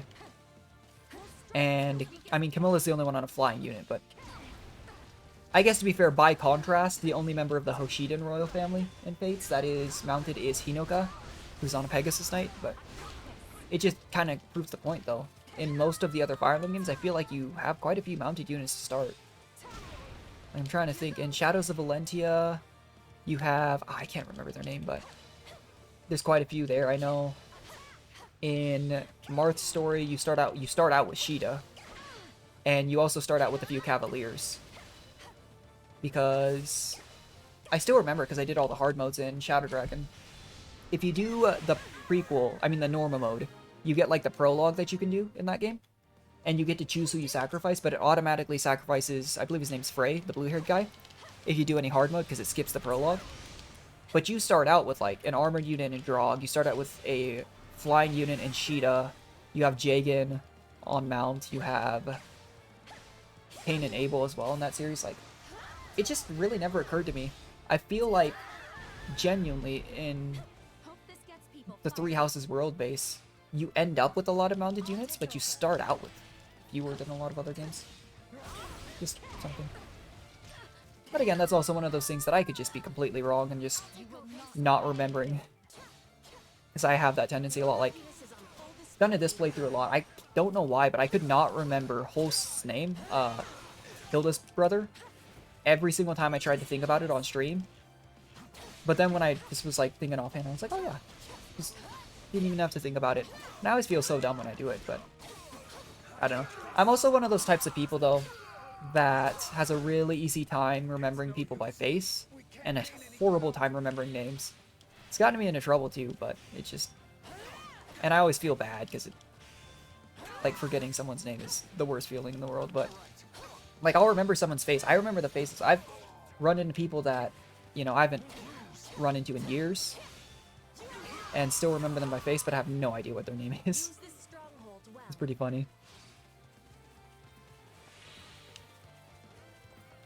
Yeah.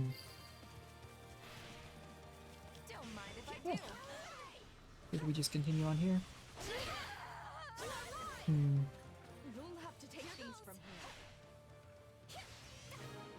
Interesting. But, yeah, geez, it genuinely makes me sit here and wonder how it would have felt to go through first time without New Game Plus on the Empire route and the Kingdom route. Because even Edelgard, you could argue that we'd have more experience on Edelgard because Shez has been the MVP every time, pretty much, because we've just been using her because she's level like 64. But even Edelgard is way stronger than she would be because a couple levels might make a difference, but she hasn't awakened or unleashed power effect on her axe right now. And that's not something that you get done for quite a while, if memory serves. Just a lot of stuff like that that comes into play. But overall, like, it's the point of New Game Plus. In any game, you get to be a little bit stronger than you should be. Although again, in this game it doesn't appear as though they scale things to New Game Plus, like, I don't know, the Souls game is a good example. Up to a certain point. You know? But I'm still having fun. I quite enjoy this game series. I've always loved Fire Emblem.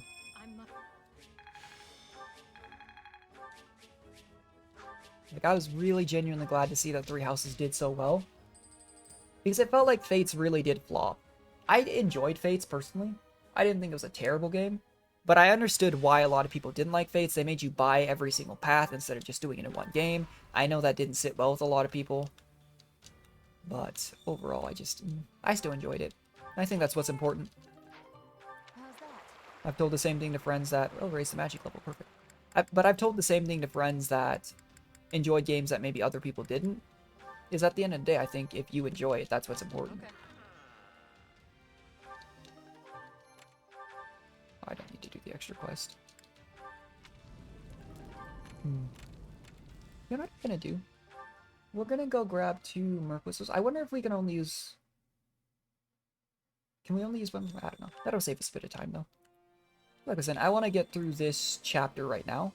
Let's see what Anna has. And then do some support conversations before we end today's stream.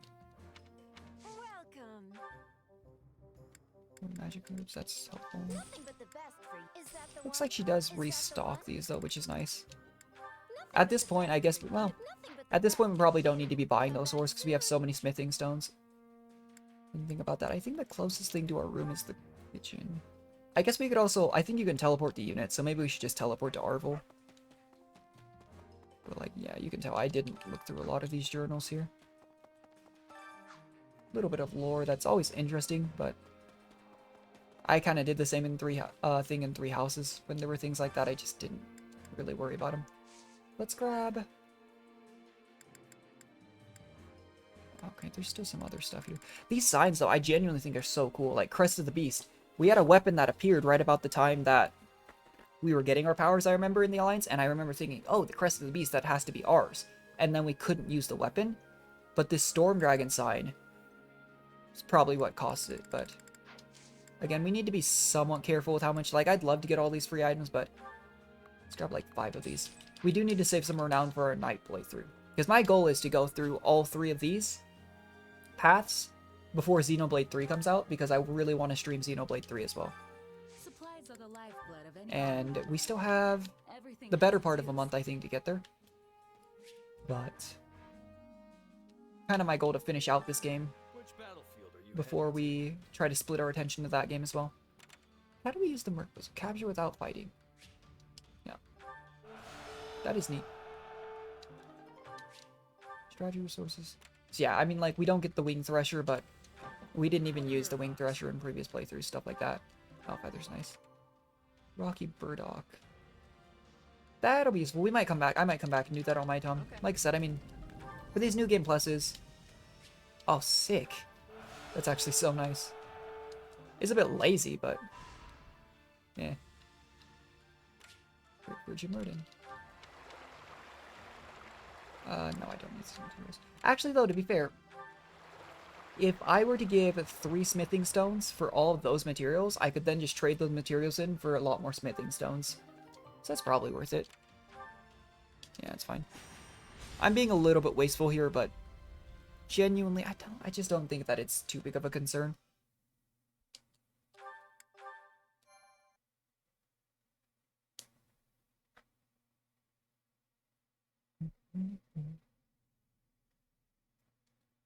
Alright, onto the Great Bridge. We'll reach the Great Bridge of Murden soon. Houses Phlegethon and Gloucester are defending it, just as we anticipated. But Ladislava has done her job. Okay, so she was here. I just felt so terrible for her. Literally, she came in with, like, Ferdinand and Bernadetta surrendered and joined us with the Alliance. And then Ferdinand just dips, and Ladislava dies. As we discussed previously, killing them will jeopardize Her Majesty's ability to rule effectively. I think it's actually really cool, though, because I don't remember that exactly being a present plot point in the Three Houses Empire timeline. But they're making a very, very big point of not trying to just, yeah, kill everyone. She's trying to leave the kind of nobility, even though she's trying to get rid of that whole system. She's leaving the important key figures in these lands intact so that the lands just don't implode while the war is going on, which is really smart. I am often being faced with such decisions on the hunt. You expect me to make that kind of decision in the heat of battle? Yeah. You just do what you always do, Bernadette. If it's all right with you, I prefer to focus on the diplomacy part. Yeah. I'm not much. But that's why it just shocked me so much in our last playthrough when Claude was under the impression that we were going to kill Rhea. And Edelgard, during the armistice, just turned around and said, no, I'm just trying to remove them from power. It was Rhea, so that necessarily wasn't a realistic option. But I thought it was really cool that they kind of mentioned that and made it a very clear point. Then we should fight first and ask questions later. When in doubt, take it out. Am I right? We can sweat the small stuff when the battle's over. Until then, I'll do what I do best. I believe we should all do what we do best. If we do, I feel confident we will emerge on top when the dust settles. Victory is the most important thing, so leave the vanguard to me. Okay. Then, if everyone is prepared, let us show them. Yeah, I was really expecting the whole Empire playthrough to be very, very dark. I still don't know if there's a church route, but based on the way things are going, I would really have to assume that if there is one, it's through the Empire. Oh my gosh.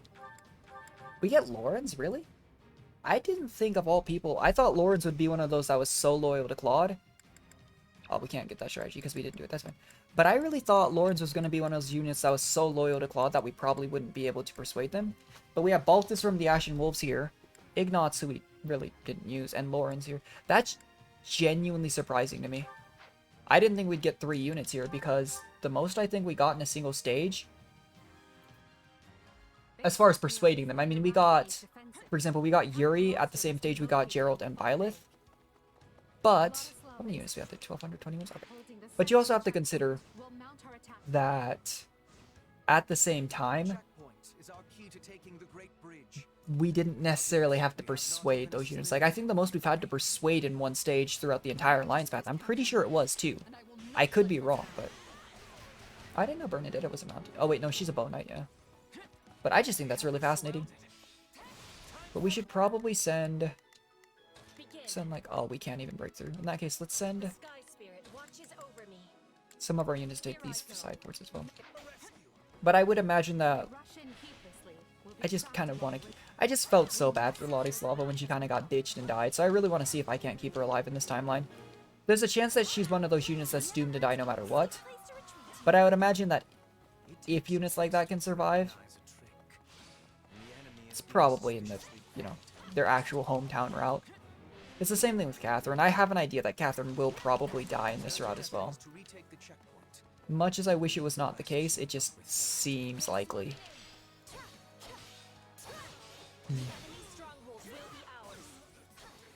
But yeah, I really like... I don't know how much of this is Petra's natural moveset and how much of it is the Dancer class as well. But I actually really like that moveset. It looks so nice. Just visually pleasing. Let's just run over here. And... actually, seriously though, do like Edelgard's moveset. She has a really good, like when she's sprinting, she's not that fast. But that little shield slam is really good for taking out all the extra units as well. Which I can always appreciate. Not so fast. If you want through, you gotta open those purses and pay the toll. Okay, fair enough. Well, Shez should still be in that area. This man is a mercenary. Mm. Perhaps offering a reward will allow us to avoid a fight. I mean, that's how they recruited us. Wait, follow this. There we go. Oh. Oh, for a second there, it looked like Ash, and I was like, we've already recruited him, no? No, let's take notes. Listed a fire, okay. Well, we did pick up healers. Overall, though, again, on the later stages, we might want to actually full clear so that we can get all the strategy resources. Because here, we are only able to take healers. And the other extra resources for persuading units. We didn't stop their scheme, oops. Luckily, though, we don't have to defeat that many units, though. 1,200 isn't that bad. But I still am very much a fan of how they tailored it to specific stages. Because that is one thing that I keep mentioning, but I think the older Fire Emblem Warriors really suffered from forcing like a 2k enemy limit on most of the stages. It just didn't make sense to me. Because sometimes it just wasn't... It made stages in the older Fire Emblem Warriors where you literally just spent time just going around killing random enemies. So, pretty nice. But already Balthus and Ignatz are persuaded here. Lorenz, I'd imagine, is probably closer to the end of the stage, but seriously, I really did not think that Lorenz was going to turn to our side. Even with everything that happened with Count Gloucester and everything, I assumed that he was going to be one of those units like Hubert. Did I not? Oh, okay. I was like, wait, he looked like he died there for a second. So dramatic. But I don't know, I just assume like Dedue's another good example, that the Knights don't seem to be really recruitable on other paths a whole lot. I had assumed that, like, Dedue, and I believe his name's Felix. I don't know why, I can remember Rodrigue's name, his dad or uncle, his dad, I think it's his dad, but I can't remember his name, but I'm pretty sure it's Felix. I expected him and Dedue to not be recruitable on any path except the Knights.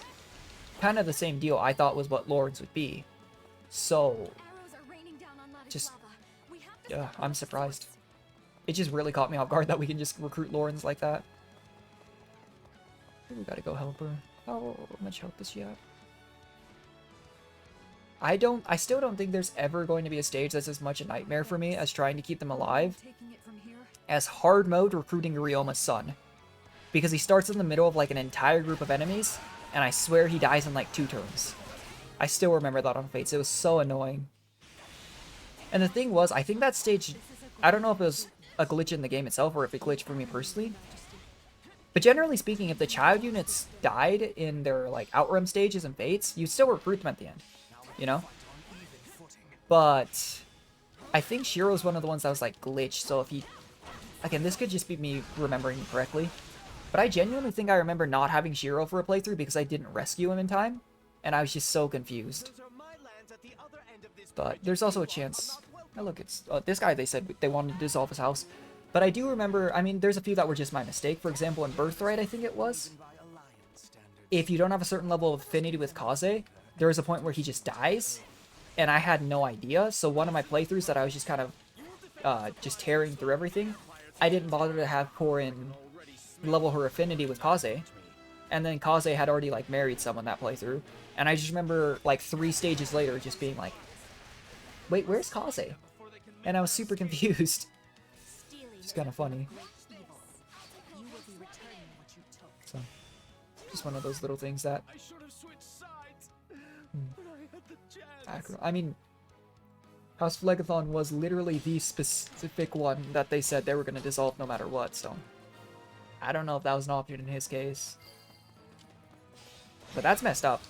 When the Empire that's kind of tearing through and specifically not trying to dissolve anyone's houses say they want to get rid of your house. Oh, oops. I think maybe we were supposed to take those out before we defeated the leader. Because Petra just took out one of the last ones, I thought. Interesting. Oh, Gloucester. I wonder if that means that Count Gloucester himself will be our ally. Or if it's just Lawrence that joins us. I'd imagine that's the case, but that's interesting.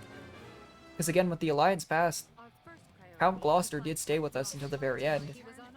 And they already enacted that pincer attack. Interesting. See Count Gloucester and Lawrence, okay.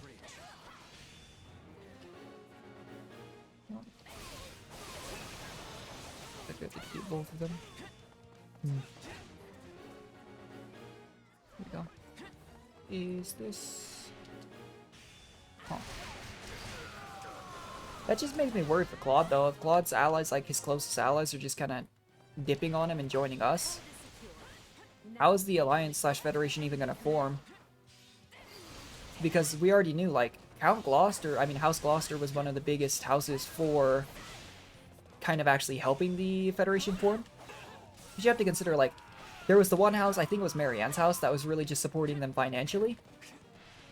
House Ordelia directly, like, had very little influence in the war because they didn't have much military might or resources, it felt.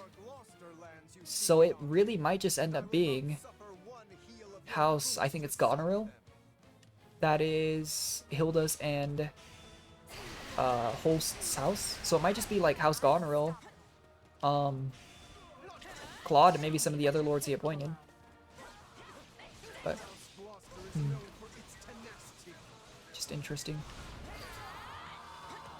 That's Lauren's down. I'm more wounded than I realized. Yeah, we're good. Okay. Count Gloucester will soon be in our custody. Mm. Further resistance can serve no purpose. So be it. She really just hit him with the stop resisting right there. Jeez. I will not shame my people by surrendering to you without a fight. No use to my people if I die here. Ooh, yeah, that only half of them. Maybe the power group is hitting us harder than I thought. Which is fine, honestly. It means that we just don't one-shot everything. Gloucester will not concede so easily now that we have damaged his precious heir. That'll be fine. We aren't killing House. Surely we didn't kill him. Yeah, he's fine. He's still on his horse. I was gonna say, if we just recruited Lawrence, if we killed Count Gloucester, that would be... Ooh. That would be rough. Victory is ours. But this is merely the first step of our rescue. Yeah, can't get too ahead of ourselves. We need to relieve our allies who are embattled on Alliance lands. Yeah. We just rescued Ladislava, but we still need to go save Kaspar's father. Here we go. This is no time to rest easy. There's a lot more work still to be done. Agreed. We will leave some troops here with the wounded to hold our position. Then take the reconsolidated force north without delay. Okay. Sadly, there can be no victory. This really makes me wonder if there's going to be another situation like we had with the Almirans, where we get most of the way into Alliance territory and then something happens on the Kingdom front that we have to leave. We can also assume they know we have made it to Gloucester, meaning they will be waiting for us. Yeah. But each hour they wait is another hour their stomachs remain empty. Yeah, because that was Claude's strategy, he was saying, was to try and starve him out. Gloucester's troops, we can create an opening in the enemy ranks. Once that's done, we'll bring an end to Claude's shady scheme. I don't know if it's necessarily shady just so much as he doesn't really have a lot of options. I mean, when you're outnumbered and outmanned, you know, outmuscled, you gotta find some other way around it. I would say that's less him being shady and more him just having to work with what he's got. He just really doesn't have many other options, which is unfortunate. I mean, it's his problem, not ours, but, you know. Lawrence Ignatz involved is pretty crazy. Interesting.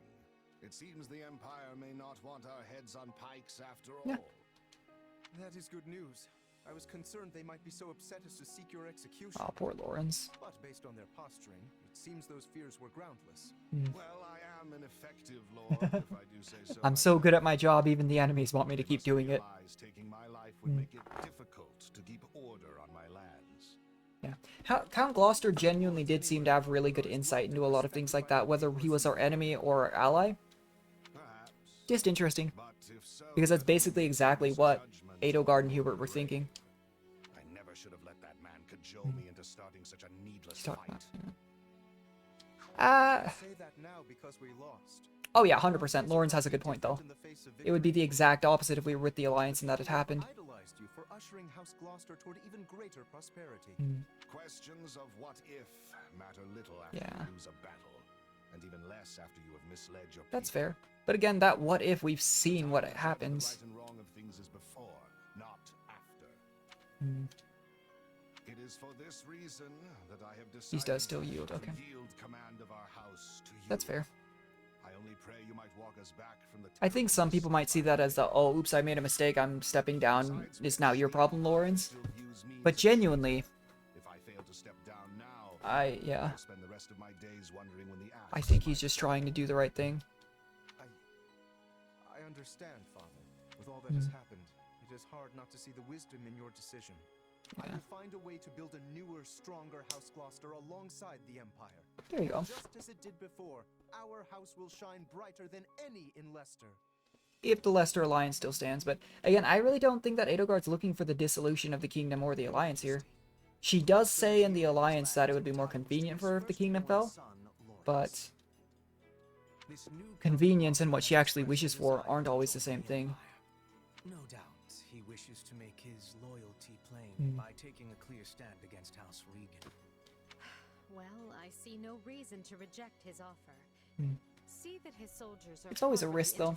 Because seriously, if we accepted a bunch of their soldiers into our ranks and then they betrayed us when we got to the fight with Claude, it would be terrible, but it's still one of those, like, is it not too good to just... Yeah, exactly. She has a good point, but at the same time, it's just... they're in a war. They could use the extra steps, extra manpower. But not just anyone can hold Gloucester territory together, and I have no one else to take Lawrence's place. Yeah. I suppose no one would put up with the aristocracy if it didn't afford some sort. Because again, Edelgard's trying to start this war, but I genuinely don't think she's trying to, at least in this timeline, become just a tyrant. Which is important. As I told you, the age of deciding our rulers by blood must end. A day will come when anyone can vie for the right to rule, and then we will be free of this wretched system. Which is a nice thought. So stand with me. Help me make it stop. Again, the problem with this logic is she's still at the end of the day probably going to remain being an emperor. Which kind of contradicts that ideal, but at the same time, again, it makes a lot of sense. Scarlet Blaze. The triumph of valor.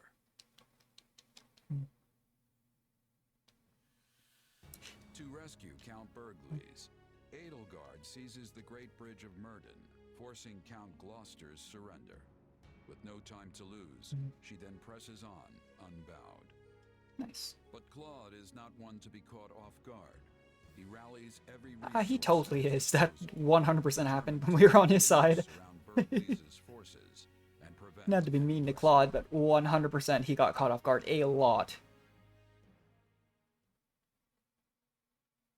So we've lost Gloucester. Unavoidable, perhaps, but it still stings all the same. It's really not Gloucester's fault, though. Fortunately, Like I keep saying, it's where his lands were. If we smash the Imperial reinforcements and stop them from breaking the siege, Count Burgleys will have no choice but to give up. We're going to face that challenge, and we're going to face it with the Alliance's latest and greatest, which is why I've asked all of you here. Did you really just say latest and greatest with a straight face? Oh, he said it all right. And while I can't swear we'll have that, we do at least have numbers on our side. Yep. More than half of the old Golden More than half. That's, I mean, we have Ignatz, we have Lorenz, I mean, we have... When you say more than half, it's because the other less than half are on our side. It's more than I can say for some of our classmates. Yeah. Ignatz and Lorenz both sided with the enemy. I don't think they really had a great choice, but yeah. Or at least it's, yeah. About that, it pains me to say this, but House Ardelia has made its allegiance to the Empire clear. It was against my parents' protest. Oh, okay, well maybe we do get to recruit her on this path. If this battle doesn't unfold the way you're hoping, I may be forced to leave as quickly as I arrive. Oh no. That's okay, Lysithia. You're not the only one who's here with strings attached. Yes. My adoptive father has also insisted I return home at once. It's unfortunate, but at least they're being honest. Because seriously, that is just kind of how things are for them. 3 cheers for that good old Alliance solidarity. I'll fight with you to the end, Claude. Raphael probably will. Unless it puts Maya in danger. Alright, fair enough. Look, what matters is that you're all here, and that we settle this war with the next battle. Also, for full disclosure, I may have sort of brought along some extra professional muscle. Alright, who is it? Come on in. Oh, yeah, that makes sense. I'm the acting captain of Gerald's mercenaries. Our guest here is fresh off another battle with the Empire. Her hair still hasn't turned light green, so there's that. Gather, remaining in the kingdom was no longer an option. Wait, why? And that's when our paths crossed here. They still fought to help. Oh, hello. I know reliable when I see it, and you Yeah. definitely. Even if they had a hard time in this timeline, Byleth and Gerald are very powerful. As long as I'm getting paid. So long as we're allied, I won't fail you. It's a very mercenary-like thing to say, that's for sure. But that's how they make their living. Begin our council. As you've no doubt heard from our scouts, the path from here to Deirdre will be fraught with difficulties. Yeah, probably. The Alliance has constructed fortresses and palisades, and laid other traps to slow our progress. In addition, they are plotting ambushes at key positions along the way. Needless to say, we will not be able to avail ourselves of the direct route. Interesting. But if we try to dance around all their traps, we'll never make it in time. Yes, but this is Count Burgleys we're talking about. He could probably stretch his soldiers a few extra days through sheer force of will. Linhart, that doesn't mean we should let them do that. They're starving. But sadly, it will likely come to that. We have made attempts to smuggle provisions to Count Burgleys through holes in the enemy lines. But That is dangerous, yeah. little success. They must be so hungry. I know just how that feels. The struggle to get food when all you want to do Oh is my hide under gosh. your covers. Hello, old friend. Oh my I gosh. mean, no offense, but if time is truly so short, why do we waste it dithering in council? We should embark on our rescue mission straight away. I actually really thought, because of like their personalities and stuff, it was really sweet when we recruited Bernadetta and Marianne. And kind of had, What are we waiting for? you know, just We're their only them become friends. There were a lot of really wholesome those support conversations. I genuinely feel like they tried to make those very, very wholesome or funny, just to kind of offset some of the serious nature of things going on. Because at the end of the day, it is still a Nintendo game. I know they try to make things a little bit more lighthearted than the serious nature of like medieval wartime games can be. Understood. Good. With that decided, let's move on and discuss our preferred formation.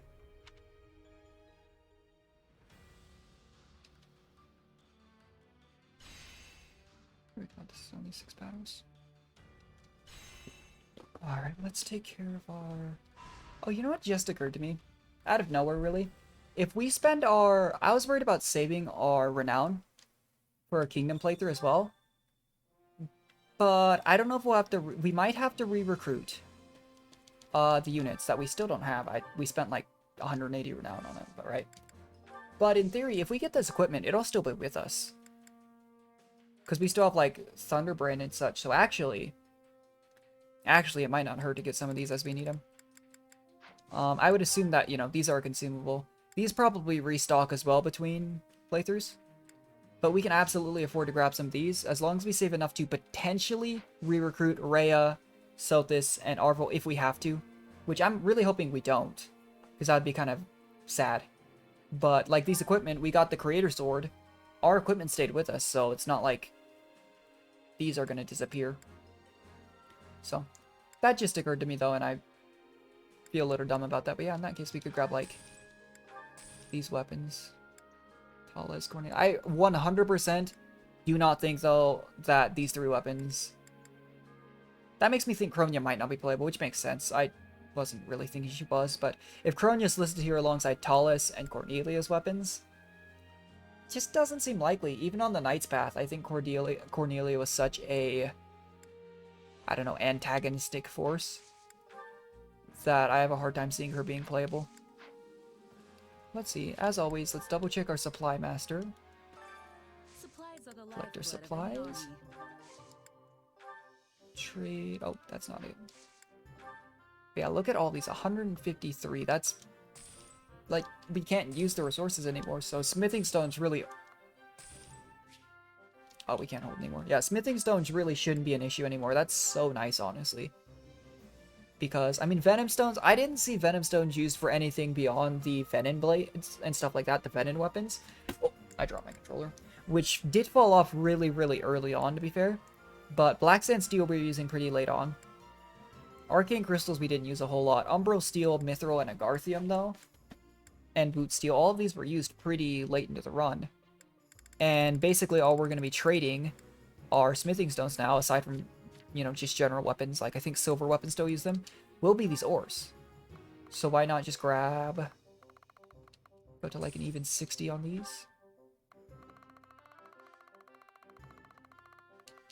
Seriously, we're just going to be stacking up these smithing stones. Like, genuinely, this is so nice. Because we had to split, again, we just had to split these resources so heavily because we were using these resources basically constantly, if not also buying more, so that we could upgrade our facilities. Like, I really underestimated how great New Game Plus was going to be. This is the best. So happy. But that, I mean, again, it does kind of reflect Three Houses, because the same deal was with Three Houses. I think I mentioned this before, but my first playthrough on it ended up being the church route, which I genuinely think anyone that didn't look up, maybe not anyone, but I do genuinely think that the vast majority of people who did not look up how to do, like, and knew the fact that there was a church route, empire route split, a lot of the people who started out doing the empire accidentally went the church route. I know, for example, like, I've watched a few streamers and YouTubers play through Three Houses, but I know the big one that sticks to mind is AlphaRad.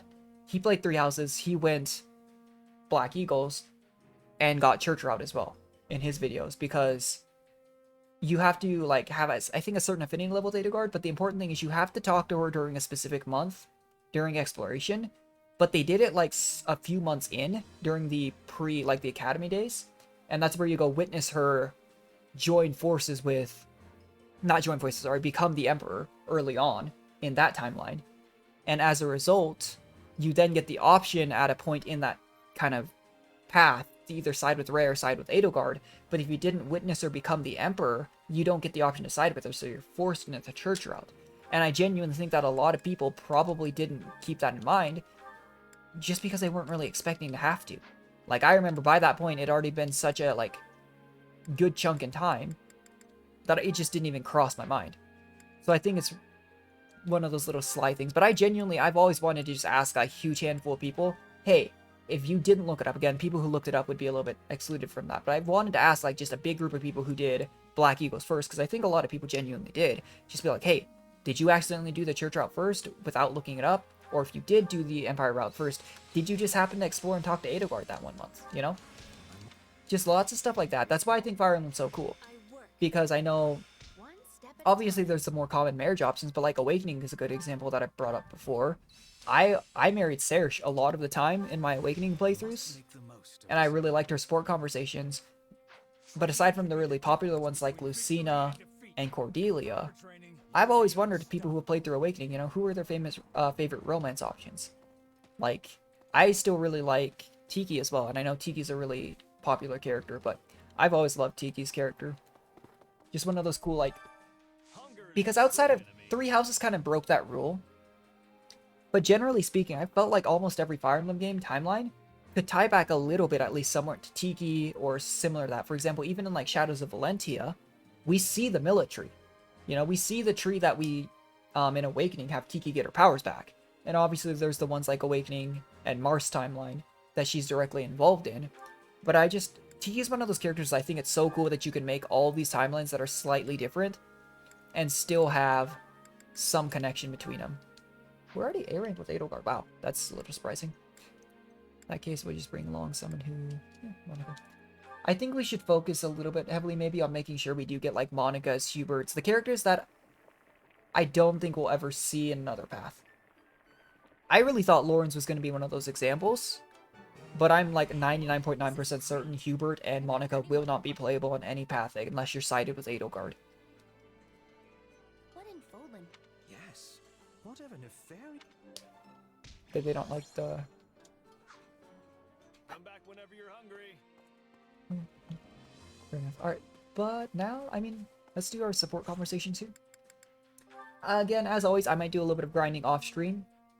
Maybe level up Edelgard a bit, stuff like that, but I won't do anything story-wise. I know usually on these new maps, there's the story at the beginning and end of the chapter, and then there's the story after you do like one fight on the map. So if I do grinding, I'll do it on the previous chapters that we skipped, so I won't continue on with anything, as always, but we have quite a few support conversations to go through. I'd imagine Edelgard's like Claudes are gated at different points for every single one. You know, let's see. I don't believe I ever asked your feelings about this war. No, you did not. On the surface, it must seem as though we took Fodlan's fragile piece in our hand and shattered it into 1,000 pieces. Yep.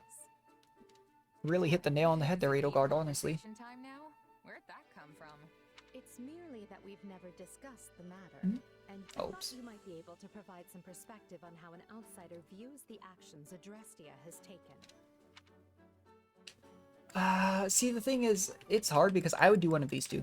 I would not praise the Empire with what they're doing. From my perspective, from Shez's perspective, they started a war that maybe could have been avoided. Dimitri had a good point. They could have tried to make that change gradually over time. It would have been difficult to peacefully depose Rhea, but here... If it was face-to-face, I might try to stay neutral, but genuinely... Honestly, I think the whole thing's one big, ugly mess. I think it's... I mean, look at how many probably best to be honest. Costing us. Still, I know this wasn't just some spur of oh yeah, I mean, they prepared for years. You gave it a lot of thought, and this was the best path you could find forward. So who really cares what little old me has to say? Yeah, we are just a mercenary after all. I suppose that's one way of looking at it. It's like you said, I'm in a unique position here. Meaning you would have answered differently were you not a mercenary. Maybe, yeah. If I was a farmer, for example, I'd be hounding you day and night to end the war. Yeah, that makes sense. Sure, you say you're gonna bring this bright and beautiful future, but am I really gonna suffer for years, maybe even decades, waiting for it? The stuff you're doing now, enlisting my farm hands, trampling my fields, destroying my crops, just doesn't make it worth the wait. Yeah, and that's what I really like about Shez compared to a lot of the Fire Emblem protagonists for a long time have been lords. They've been royalty. I think Ike was an example of one who wasn't. Yes, of course. Byleth wasn't as well. And obviously neither is Shez, but prior to the whole Three Houses timeline, I actually think the only one that wasn't royalty was Ike, to my knowledge. I mean, Lynn was royalty, though she grew up in the countryside. Marth, you know, Crom, like... Generally speaking, the player characters, I guess, haven't always been, but the main lords have always been royalty. Yeah, but I think it just kind of comes with the territory. Part of being a mercenary, we lost the mercenary group we started with. Over the years. Not to mention all the horrible things I've done just for a fistful of gold. Yeah, that's the life of mercenary. So, unfortunately. I'd be interested to hear more. Trust me, it's not as interesting as it sounds. Who says it has to be? Okay. Interesting or not, I'll have you tell me one of these days. That's actually a nice thing to say. So. Just promise not to freak out when you realize how boring I am, okay? Do I seem That's like the type of honestly person to same. freak out about such a thing? Perhaps don't answer that. Those are always funny moments. Do I really seem like this type of person? Actually, now that I think about it, don't answer that. There are... Oh, okay, so we only have C rank conversations with... It makes sense with Arvo, I think, because we've discussed so much. I'm genuinely a little surprised that we even have support, though, with Sothis, because... Wait, lock. Oh, probably lock behind certain times. Story. But Sothis, I wonder, again, I get that Sothis is a New Game Plus unit that's actually in the game whenever we get her, because we still don't have access to him. But I can see what they'd speak, you know. There's a lot of things they could talk about with Arvo and Rhea. I have no idea what they'd even speak with Sothis. I do remember there was actually that really wholesome support conversation with Byleth, though, where Byleth gives her advice, and Shez kind of mentions, like, oh, as they say, you know, as the goddess thinks. And Byleth just softly smiles and says, you know, that's actually what she was saying to you. That was just one of those moments that I just sat there and I was like, wow, that's actually so wholesome. Yeah, we've got quite a few support conversations already built up again. Why are you just standing there? Hey, Monica. I was waiting for you. You were speaking with Her Majesty. Unironically, just now, yes, that's terrifying. Just going over some strategy. Why? Did you need me for something? No, not exactly. Oh my gosh. What did Her Majesty say? That's a yandere look right there. Well, she wanted to get my opinion on how best to utilize our mercenaries, since they all use different weapons. We're going to be fighting some upcoming battles on terrain that'll make it harder to use lances, so we were trying to figure out how to deal with that. And you didn't speak of anything else? Nope. Well, yeah, but it probably wouldn't interest Oh yeah, I you. guess we did, yeah. Mercenary stuff, you know. It's just a coincidence that we talked to Adagord right before, you know? There was cake for everyone, was there not? What? And I'm pretty certain there were fresh flowers throughout the room. Did you not see them? What? Oh yeah, that cake was great. Did you want it? There was cake? Flowers, though. I think maybe there were some little white ones. Ugh, I have no interest in your opinion. I want to know what Her Majesty thought of them. It's Shez. She's a mercenary. She probably didn't even notice. I'd ask why. Why do you want to know so badly? Yeah. Can't you just ask Adel? Well, we know why, but yeah. You never know if a person is giving you their honest opinion when you spring a question on them. Okay, I disagree. If you want an honest answer, you spring the question on them so they don't have time to think about it. And then you just get like their raw answer, you know? Maybe not the nicest thing to do, but I don't know. Can't help you there, I'm afraid. I wasn't really paying attention. You were summoned by Her Majesty and granted the honor of giving her counsel. Then she graciously offered you cake. She gave them cake. And you didn't even have the decency to watch her eat it? Honestly. What? What's wrong with you? You didn't just sit there and watch her eat the cake? That's so creepy. I don't think I really get what the big Have you ever just sat there and stared at someone eat? It's the most uncomfortable thing in the world. No, please don't. If Her Majesty learns I was prying about such things... I do not want to bother her with these trivialities. Forget I said anything. Can do. I see. Shez seems to be a little bit, yeah. The cake and flowers were your doing, weren't they? But still. That's why you were asking me about how Edelgard reacted. Yes, okay? Just please. That's not another fair. word of this. All right, I get it. Well, not really, but... You don't? I beg you, forget this Okay. ever happened. The situation is far more complicated than you realize. Okay. That was honestly one of those support conversations that was just kind of funny. But, you know, like I said, let's do a few more before we end the stream. If we can stay caught up on these support conversations as much as possible, we won't have like an hour where we go through support conversations like we did last time. Wrong, Hubert? I have merely come to examine the equipment. I hear whispers that it is in quite the state. Yeah, or more time. My being here should come as no surprise. Her Majesty and I train in these grounds. Really? Do mages really train physically a lot? No kidding? Yeah. I don't think I've ever seen I was gonna say, for people who use like melee weapons, it makes sense, but I don't. We tend to pick times that Oh, allow that's us fair. to avoid a I just do mages really need like to go to a training ground?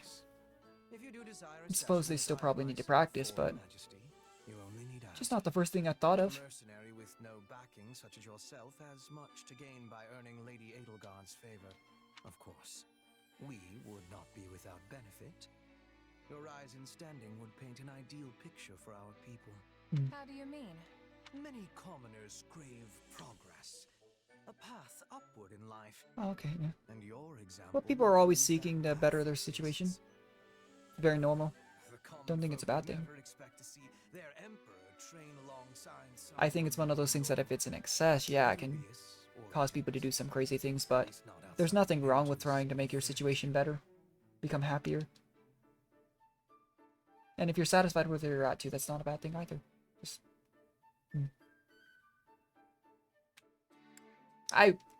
I'm gonna be honest, I would just a little bit. Origins, huh?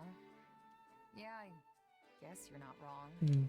Even so, it feels good to think about using that to help lift people up. On the other hand, your presence would also cause great Yeah, I mean the Lawrence was a good picture of that. When he kept telling everyone, including like Raphael, well, we're the nobles. It's our job to protect you. You can't fight. It's like, I guess it's better than maybe all the nobles refusing to fight and forcing everyone else to do so, but still just odd. Is a famed former songstress, well esteemed in the upper echelon. Yeah, she's pretty well known. Your situation You don't have to be so condescending, Hubert. Just when I was thinking, like, I don't mind Hubert as much in this timeline, he's being kind of mean to Shez. And I actually really like Shez. may yet change in the years ahead, but for now, all we can do is live with it. So coddling the elites means the commoners end up oppressed, while hoisting Yeah. commoners up only agitates the Well, elites. that's Glad I'm good not the insight, one who but has to rule the empire. I mean, that's the issue when you have such a big class divide. A mess indeed. That's fair, though. Alright, Ferdinand. What have you got to say? Back to the training grounds, it looks like. Fiery as ever. We were just standing there. Oh, hey, Ferdinand. You think so? The way I see it, a mercenary who doesn't train every Yeah, day that's fair. probably won't stay a merc for. I cannot dispute your logic. Though, I must say, you never did strike me as a typical mercenary. We do have bright purple hair. Your There's upward that. trajectory has proven me right. To go from nothing Commander. to a commander rivaling even the finest of nobles as quickly as you have is astounding. You are the most intriguing woman. Thanks, Ferdinand.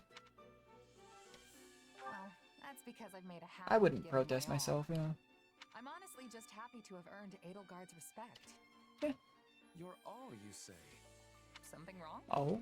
To the contrary, I find your attitude inspirational.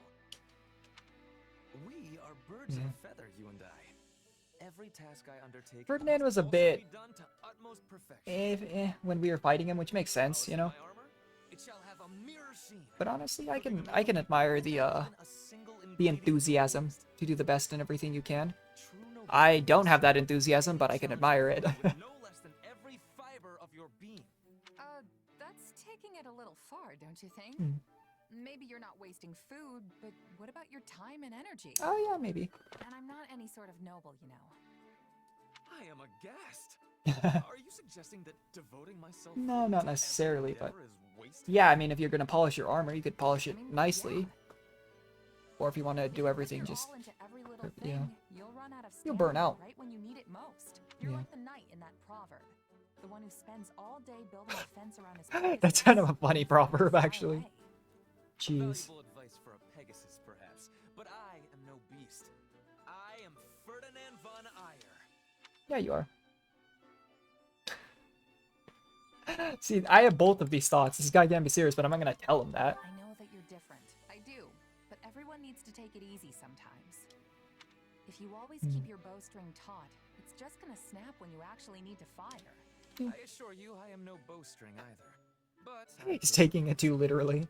however, there is no cause for concern. As I have told you on multiple occasions, I am Ferdinand von Eyre, Yep, I did just say that, but... enjoying leisurely pursuits, or simply in contemplation, I always apply all my energy to the task at hand. At Honestly, work, though, it's not the or worst at mindset to rest, have. I will forever give it my all. Seriously?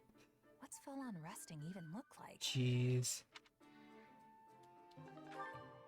I keep saying, though, with the exception of a specific someone, I've always had a very soft spot in my heart for a lot of the members of the Empire. Just because it was the first path I played, and the second, because I churched an Empire, like... But, at the same time, to be fair, my favorite characters, I mean, two of them are knights. Because Shamir and Catherine are usually... That's why I thought it was so weird, too, that they weren't paired up. Part of what I really liked about Shamir and Catherine in Three Houses was that kind of dynamic duo energy. But, like, those two are... My four favorite characters are those two, Lysithea, who's in Golden Deer, and then Dorothy, who's here, but... I do have a soft spot for, like, Petra, Bernadetta, just because of that playthrough. Don't know if it's just me, but okay. We actually tore through all of them pretty fast. It's just this one, it looks like. Potentially a 2 on this one, though. I don't know if it'll be gated by time skip.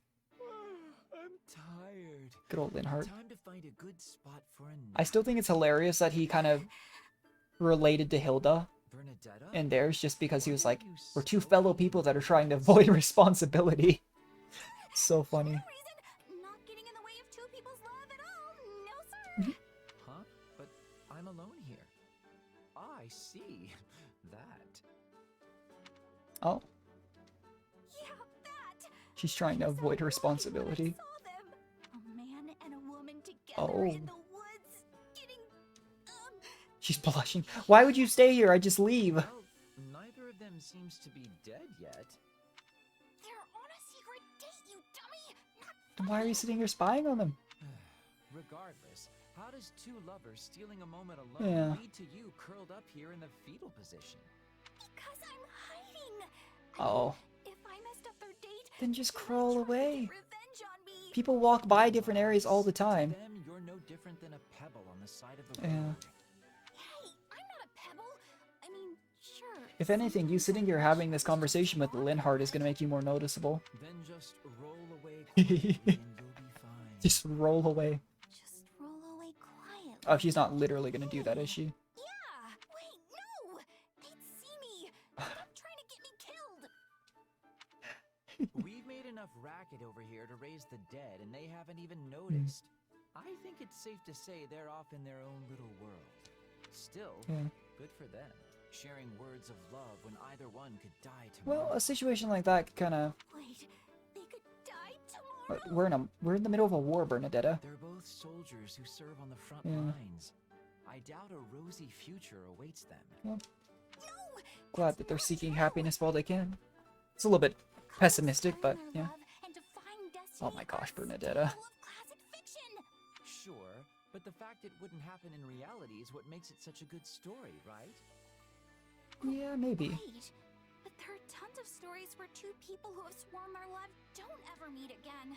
Yeah, maybe. Likely because that's something people are familiar with from their own lives. Yeah, tell me about it. Okay, so which is it? I believe those two can be happy together, so they can, right? Probably. I hope that's the case, but reality is cruel. Anyway, I've talked myself right to sleep. Did he just... Don't sleep there!